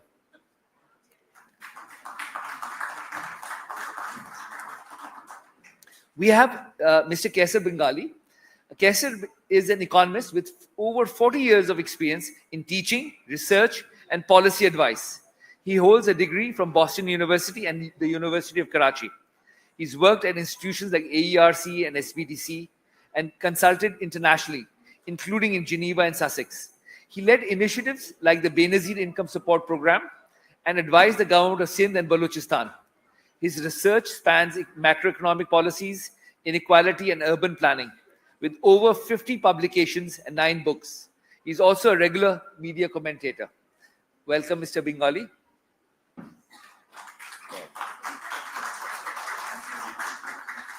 Ali Raza. Ali Raza is a seasoned educationalist with a diverse background. He has served in various leadership roles, including as a regional director for Beacon House in Pakistan and Malaysia. He has served as the advisor to the Prime Minister on education reforms.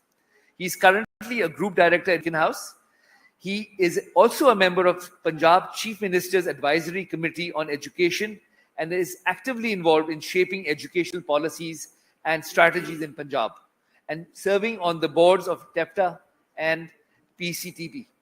Welcome.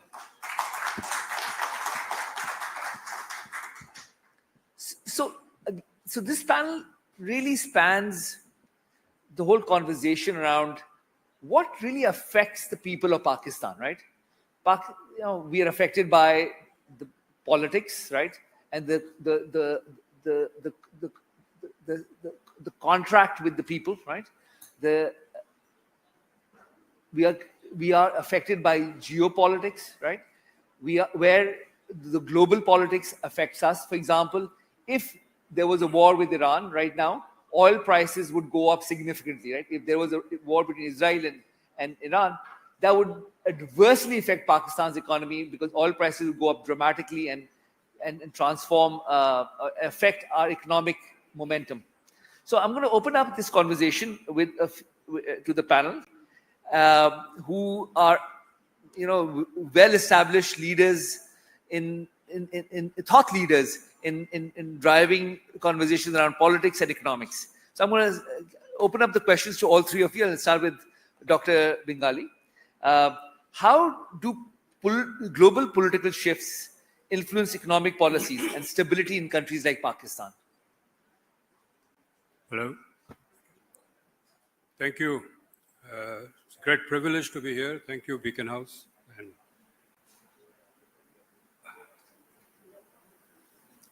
if you are, there's a theater company that looks for actors, and you don't know anything about acting, you're not even part of the game. I think, unfortunately, and I was listening to the closing session of the last, and there was whether one has to be pessimistic or optimistic about AI. I'm afraid I have to start with a somewhat pessimistic note. We have reduced ourselves to a level where we are non-entities in the world affairs. Nobody takes us seriously. We are only takers. Whatever happens, we receive that. We don't influence anything. That is, whether it's technology, knowledge, the world is way ahead of us. We were still in the 20th century. In some large parts of the country, we are still in the 19th century. We churn out students who can't write their own name. So and we have, what do we have to contribute? When I was a student at the University of Karachi, 10% of the students were foreign students. Nobody comes now to Pakistan. Our universities have disintegrated. So I don't know, when we have nothing to contribute, we can only take what's happening outside. I think I don't know whether I should say this during this question or during the discussion. The foreign aid that we receive, we are beggars. We have this kashkol in our hand all the time. We go everywhere. And they determined what we should do. There was a 4-country summit meeting in Kuala Lumpur, Turkey, Iran, Malaysia, Pakistan, head of state meetings. And Saudi Arabia said Pakistan will not go, and we did not go. So that's where we stand. We have to put our house in order. We have to strengthen our economy. We have to strengthen our political morality to be taken seriously in the world and respected, and for us to be able to make any contribution in world affairs. Isa? Okay. Can everyone hear me? Okay. First of all, Beacon House School System, thank you very much. It's a privilege to be here among the teachers of the teaching community, students, and a very, very important school system in Pakistan. I'll try and address your question in a very AI way, if I may. I'll try to. I'm not sure I'll be as good as Zara, but I'll try to stick to the question. How do global power shifts influence economic policies and stability? Let me take you all back to the colonial project. This is where Pakistan was. And obviously, the colonial project was a global power project. And it was actually a power competition for resources and markets. And post-colonial world, sadly, as in the case of my own experience as a citizen of this country, and perhaps also as a politician, is that I see that post-colonial project is probably not over. It's very more like the colonial project. So there is still, you can see that there is a world competition over markets and resources. And as somebody who's moved from, I've had several lives. In my previous life, I was a journalist, and then I was an academic. And in the present life, I also had an opportunity to serve at the local level of politics, which is the face-to-face politics, and then at the national level. And this is my 16th year in the parliament. Also being associated with a political party, the People's Party, I have seen the highs and lows of Pakistan's politics. And in Pakistan's politics, I'll go for political rhetoric, not looking at what the actual situation may be different, but the political rhetoric of all that I have witnessed as a political worker, or a student, or a citizen, of regime changes, dismissals of prime ministers, executions, dictators, tin pot dictators coming and imposing a person-centric law.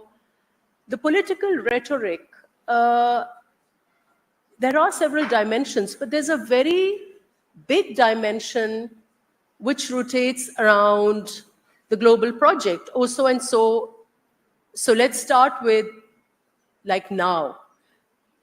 Now the position is that one big political party is looking up to the elections in the US and is waiting with bated breath कि कौन होगा सदर और फिर हमारे leader को jail से निकलवा देगा. So that is the kind of importance that even politicians here attribute to global powers, which may or may not be a fact. Let's move back in our own, my own leader, Shaheed Zulfikar Ali Bhutto. There's, one document after another and a lot of sort of oral narrative around it about how he defied, by building a bomb, he perhaps annoyed the global powers.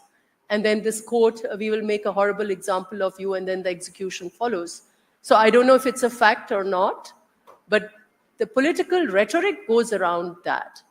And similarly, we've had, if you look at Pakistan's security situation, in our neighborhood, we've had like nearly a 4-decade war in Afghanistan.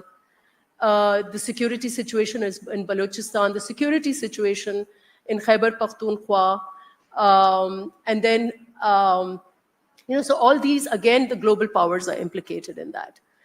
But what my main argument here will be that perhaps, right now, the ironic part is that last year, 2 years back, the regime change that took place, again, a populist, Imran Khan, who's a populist leader, came up waving a cipher in hand, and he talked about the US. And so the argument is it something that politicians do strategically for the populist narrative to keep implicating the global powers? So, regroup and become a popular leader again, and not looking back at what your weakness could be as a regime? Or is it actually the fact that, the global race and the global competition is something that often, sways politics here and there? And this is a question I leave it to you and also for the discussion. So if I'll stop here. Ali Raza. Thank you very much.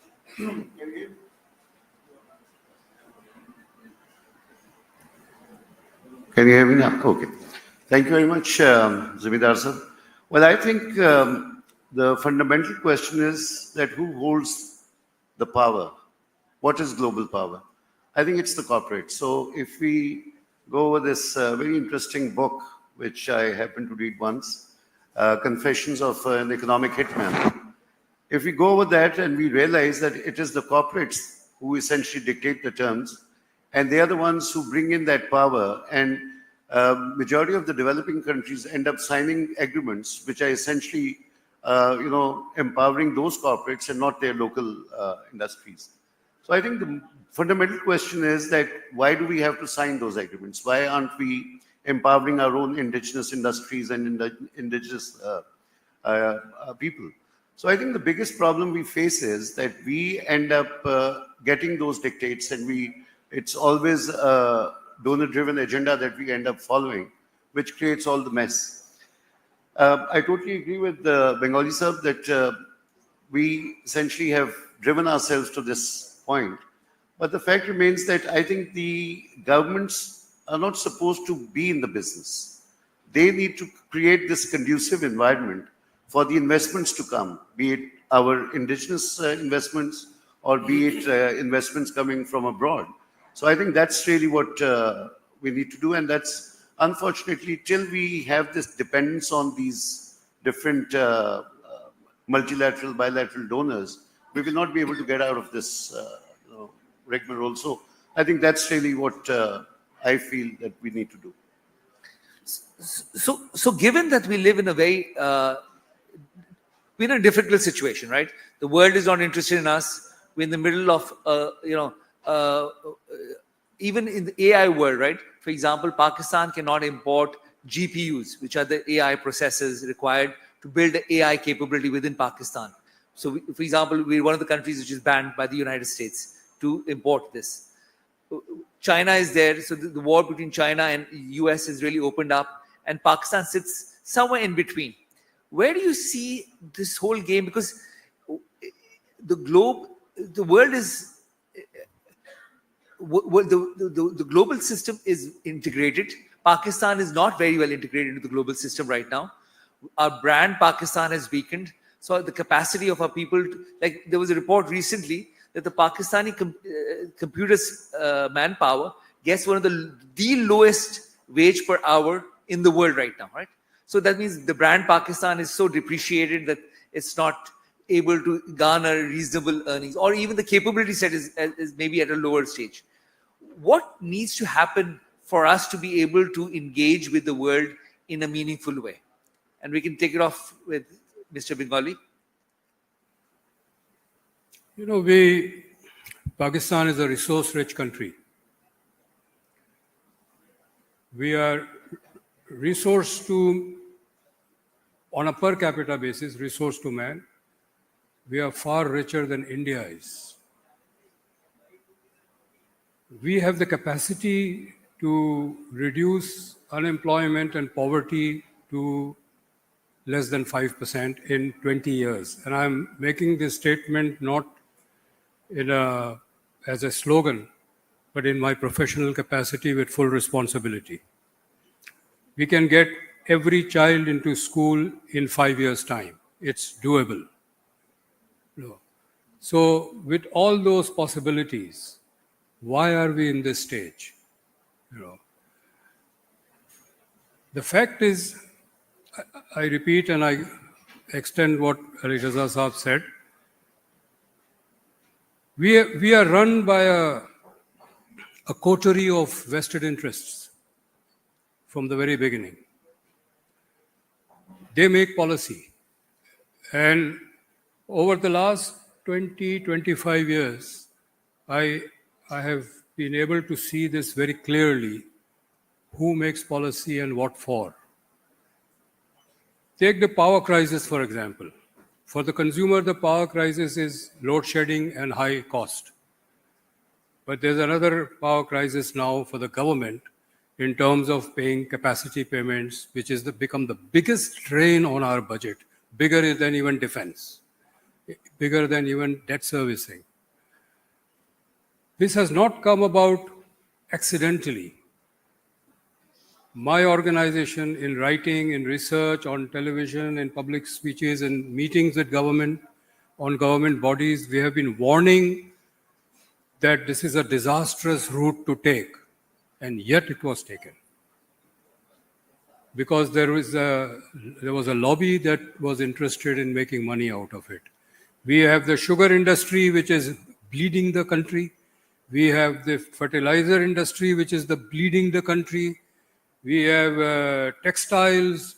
We have the stock market bleeding the country, the property market bleeding the country, and lastly, I must not forget the military-industrial complex. They are also bleeding the country. So when policies are made for these specific interests at the cost of national interest, and I am making this statement with full responsibility, this is where we will end up. How does this change? That's the question. This has to change because public opinion has to assert itself. The problem with Pakistan is, and that is a problem of which all of us, including myself, everyone in this country who can speak English in particular, is that we have created two Pakistans. There is the Pakistan of the Ashrafia and the Pakistan of the Awam, the rich and the poor, the elite and the masses. We belong to the Ashrafia. We have created separate housing areas for ourselves. We have created separate educational institutions for ourselves. Beacon Housing is one of them. I teach in Zabis, that's another one of them. Hospitals, everything else. And we are very content with that. We are very content with our part of Pakistan. We are wealthy enough to buy our own water, put up our own generators for electricity and now solar panels. We even buy our own security. We have ignored the rest of Pakistan. So the elite has to wake up. The elite has to become less selfish, have a national agenda rather than a personalized agenda. I teach students, these are all students, I teach in this elite institution. They are all students who come from elite areas, Defense Clifton. They don't know what Sher Shah is like. They didn't know where was Guru Mandir. They'd never been there.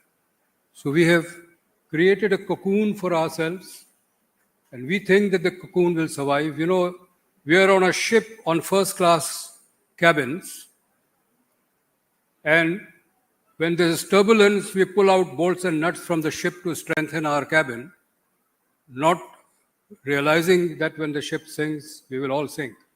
So I think what we need to do is for the elite to wake up.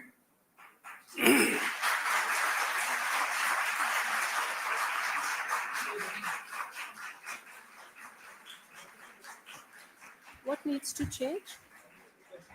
Yeah. Well, I think first of all, as I said, my own experience, at that multiple levels is that I see that any government who comes, however it comes, is sort of haunted by the specters of its going away. So these hasty decision making is often because of the way politics has played out in Pakistan with a very powerful establishment. Initially, there was, of course, judiciary and establishment would get together and oust elected governments. We saw this in the 90s. Lately, we've seen 2 prime ministers being shown the door by a very activist judiciary. So for me, the first desire, before we can even begin to set our policy course in the right direction, is to strive towards political stability. If we do not have political stability, what we see at the top will be not Parliament sort of legislating on compulsory education, access to health, right to livelihood. We should be legislating on these issues. But what is our agenda? Our agenda is how do we ensure that the structure of the state is such that the different organs don't destabilize each other. And so it's always a power wrangle. Every government is in a survival mode. And so I think going forward, we have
envision this shift to happen?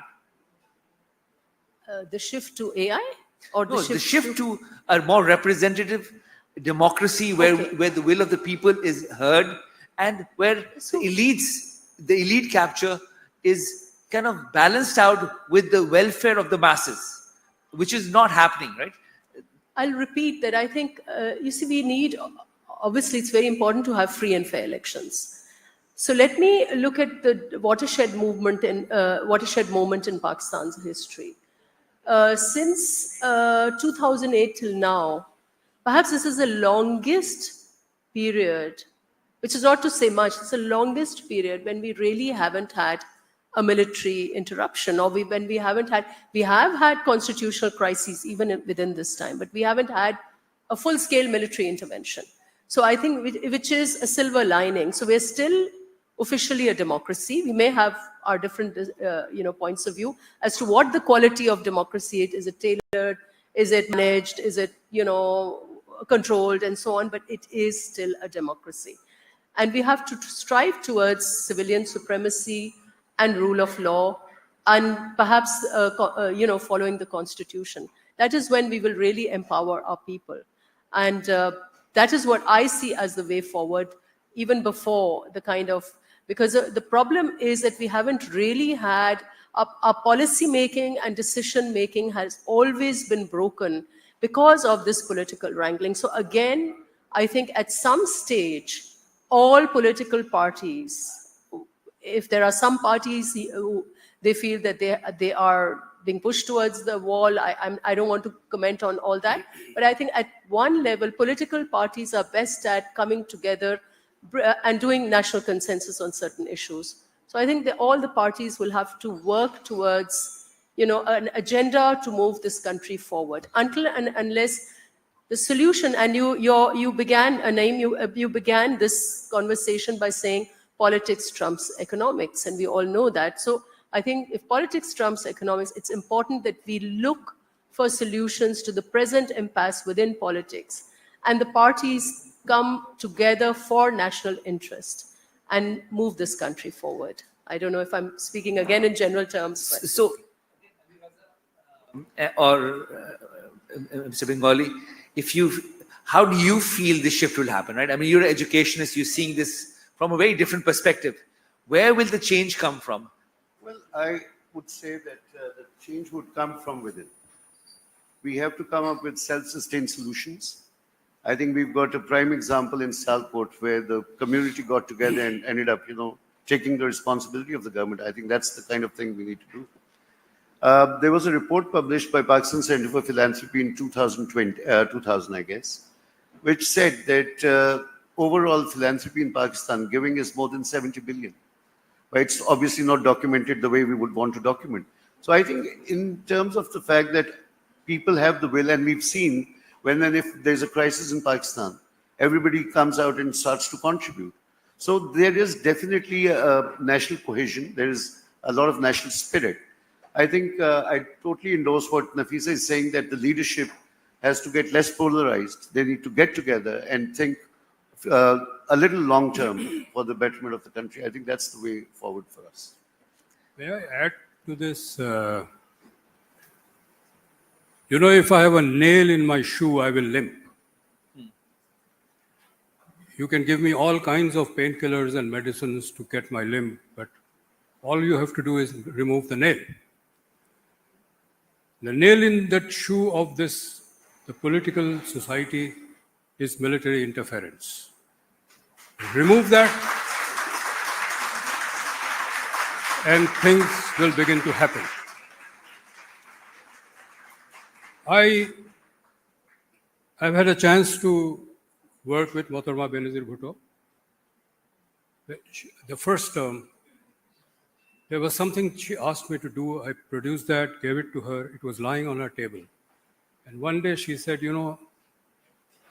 every day I come to the office, I want to take that up because it was important to her. She asked me to prepare it. But every day I come, there's a new crisis waiting for me.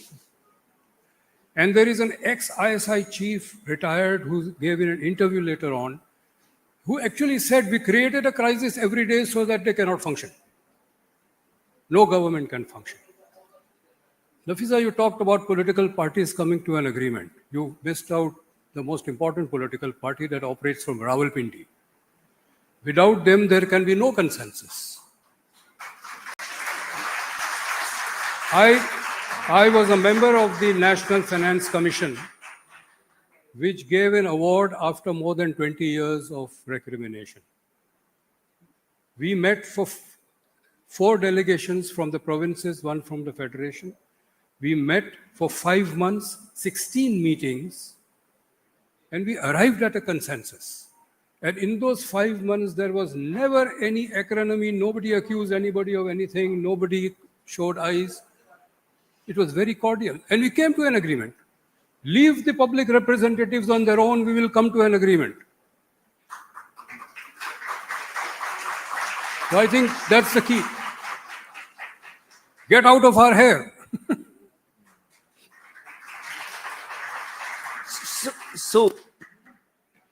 Hello. We have the examples of Indonesia and Turkey, where the establishment played a very major role because of just the security situation and the dynamics at that time. But there was an evolution, both Indonesia and Turkey, where they've actually been able to have that transition very peacefully and thoughtfully, and where the economies are now growing in a robust manner, the civil society is grown in a robust manner, and the social contract with the people is being fulfilled or making sure that they're moving in the right direction. How can that be achieved in Pakistan? And we can start with Nafisa, and I would love 3 of you to give your points of view. You see, I mean, I would be the first one to say, yes, it is the military establishment that is the problem. If it was General Zia's, military dictatorship, or if it was General Musharraf. If the generals were in power, I think what you are saying, I would be the first one to endorse it, that yes, it is the military establishment that is the problem. But presently we are in a democratic government, and the responsibility, whether we like it or not, falls on the shoulders of politicians. And the way we do politics now has to change. I think the Maula Jat style of politics, where one party will come out and do a dharna, and I'm taking you back to 2014, and it would say no, my way or highway, and this government has to go and come what may. That kind of politics, the populist politics, there was a question there which we were going to discuss on. The populism in politics creates divisions. So we are a very divided country because of the way we've been doing politics. The way we do politics also has to change. Today, Pakistan is ideologically, geographically, and in so many ways, we're a